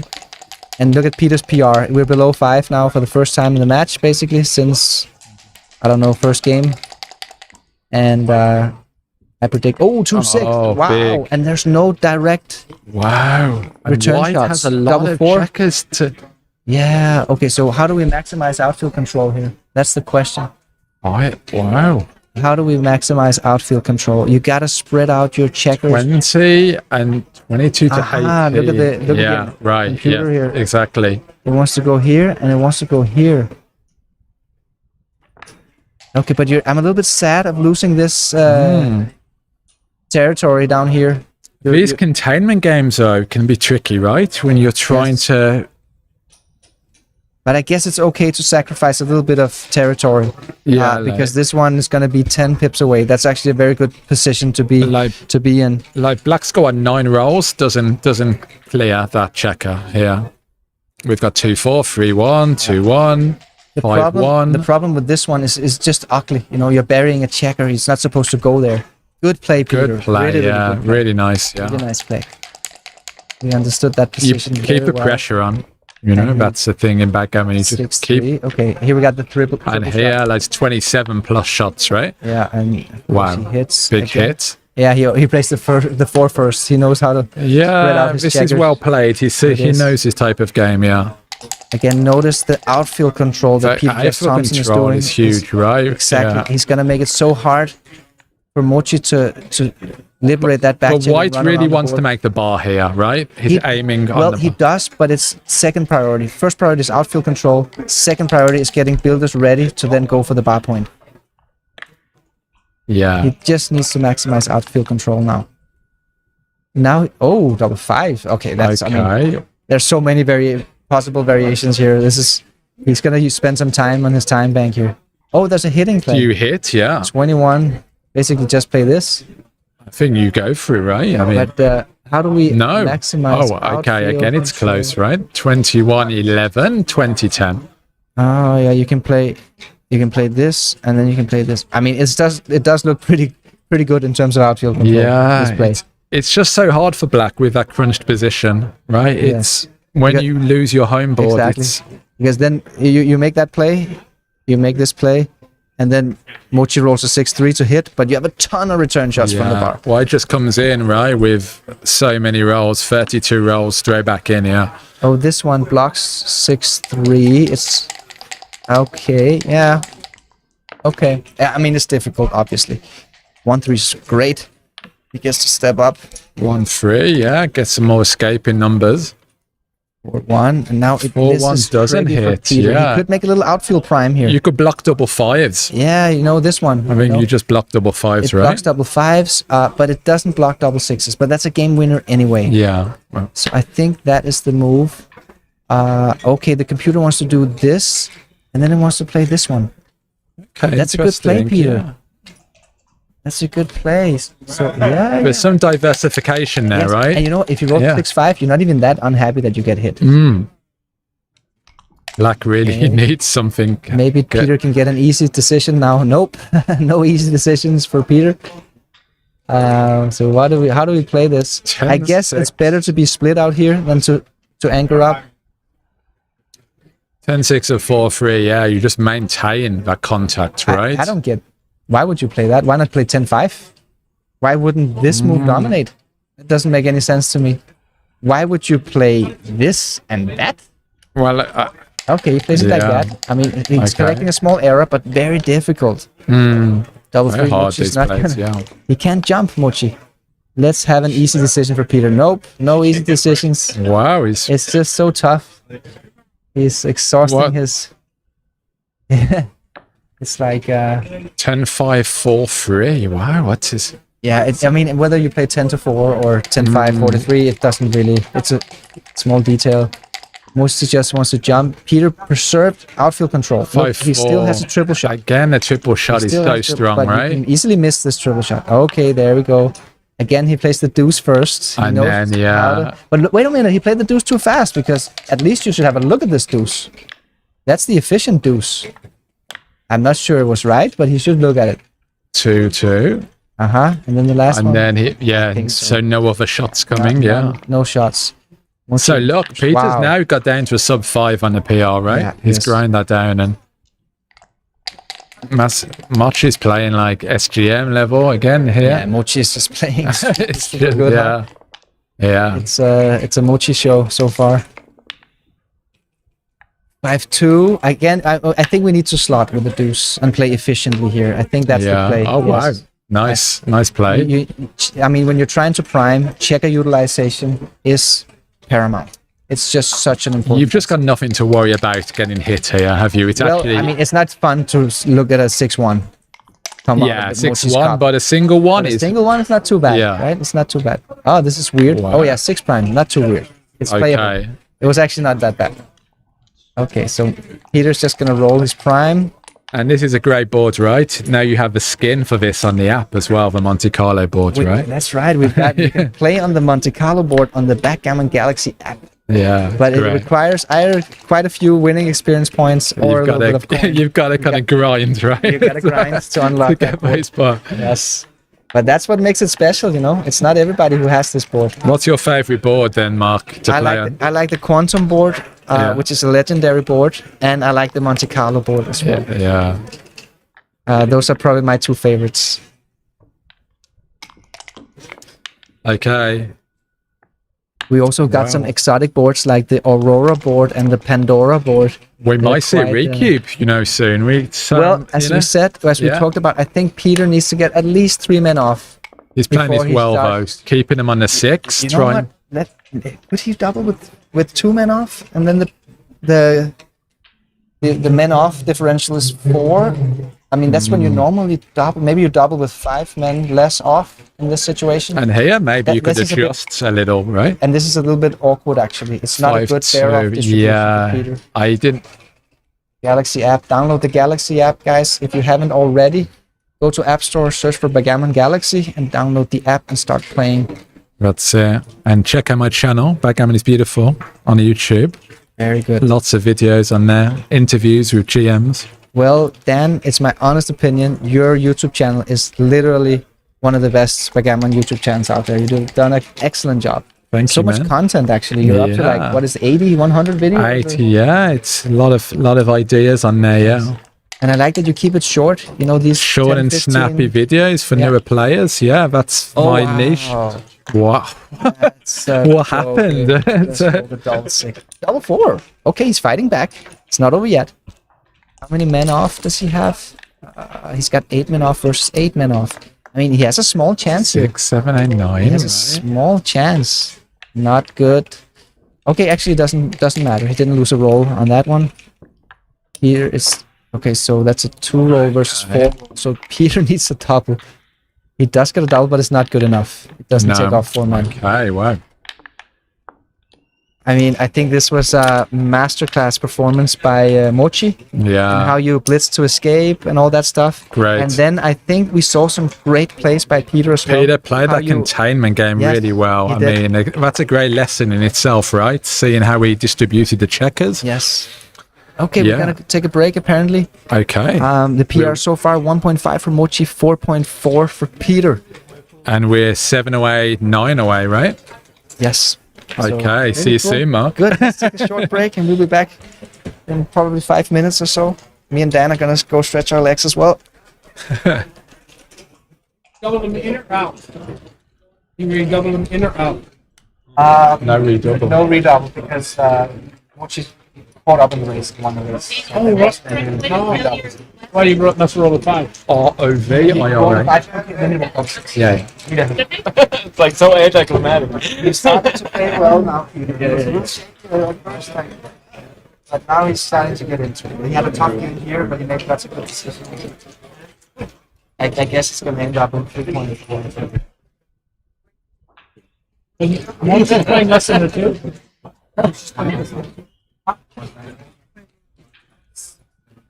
But not a good one. Not a good one. Terrible.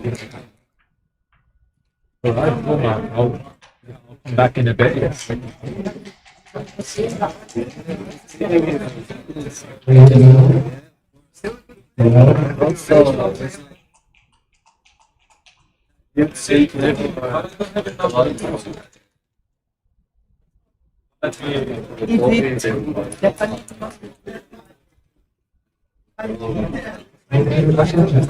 Yeah. Because you.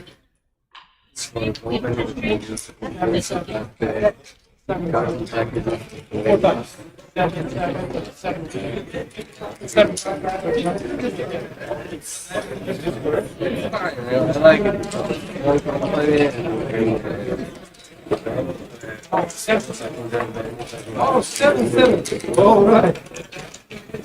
Then the boss at the beginning, right? All right. Thomas getting a fun match between Woodchip and Woodchip. Yeah, I have very excited. How many did we get? I think it's 13. You guys get the opposite. Then they start against the game. I just gotta go to the bathroom and get some more. Good to see you.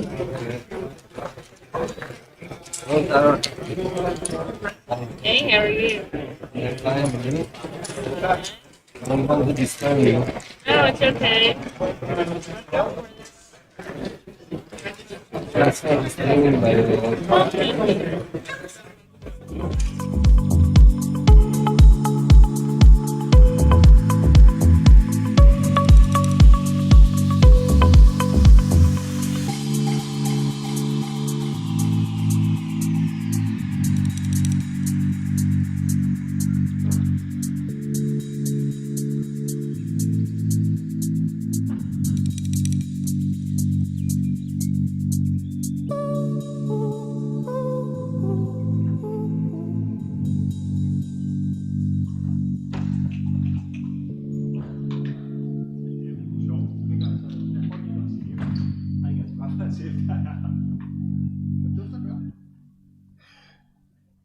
Jeg får ikke...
Ja, det er ikke sjovt. Men vi ved ikke, hvad han døde for, fordi han fortæller ikke noget. Det er sådan, han bare så fedt op. Ja, han kan godt synge lidt. Ja.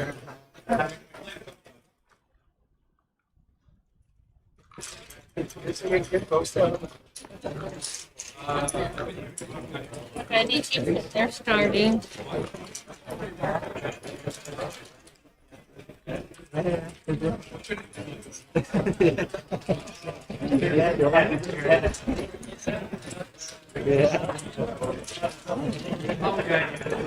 Jamen, jeg er lige gang med at kommentere en Backgammon-kamp på YouTube. Den går på YouTube.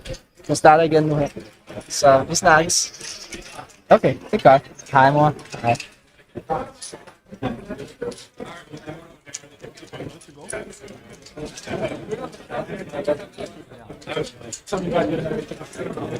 You know what's interesting in that game? That 5-1 position that Mochi misses. Everybody's getting that wrong. They're undervaluing the fifth checker off. Because you know what? You remember the McGreal textbook taught us that like the fifth checker off doesn't matter that much because it just gets you to a borderline drop pass in most reference positions. Wrong to me. Did it say No. Remember Mochi played for fewer shots. He played for 11 shots, 4 checkers off. Okay, he should have taken it off. Everybody's getting that wrong in tournaments.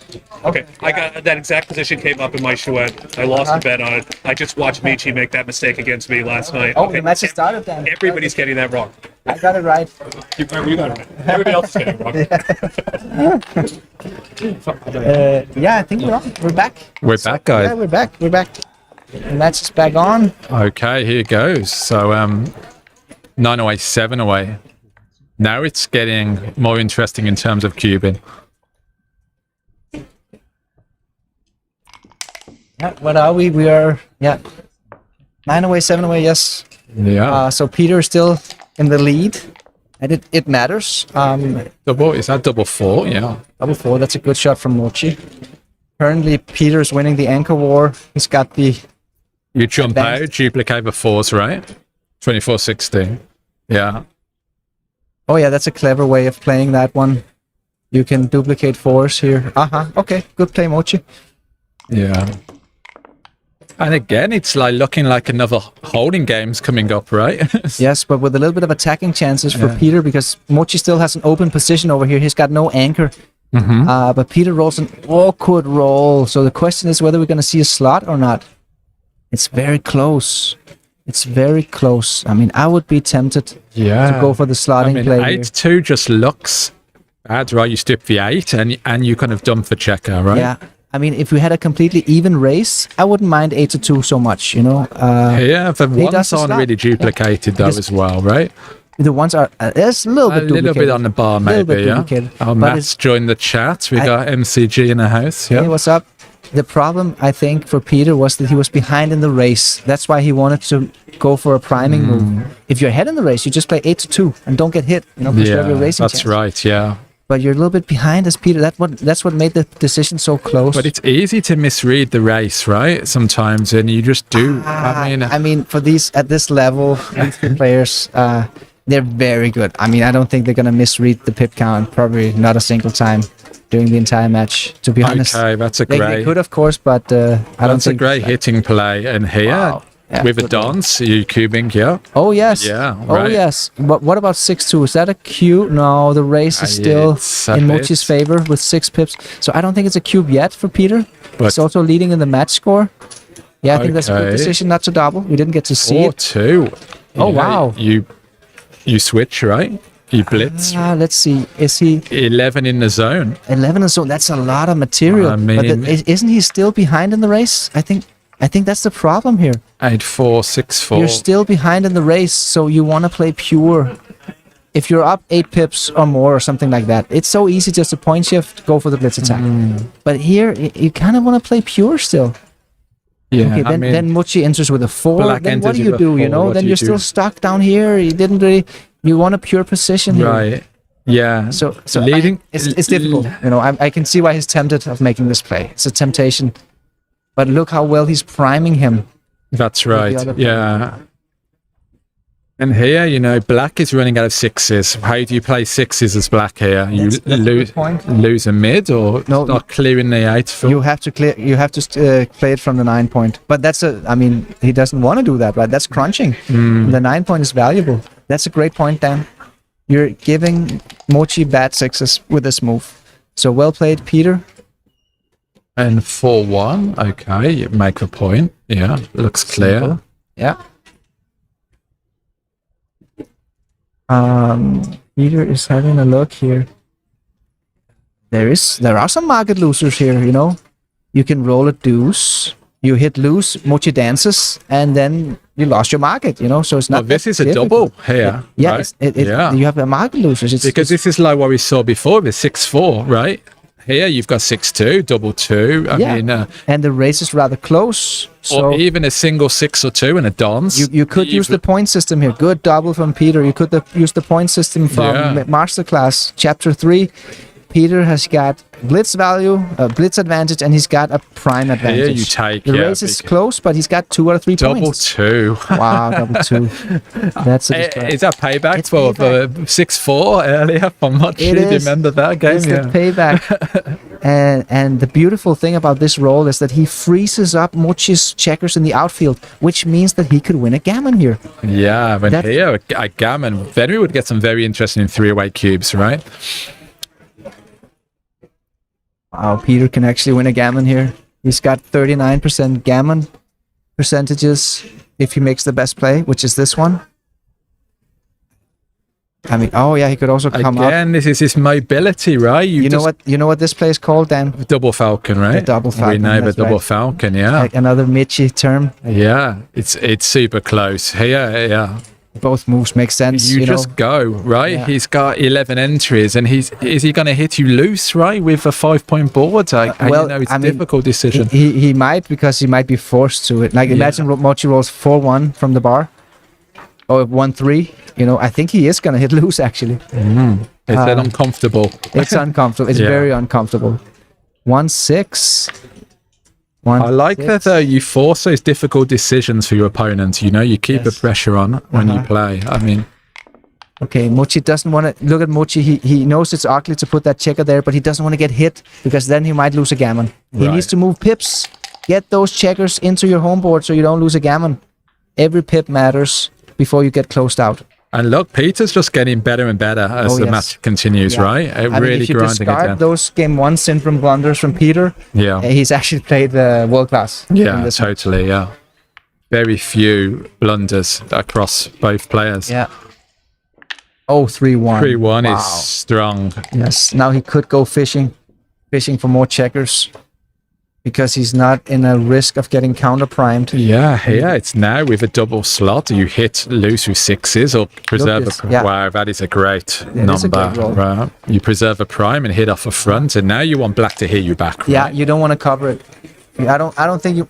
Would you want to cover it? I mean, you could. I don't think you do. I think you fish, right? I think you come go in. fishing. Yeah, I think so too. I mean, okay, you do cover do it. Okay, cover it, and right. the reason why this is also what made the doubt come to my mind is that you can actually win a gammon, because he's got 4 men Still in the with the outfield still. crossovers, so it is right. possible to win a gammon without catching more checkers.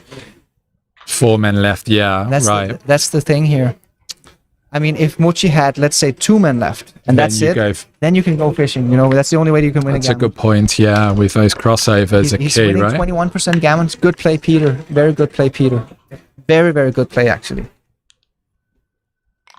I suppose there's a little danger of entering a low, right, as well, and not getting a hit back and well, lose a game on double one. Yeah, Matt's saying. I mean, there's always a small risk for every point you have to roll your 6 prime forward. There just is, you know, that's just the way it is. So it is safer to just play 7-1 and just close him out. So it's always going to be the best way to win the game. 6-6, 5-5, right? 6 Yeah. 6 Okay. Now we've got 6-5, 6-4, 5-4. 5-5. Mochi saves Double gammon. 5 That's and huge, that's it. huge. Big gammon saver, yeah. Yeah. No more gammons. Yeah. It's going to be a 2-point win for Peter. 5 away. 5 away, 9 away, yeah. 5 away, 9 away. Peter's looking very comfortable at that score. You know the match actually, Stan, for that score? Not a 5 away, 9 away. I'm okay when shorter matches. Yes, I'm pretty good Maybe at someone can put that in the chat for us, yeah. That would be nice if someone can put that in the chat. You know. What's the match equity at 5 away, 9 away? Yeah. I mean, if I could just remember Neil's numbers. Yeah. I used to use that a lot when I played more longer matches. But nowadays I play mostly just 7-point matches or shorter, so I just memorize it, I memorize all the match equities in a 7-point match, but 5 away. You start to see the patterns, don't you, in the table though, like 15%, 25, 35, and close to 73% from that. Thank you. Right. 73. Okay, damn it, he beat me to the punch. I was about to say, that. I was about to say 72. He's on there. He's got hot fingers on the keyboard, yeah. So. Close to 73. Okay, maybe it's 72 then. That's I take the under. But close to 73%. Okay, good. So that's the match equity here. All right. Did you see any other good comments or questions in the chat? A lot of stuff on Matt on comments here, yeah, and just some people saying they're enjoying the feed. So yeah, we're 473 watching. So I'll keep checking, guys. Put your comments in the box. Okay. Good split. Hidden Countering the down, prime. yeah. Actually, no, I think it's okay to split with the 3. I mean, incredible level of play. 1.37. Yes, it's incredible. Just, a lot of games as well.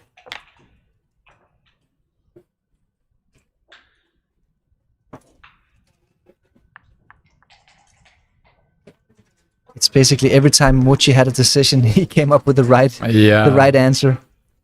Just seeing the candidate plays there. Just look at this one. Look, he's facing. Peter has an embryonic position, which means immediate weakness. So this good cube, Mochi. Wow. And Peter insta takes it. Early cube, and again, match score's important. That's now, right? Exactly. That's why it's a cube. Great cube from Mochi. Yeah. Peter and look now with the rack. I mean, it's. Yeah. Oh wow. That is a great counter, right? That against is a that. huge roll. Huge. I mean. He just eliminates all of Mochi's offense with one good that's shake. incredible. Yeah. And now you slot, because he's not going to break the anchor to hit you, right? No, unless he rolls double 2 or something. It's and very easy to play 13 to 9 and preserve sharp flexibility. cube, yeah. Wick off the mark. You've got to be, trigger ready when you're trailing. Sharp cube, yeah. Okay, 5-2. Just build structure, Peter. It's too dangerous. That to idea of the blot in front of a stripped point is kind of a temptation, isn't it? For the player. Well, it's one of those moves that good players make. They preserve flexibility. They take small risks in order to preserve flexibility, and it's just a much smaller risk when you leave a blot in front of a strip point. Yeah, a lot of the time, white just won't hit in that position. And as we saw, Peter rolled a 5-2 and he didn't hit. He makes a point. So it was actually for free to put that blot double there. Wow. 3 is great. How do we play it? You may have a 4-point board, right? You're not leaving any shots. Is that? I mean, are you? Okay. Is that okay? You played that quite fast. There's so That many was variations quick, here. yeah, I mean, you could have also made this one and make the 3. Well, being up in the race, maybe breaking the contact, right? Exactly. I don't know how much, but the race was. What was correct? 13. We're not sure. So. Okay, it was just 13 pips. I think I like Peter's move. Making the pure structure. Deuces. That's the first deuce. Okay. 2, 3, and 4. Yeah. Another accurate play by Mochi. 5-4. Okay. I don't think we should pay now here and clear the 18-point. I think that's too loose. So how do we play it? 10-5, 6-2. Okay, nice, yeah. Okay. So the 5 has to go to the 5 point. The 5 looks clear, right? Yeah. Oh no, not this one, Peter. Wow, that's too big. Yeah, that's too big. That's yeah, too big. It's just he's chasing. You're leading, and you're. Oh, that was a big one. He's chasing the gammons, but that's too big. That was the first blunder in many games from Peter. And Peter now Thompson. Black can pick up a second blot here, right? Oh well, not yet. I mean, usually that's a good response. I would praise a gutsy play like that, but this was not the right time. You're facing the rack on the other side of the board. You're leading 10-7. You're owning a cube. You could lose a gammon with that play. It was too big there, yeah. It was just too big. And Peter got back over 4 PR. It was the first blunder, I think, in maybe 5 or 6 games from Peter, though. Yeah. So he's been doing very well. Still a phenomenal level of play, yeah, really. From Machi particular, yeah. Yes, Machi is just out of this world. Yeah. Level. Just a level of focus, yeah. He doesn't miss things. Yeah. There's not a single lazy mistake in there. It's just razor sharp focus. Yeah. I want to know what he's drinking or something in his water, yeah. So, yeah.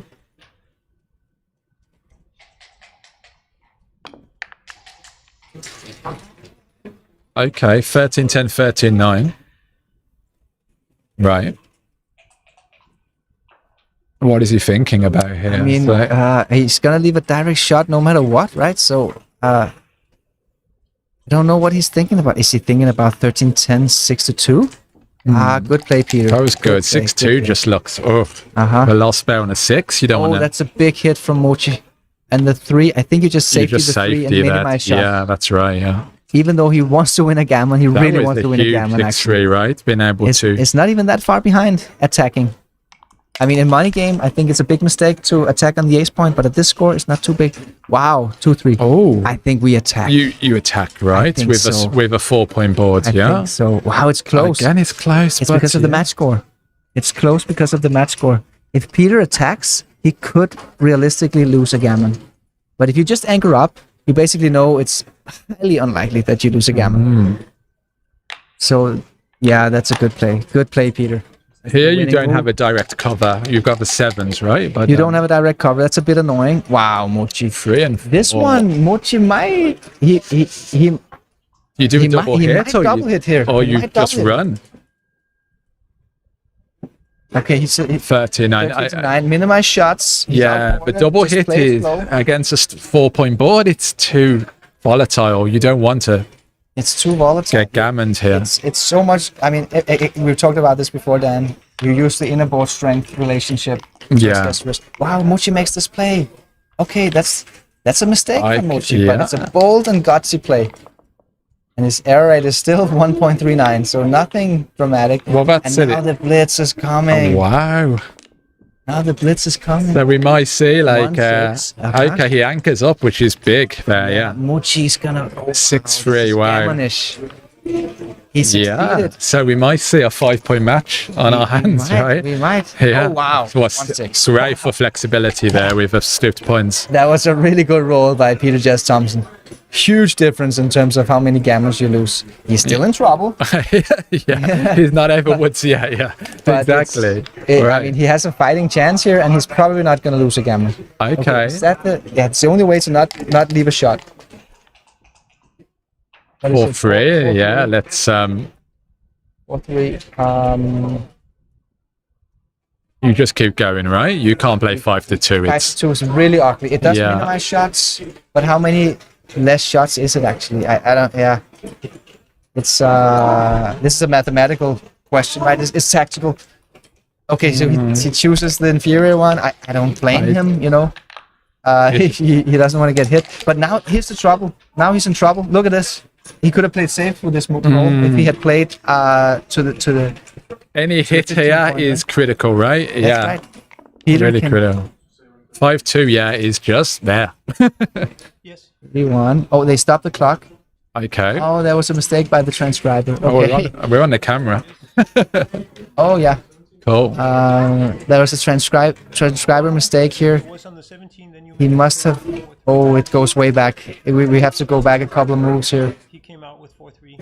Oh yeah, I rolled 5-3. Okay, This was a 4-3. Yeah, he put in a 5-3, and it was supposed to be a 4-3. Yeah, my compatriot, but Yeah, I think here 4-3. There we go. Okay, they corrected that very fast. And okay, then it might have been a smaller mistake by Mochi not playing that one. But he got in trouble with a 5-4, and then Peter misses the shot. And this could be it for Mochi. You know, he wants to roll that deuce and win the gammon. There's the deuce from Mochi. Wow. Okay. Yeah. Okay. Looks like Gammon City. Gammon City. Peter's in trouble.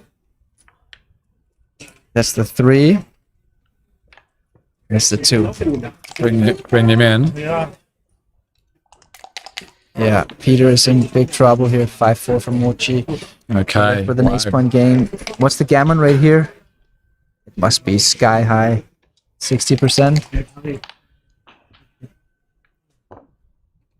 Okay, I don't think Mochi should be aggressive here. Yeah, just take it slow.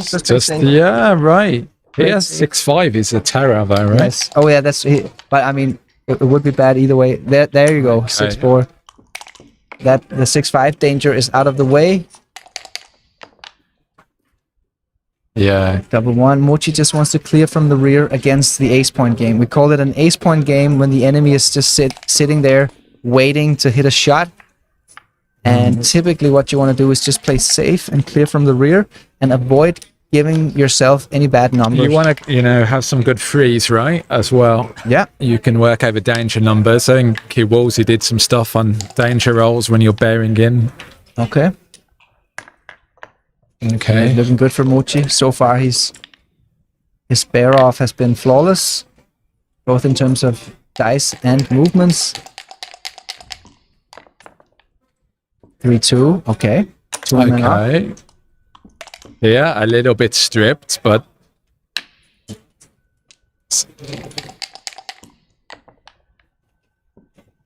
6-4 is an excellent shot. Some BGs here. There is actually. I think Peter has to get out of there now. He immediately identifies the danger of losing a backgammon 5-4. This is a coupe classique. Yeah. Right? If Mochi rolls an ace, we could get to see the coupe classique. But if he rolls a double, that would be huge, right? I mean, a double here. Yeah.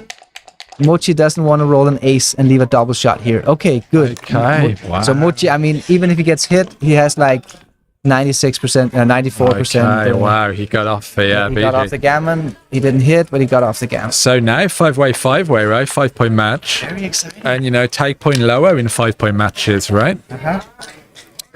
Wait. Super exciting. Yeah. We've got the opening ceremony coming up in 1 hour and a half, so hopefully... What time does that start? 7. 7, okay, cool.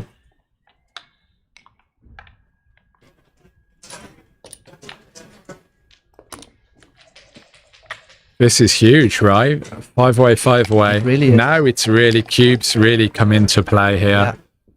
And massive. Blunders start to matter a lot in terms of winning chances here.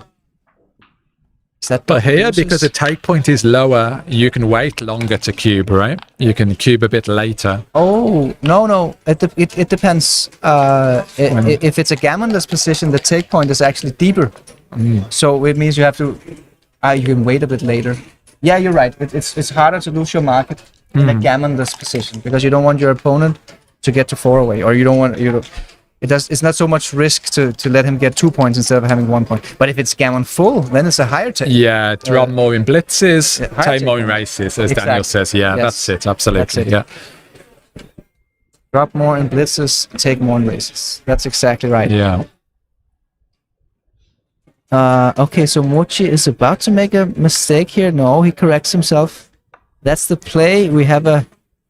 We're facing that advanced anchor. You always, point here. Symmetry. If your opponent has an anchor, you want an anchor in return, right? But the thing fight for an anchor. I mean, it does. You need to split here, yeah. That's the problem. Mochi didn't split the back checkers. Offensively, it looks good. It's efficient, but he didn't split the back checkers. And right now, he's losing the anchor war. Look at the positions of those anchors there. he needs to get those back You checkers need to going. get them moving, and now 6-5, you have to run, reinforce a mid. Great shot. Great shot. Also a good shot by Peter. Building his 5 point. Okay, 2-1. Mochi cannot allow to leave a shot here. He has to clean up that You block just shift on from the side. 8, yeah, So I right. guess you just shift. Okay, small mistake, 13-11-7-6. Yeah, it's okay. It's barely a mistake. Okay, you can clear the mid now with the anchor, right? It loses value when you have a 20 point. So you just Yeah. I mean, Kinda. it's just more just to keep flexibility, keep your checker utilization high. there you double go. 3. That's a perfect runner. Look at this. He can get full Wow, freedom. big. And he's going to be up 10 pips. Not quite 7, yeah.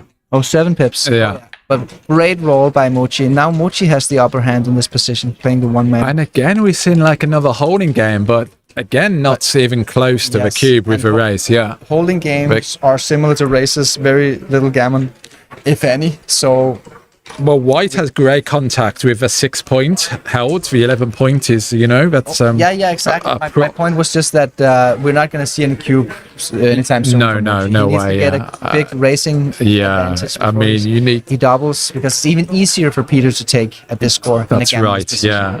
Well, that's it. With a low take point, yeah. Yes, sure. very low take point at Yeah. the 5 away, because Yeah. it doesn't matter that you give your opponent extra point to let him get to 3 away. 4 away is the key score in match play. That's the most special score of all. Yeah, a lot of close decisions, but you like making a 4, keeping the board strong, yeah. Yeah. It's one of those times where he's not going to get a fly shot here, so he could just go for long-term strength and slot something. He Right. doesn't need the immediate strength in the position.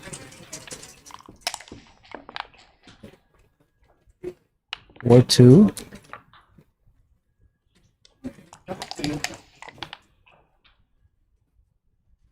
So again, because a race is pretty much equal, you really want to keep that 11 points, right? To stop him rolling Definitely. a grey secret. 100%. Yeah, When the but race is this equal, priming still holds a lot of value. It's one of the ideas Huge, from Masterclass. That's, is the functionality of a point, and it's very much a function of a race. When the race is close, you want to keep the points. That's it. Because you want to prime. But if black was further ahead, then that 11 point would be a liability, right? You'd That's wanna- right. Then you need to clear. But here, yeah. it's actually a little bit of a. It's very unclear who's actually in who does the contact favor here. Yeah, who's holding who, right? Who's holding who? Yeah. And here, white is really running out of timing, though, right? That's an awkward roll. I guess I mean, you can't leave a shot against a You closed home can't. board. You Look hate at to this. break the boards, right? But you can't leave a shot there, yeah. You just can't. But it is very ugly to bury all those checkers on the Oh, ace look point. at this. Black is having some difficulty. Oh, there's the shot. So how do we do this? How do we do this? Do we just minimize shots? Minimize shot. You just leave 11, right? With If the you do ace. something else, I mean, it's an awful lot of shots with any other play. But any hit here is gin. Yeah, You know what? It's kind of nice to block him out here. Yeah, Because right. because Exactly. White is about to crunch something. You know, he can Yeah. either crunch his anger or he crunches his homeboard. So this is actually the wrong idea by Mochi. It's the wrong idea. It's a wrong idea. Yeah. Almost a blunder from Mochi. Oh, that's a cube. Interesting. 16 pips, Is that, I guess it's a cube. I guess it's a good cube, actually. But I wonder would there have been a cube after the correct play there, right? Good question. Maybe We didn't get to see the equities. with extra holding, yeah. We didn't get to see the equities, and Mochi can't really recube immediately. Has an Aussie twang. It is a Birmingham accent for you. I've been told before I sound a bit Aussie, yeah. Okay, massive good cube, yeah. Oh, he's blocked. The prime works, you know, look at this. The prime works. And even though Mochi is ahead in the pip count, the race is actually quite even look because at of all of this, the wastage. right. Wow. That is huge. Absolute killer. That's a destroyer. We're going to see a recube next time, unless Peter can roll a double 5 or double 6. I don't even... Oh, double prime Oh, works again. double 2 is terrible. You can't even get past, yeah. It is a double and a pass. Yeah. No, wait, is it a pass? Yeah, it is a pass. Yeah, 14 pips up and It is a pass. nothing, right? 6-1, 6-2, 5. Yeah. So Mochi made a small mistake there. Peter played flawlessly, basically. Yeah, 3.4, 1.7. Okay. What a sequence. Yeah, it really That was. double four was... all of a just- sudden, Mochi is leading the match. Mochi needs to remember to put the points on the scoreboard. Okay, 3-way, 5-away. Getting some interesting cube decisions here.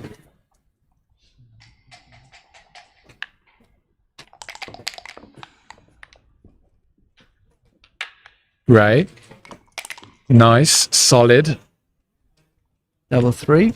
Yeah, you come up and you come down. Pretty standard. You really like that 5 points, right, of a score, right? You know, Oh, wow, yeah, It's just huge, right? Stops huge. White making the advanced anchor. Well, he has, but not the five.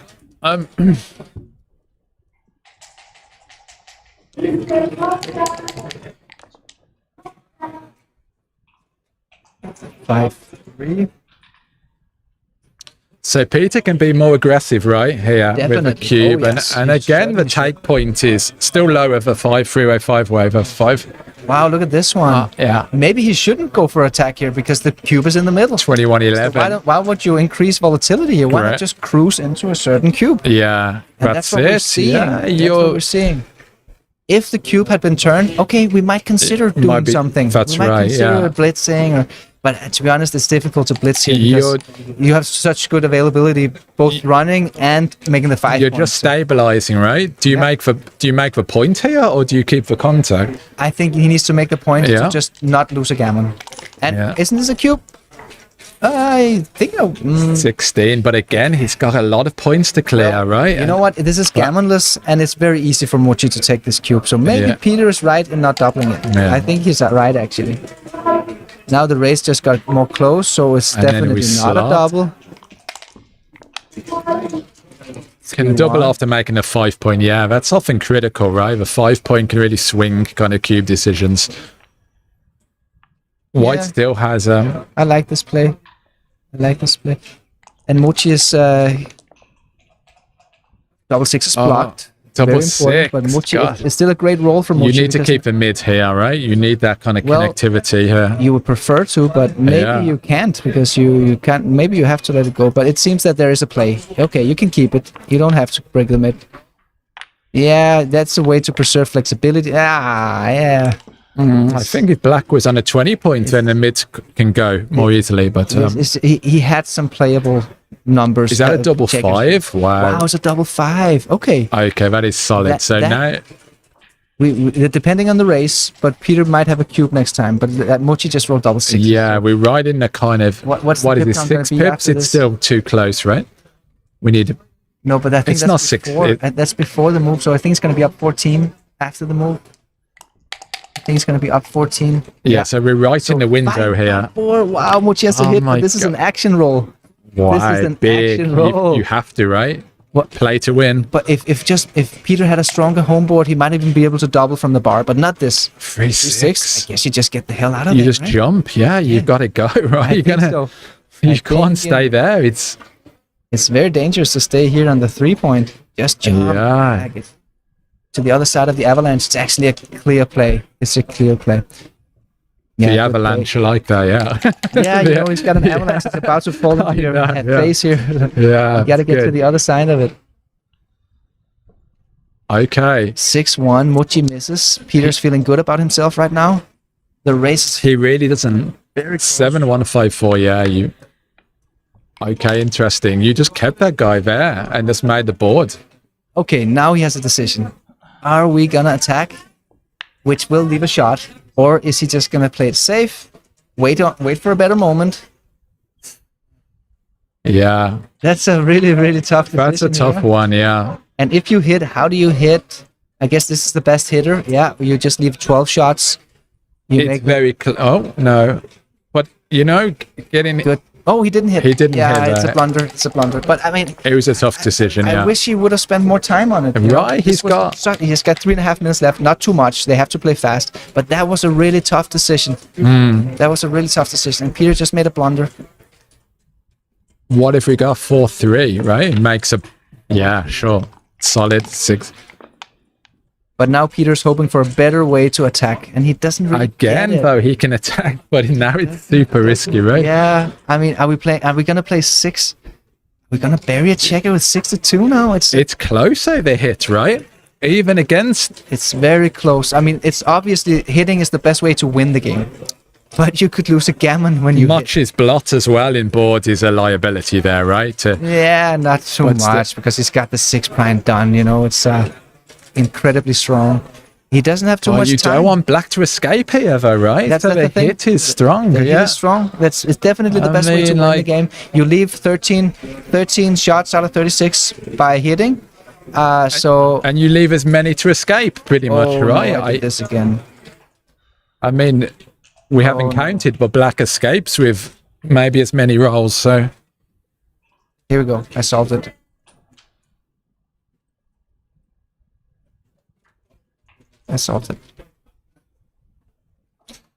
Okay, so he's burning precious time here, Peter. But I like that he takes his time because this is a big decision for the match. It's a really, really big decision. He should have done it last time as well and just found the hit.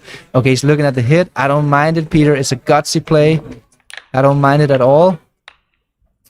I mean, hit back. So I mean, there's gammons on the hit back, right? That's the problem. Yeah, that's the problem. You don't want. That's the problem. It's also a little bit of overkill because the cube is in the middle. Because Mochi dances here, and he hits. Wow, solid and big swing in the White's match. got 2 blots to pick up. Yes. Oh yes, but a gutsy play by Peter. I definitely. That's a money player, right? In him going for maybe. Going for the win. You know. Yeah, I like the play. Another thing about cube full equity is that actually we saw the equities being rather close in terms of cubeless equity. I think his move was much better. The problem is when you hit and he dances, you create a little bit of overkill because it's such a big pass for Mochi that it's not so efficient, you know. So here, the cover, it's better to play 8-1 right there. To cover the ace. Okay, so he gets a little bit of counter prime potential. He really needs a pure prime right now. So he needs to he needs Mochi to enter with an ace, and then he needs to fill out the gaps in his prime. Yeah, that's it, isn't it? Yeah, that's what he's hoping for, a low entry and yeah. Mochi's PR has gone up a little bit. He's up at a 2.3. It's very swingy, this one, yeah. So Mochi is considering, is this too good? I think it's still too good. I mean, it seems to me that kind of like a free roll, isn't it? I mean, a free roll. Yeah, very little risk here. What can go wrong? Yeah, good. I think it's a good decision by Mochi. So we've got an ad for the Backgammon Galaxy app. Go to App Store, search on Backgammon Galaxy, download the app, start collecting those cool boards and avatars that you can unlock with experience points and coins. So, wow, White just really needs to get off the G. Yes, now he's in damage control mode. Mochi is still cruising on too good to double. This is a clever hit because he can freeze up Peter's outfield checkers, pick up that second guy, and then win a gammon.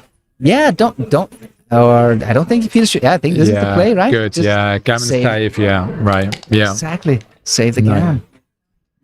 And Mochi doesn't need to move the checker on the 16 point. Just stay there. Yeah, just be annoying, you know. Stay there on the 16 point. It's just gotta, just wait there, fishing. Just sitting there, squeezing your enemy.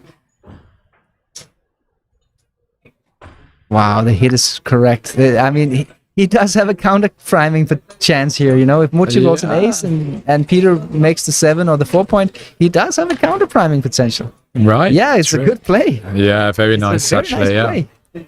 He has a small chance of winning, and it's still too good. Mochi, there's actually some gambles here, right? Mochi rolls a 4-5. Okay, he cashes the position. He didn't want to drag it on anymore. I think technically it was still a little bit too good to double, but probably not too big of a deal. He settles for the point. Yeah. 2 away, 5 away. So, wow, here are we going to... Yeah. So 2 away, 5 away. Yeah. Right. See some aggressive cubes on Peter. This match equity we know, right? It's 25% for Peter Jess Thompson. So he wants to be aggressive. Mochi wins the opening. And he You says, can do the 15%, 25%, 35%, right? One way, 5 way, 2 way, 5 way, 3 way, 5 way. It's like a little pattern in the chart. So, okay, he chooses to he run. makes a run, which is normally a DMP play, right? You just with a match lead. So now Mochi is briefly considering slotting the 6-5, but he correctly just splits the So back check. black really wants like an anchor here, advanced anchor. Yeah, good 6, and now he can come out with a 6. Yeah. Oh, sorry, a good 2, I mean, to hit, and then he can come out with a 6. Yeah, the hit is clear, and then the 6 is also clear. plays itself. Yeah, sure. And Peter just needs a little whiff of a gammon in order to turn the cube. Yeah, that's it, But, and it's kind of getting there. So far, Mochi has done well. Wow, Mochi is This is doing really great well. play, great on stacking. Yeah, and what about the last ace? The splitting is good when you're facing a prime formation, and Mochi says, I'm not scared of this at all. I don't think it's a blitz formation. I think you Well, have a look prime. at this, double 2. Do you Wow. I mean, you hit for sure. switch? You hit off a front, And the yeah? question is, do you switch or do you hit loose? And the more you're behind in the race, the more inclined you are to hit loose. If you're ahead in the race, no. Oh, you've got to hit in think- some way, surely, yeah. I think I like this play because he's still a little I bit know. behind in the race. We might see a cube, right? I wish we could see the analysis for the hint for that move, but we didn't get to see. But I don't think Peter's PR went up, so I think he made the right play. Yeah. But I'm not sure because I didn't get to see the hint.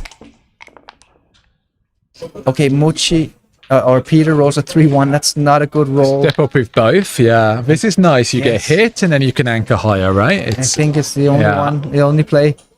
6-5 Mochi, you run, right? Yeah. Yeah, great run there. Difficult Wow. to lose a gammon with one man back behind the prime. 2-1. 2-1 is good. Look, Peter keeps playing pure. I like it. Again, flexible and efficient use of the checkers on the Yes. midpoint, yeah. He doesn't get tempted by hitting on the ace point. Okay, now the critical moment in the game. Wow, this is Peter needs to hit, otherwise we have a one-way holding game. And he does okay, hit. big hit, yeah. Does hit. 3 and then maximizes builders. maximizes covers, yeah. You can.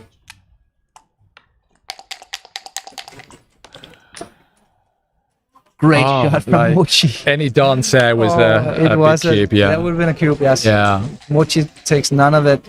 This is now why this really needs to come in and do something, perform. I like the deuce. And Okay, a he's hit, gonna yeah, he's gonna another hit. hit. I like Mochi's deuce here, you know, playing 7-5 because Nice, he's just yeah. keeping his blood count down.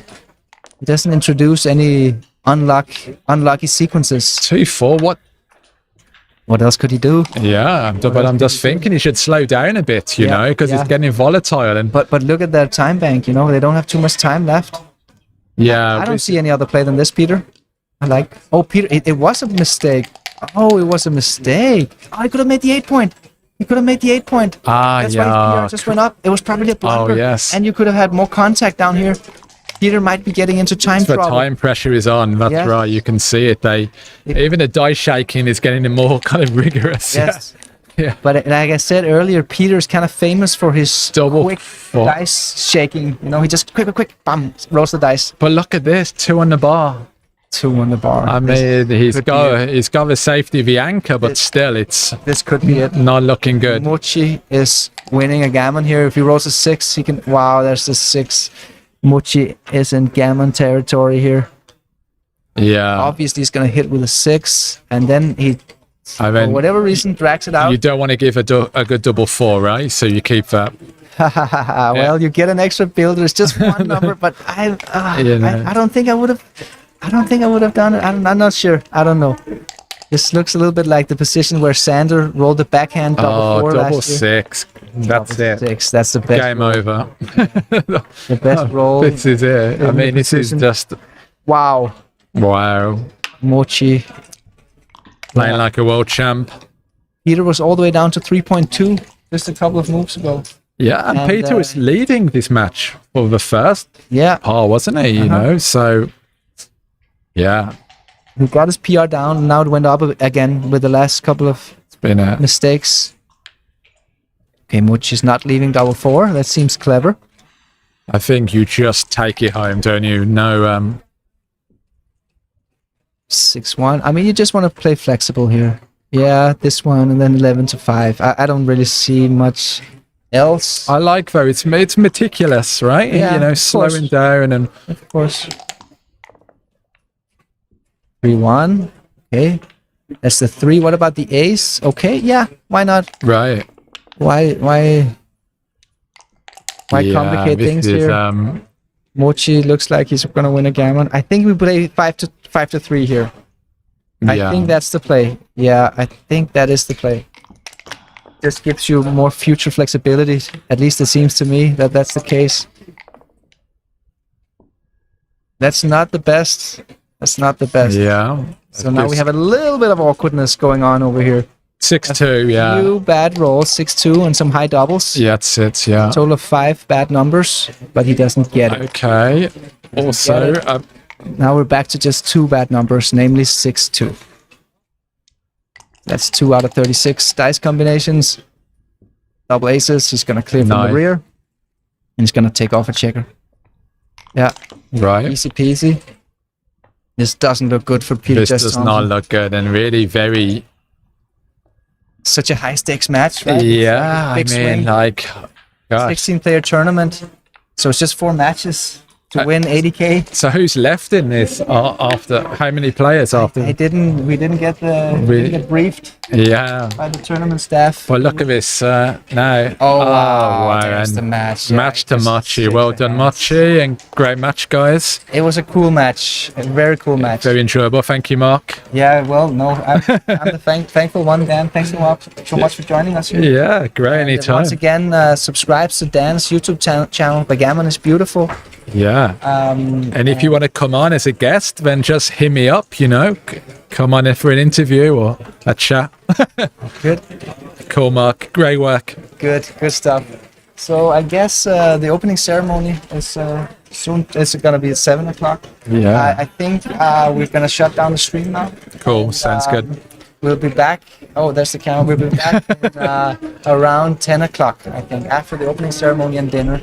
There should be some cool matches. I think it's going to be another high roller match, or perhaps the semi or final in the Monte-Carlo Open. I'm not sure. So stay tuned, guys. Stay Remember tuned. to like and subscribe. Smash that like button. Yeah, see you later, guys. Take care. Bye.